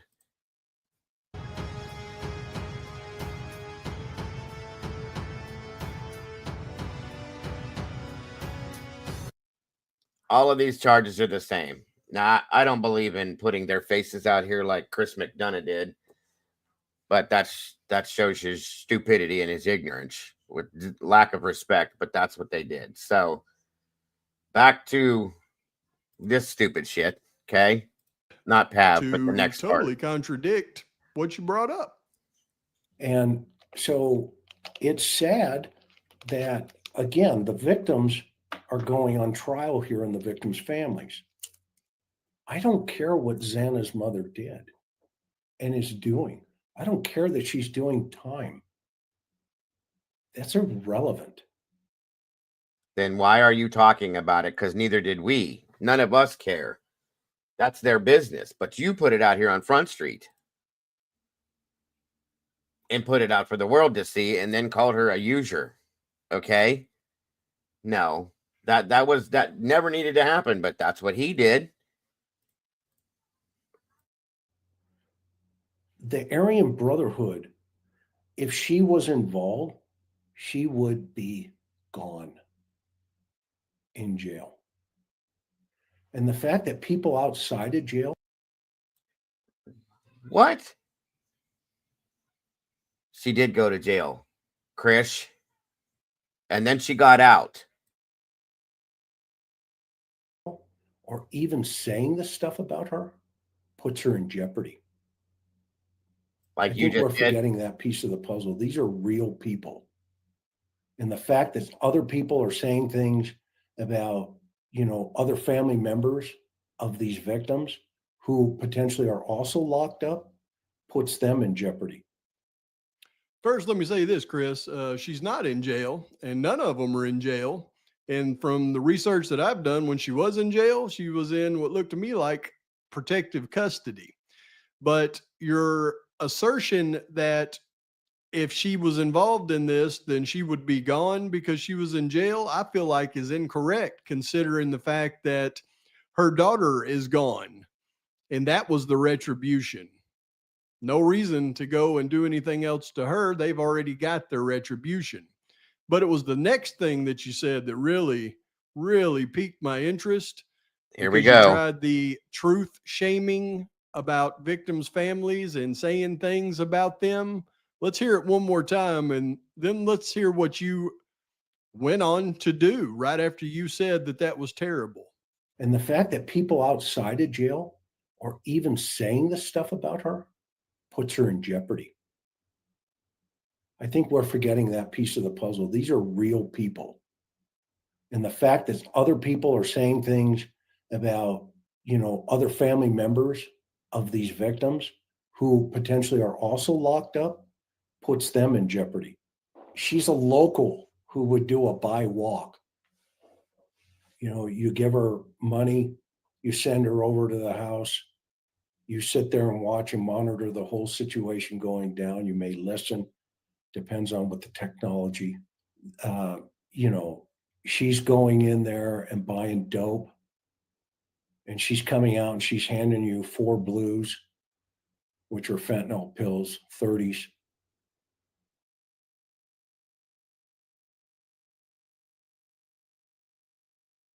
Are you serious, Chris? Are you serious? Did you guys see what he just did? Watch. And you're putting them in a little baggie with your gloves on. You're booking them into evidence, okay?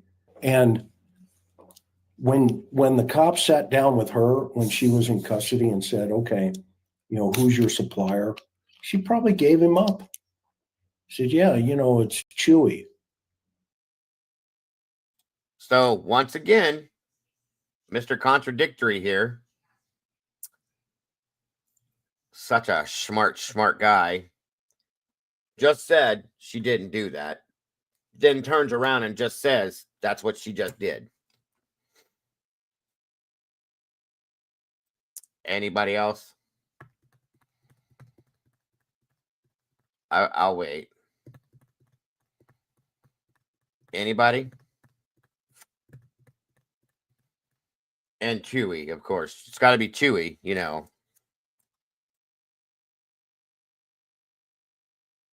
Okay, well, how many pills you get a week? Well, he gives me, 15. Okay. And do you sling those for him? I.e., do you sell them? Yeah, I may sell 5 and I get 4 or I get 2, whatever. When the cops sat down with her when she was in custody and said, okay, who's your supplier? She probably gave him up. But according to him 4 minutes ago, that's not what she did. She's just a user. I.e. She probably gave him up.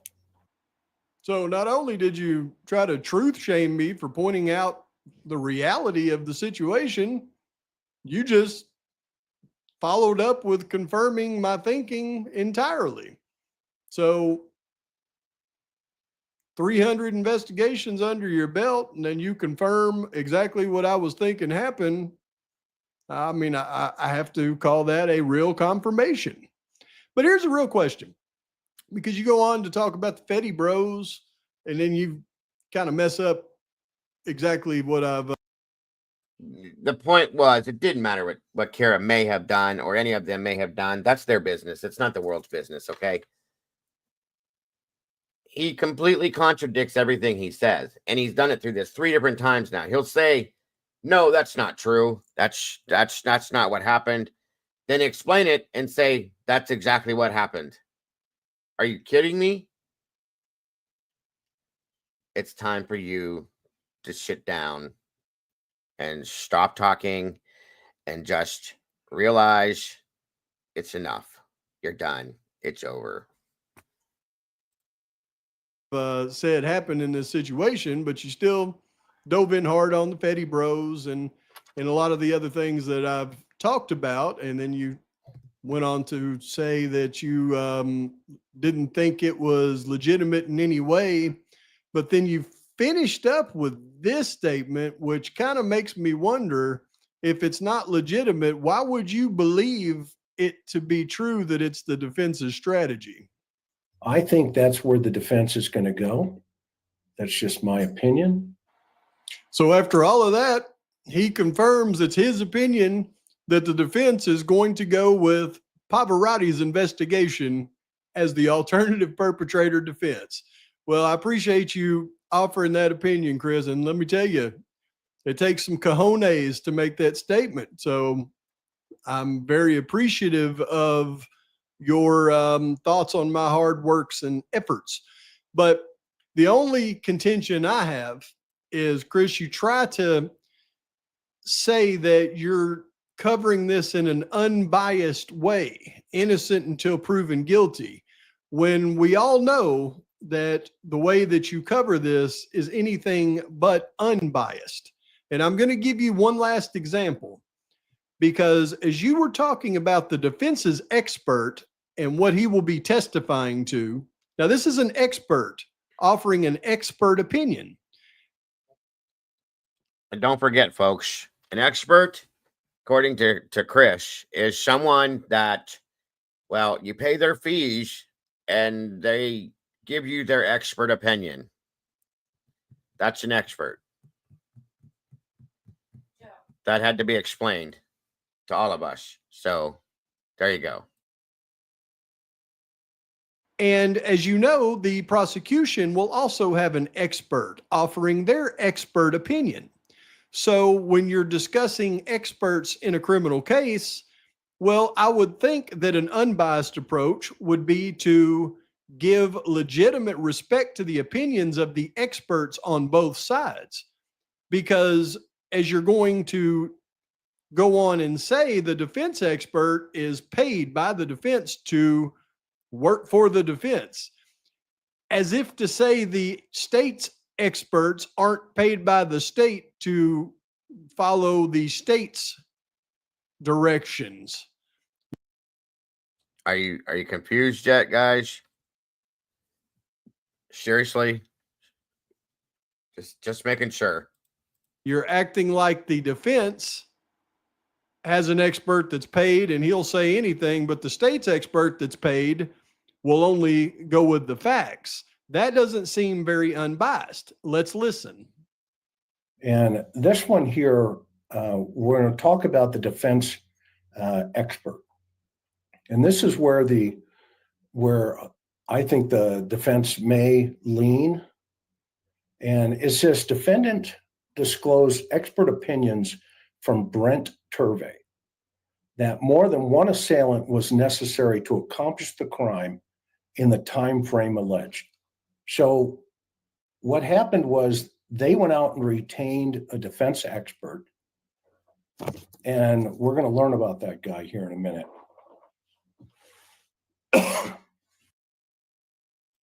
Yes, we're going to learn about what a defense expert is, guys. So pay attention. I'm going to show you who he is and what he's about. Okay, well, who is this expert? And so I want to show you. And then everything. We went through that part first. So sorry, I just flip-flopped this whole thing, but I just wanted to show that first. You do in this case goes towards denigrating experts and the defense for every single thing that they do. That is hypocrisy on another level. So as long as you acknowledge that you are very biased and you're out here to brainwash people into Brian Kohberger is guilty at all costs, then I have no problem with you. But when you Which is exactly what has been going on with the smear campaign from everybody and MSM and all that, guys. We've seen it again and again and again and again. It's not going to stop. So there's that too.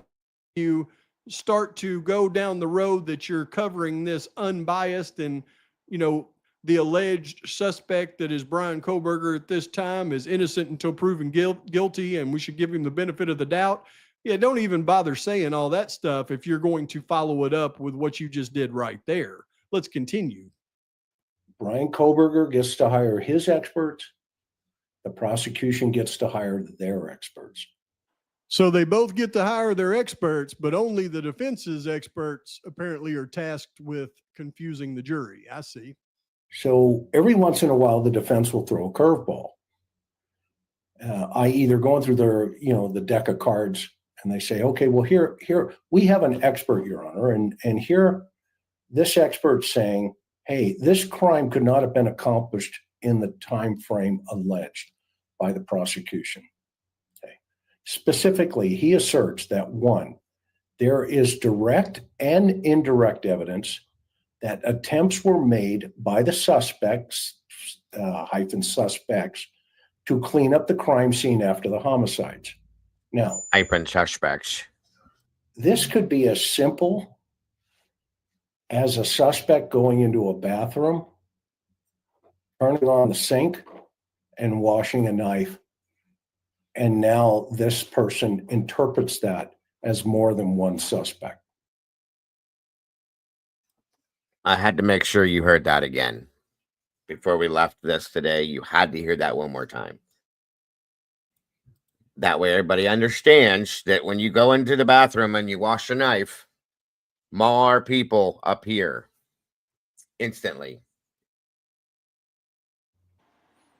So you're going to tell me, in your honest opinion, I even mentioned this in the video that I did yesterday, or maybe it was yesterday. I think it was yesterday. Whatever video that he had watched that initiated his doing the video that he did. But I pointed this out, and I said, when I pointed it out, I said, it's amazing to me that people cannot read this correctly and understand it correctly. And what it clearly says is Kaylee appears to have been attacked with multiple weapons. And then it says, comma, and I know people always, why are you in the commas, Bob? Well, they mean something in court docs, comma, and. It's not even just and. It's got a comma and an and, separating it. Then it says, Xana and Ethan were attacked at the same time. Now, what does he do? He reads that, and he interprets it as all three are being attacked simultaneously. So that is not what it says. So in turn, like I said, guys, the perpetrator in this crime is an octopus. All three of them were attacked at the same time, the same moment, by the same person within 4 minutes' time. It's got to be an octopus. That's all there is to it. I think we have solved the crime here. Me and Karen and Mary in the Airstream. We've been sitting here for 2 years now, and this is the answer, that an octopus was the assailant in this crime, and I'm proud to say that we've solved it. Thank you. We appreciate you. God bless. Now I got to get back to my lunch here with Karen and Mary in our Airstream. We'll see you soon. slow down, get better at reading comprehension so that you can clearly explain the facts correctly. Thank you, Bob, once again.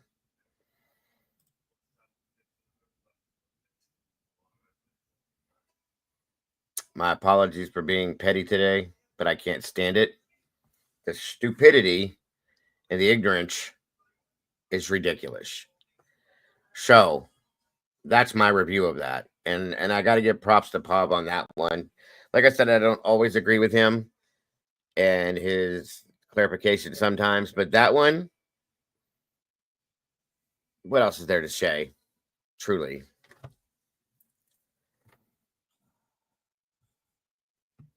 I don't even know what to say, you guys. I just don't. No idea what to say.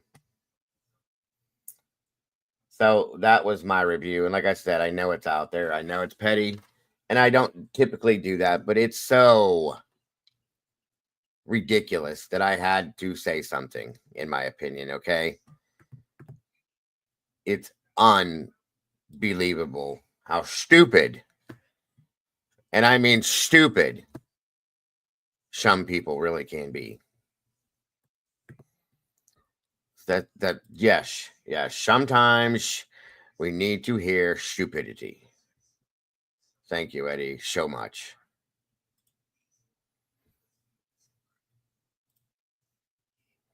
So, thank the Lord that that person no longer works in law enforcement. I'm gonna put it that way, because God bless anybody that has to deal with had to deal with that. I have a bad feeling that they would be in all sorts of troubles. All right, y'all. I think that's gonna do it for today's show.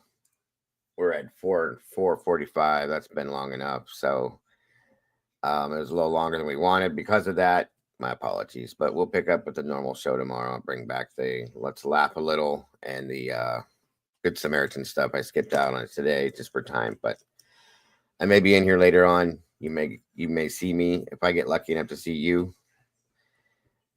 And that will be that for that when that happens at that time. So thank you all so much for joining us today.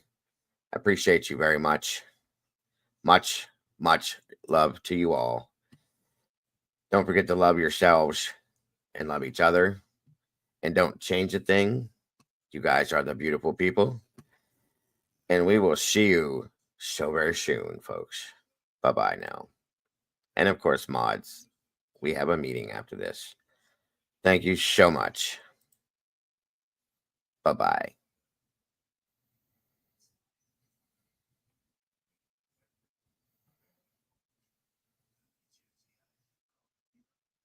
Life's a journey, let's make every moment shine.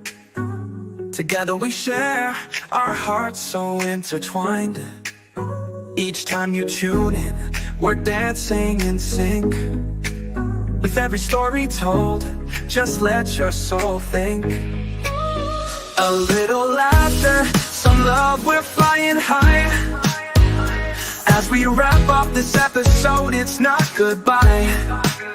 News on the airwaves, spreading joy and cheer. Thanks for being with us, we'll see you right here. Kick back, take a breath, leave your worries behind. This podcast is magic, a treasure you'll find. With every moment shared, we light up the way. Join us next time for more laughs and play. A little laughter, some love, we're flying high. As we wrap up this episode, it's not goodbye. News on the airwaves, spreading joy and cheer.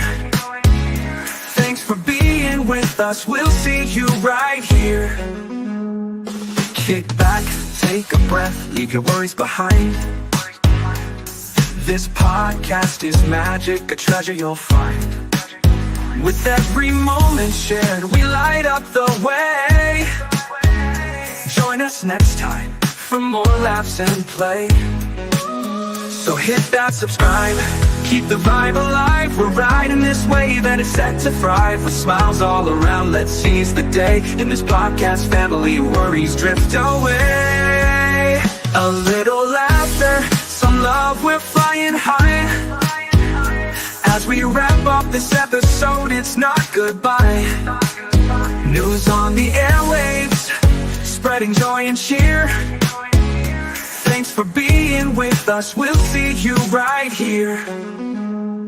So gather round friends, it's time to reflect. In this joyful moment, what's next to connect? Let's cherish the laughter, the joy that we spread. Together we'll thrive until our hearts are fed. See you next time with stories anew. Can't wait to share more with all of you.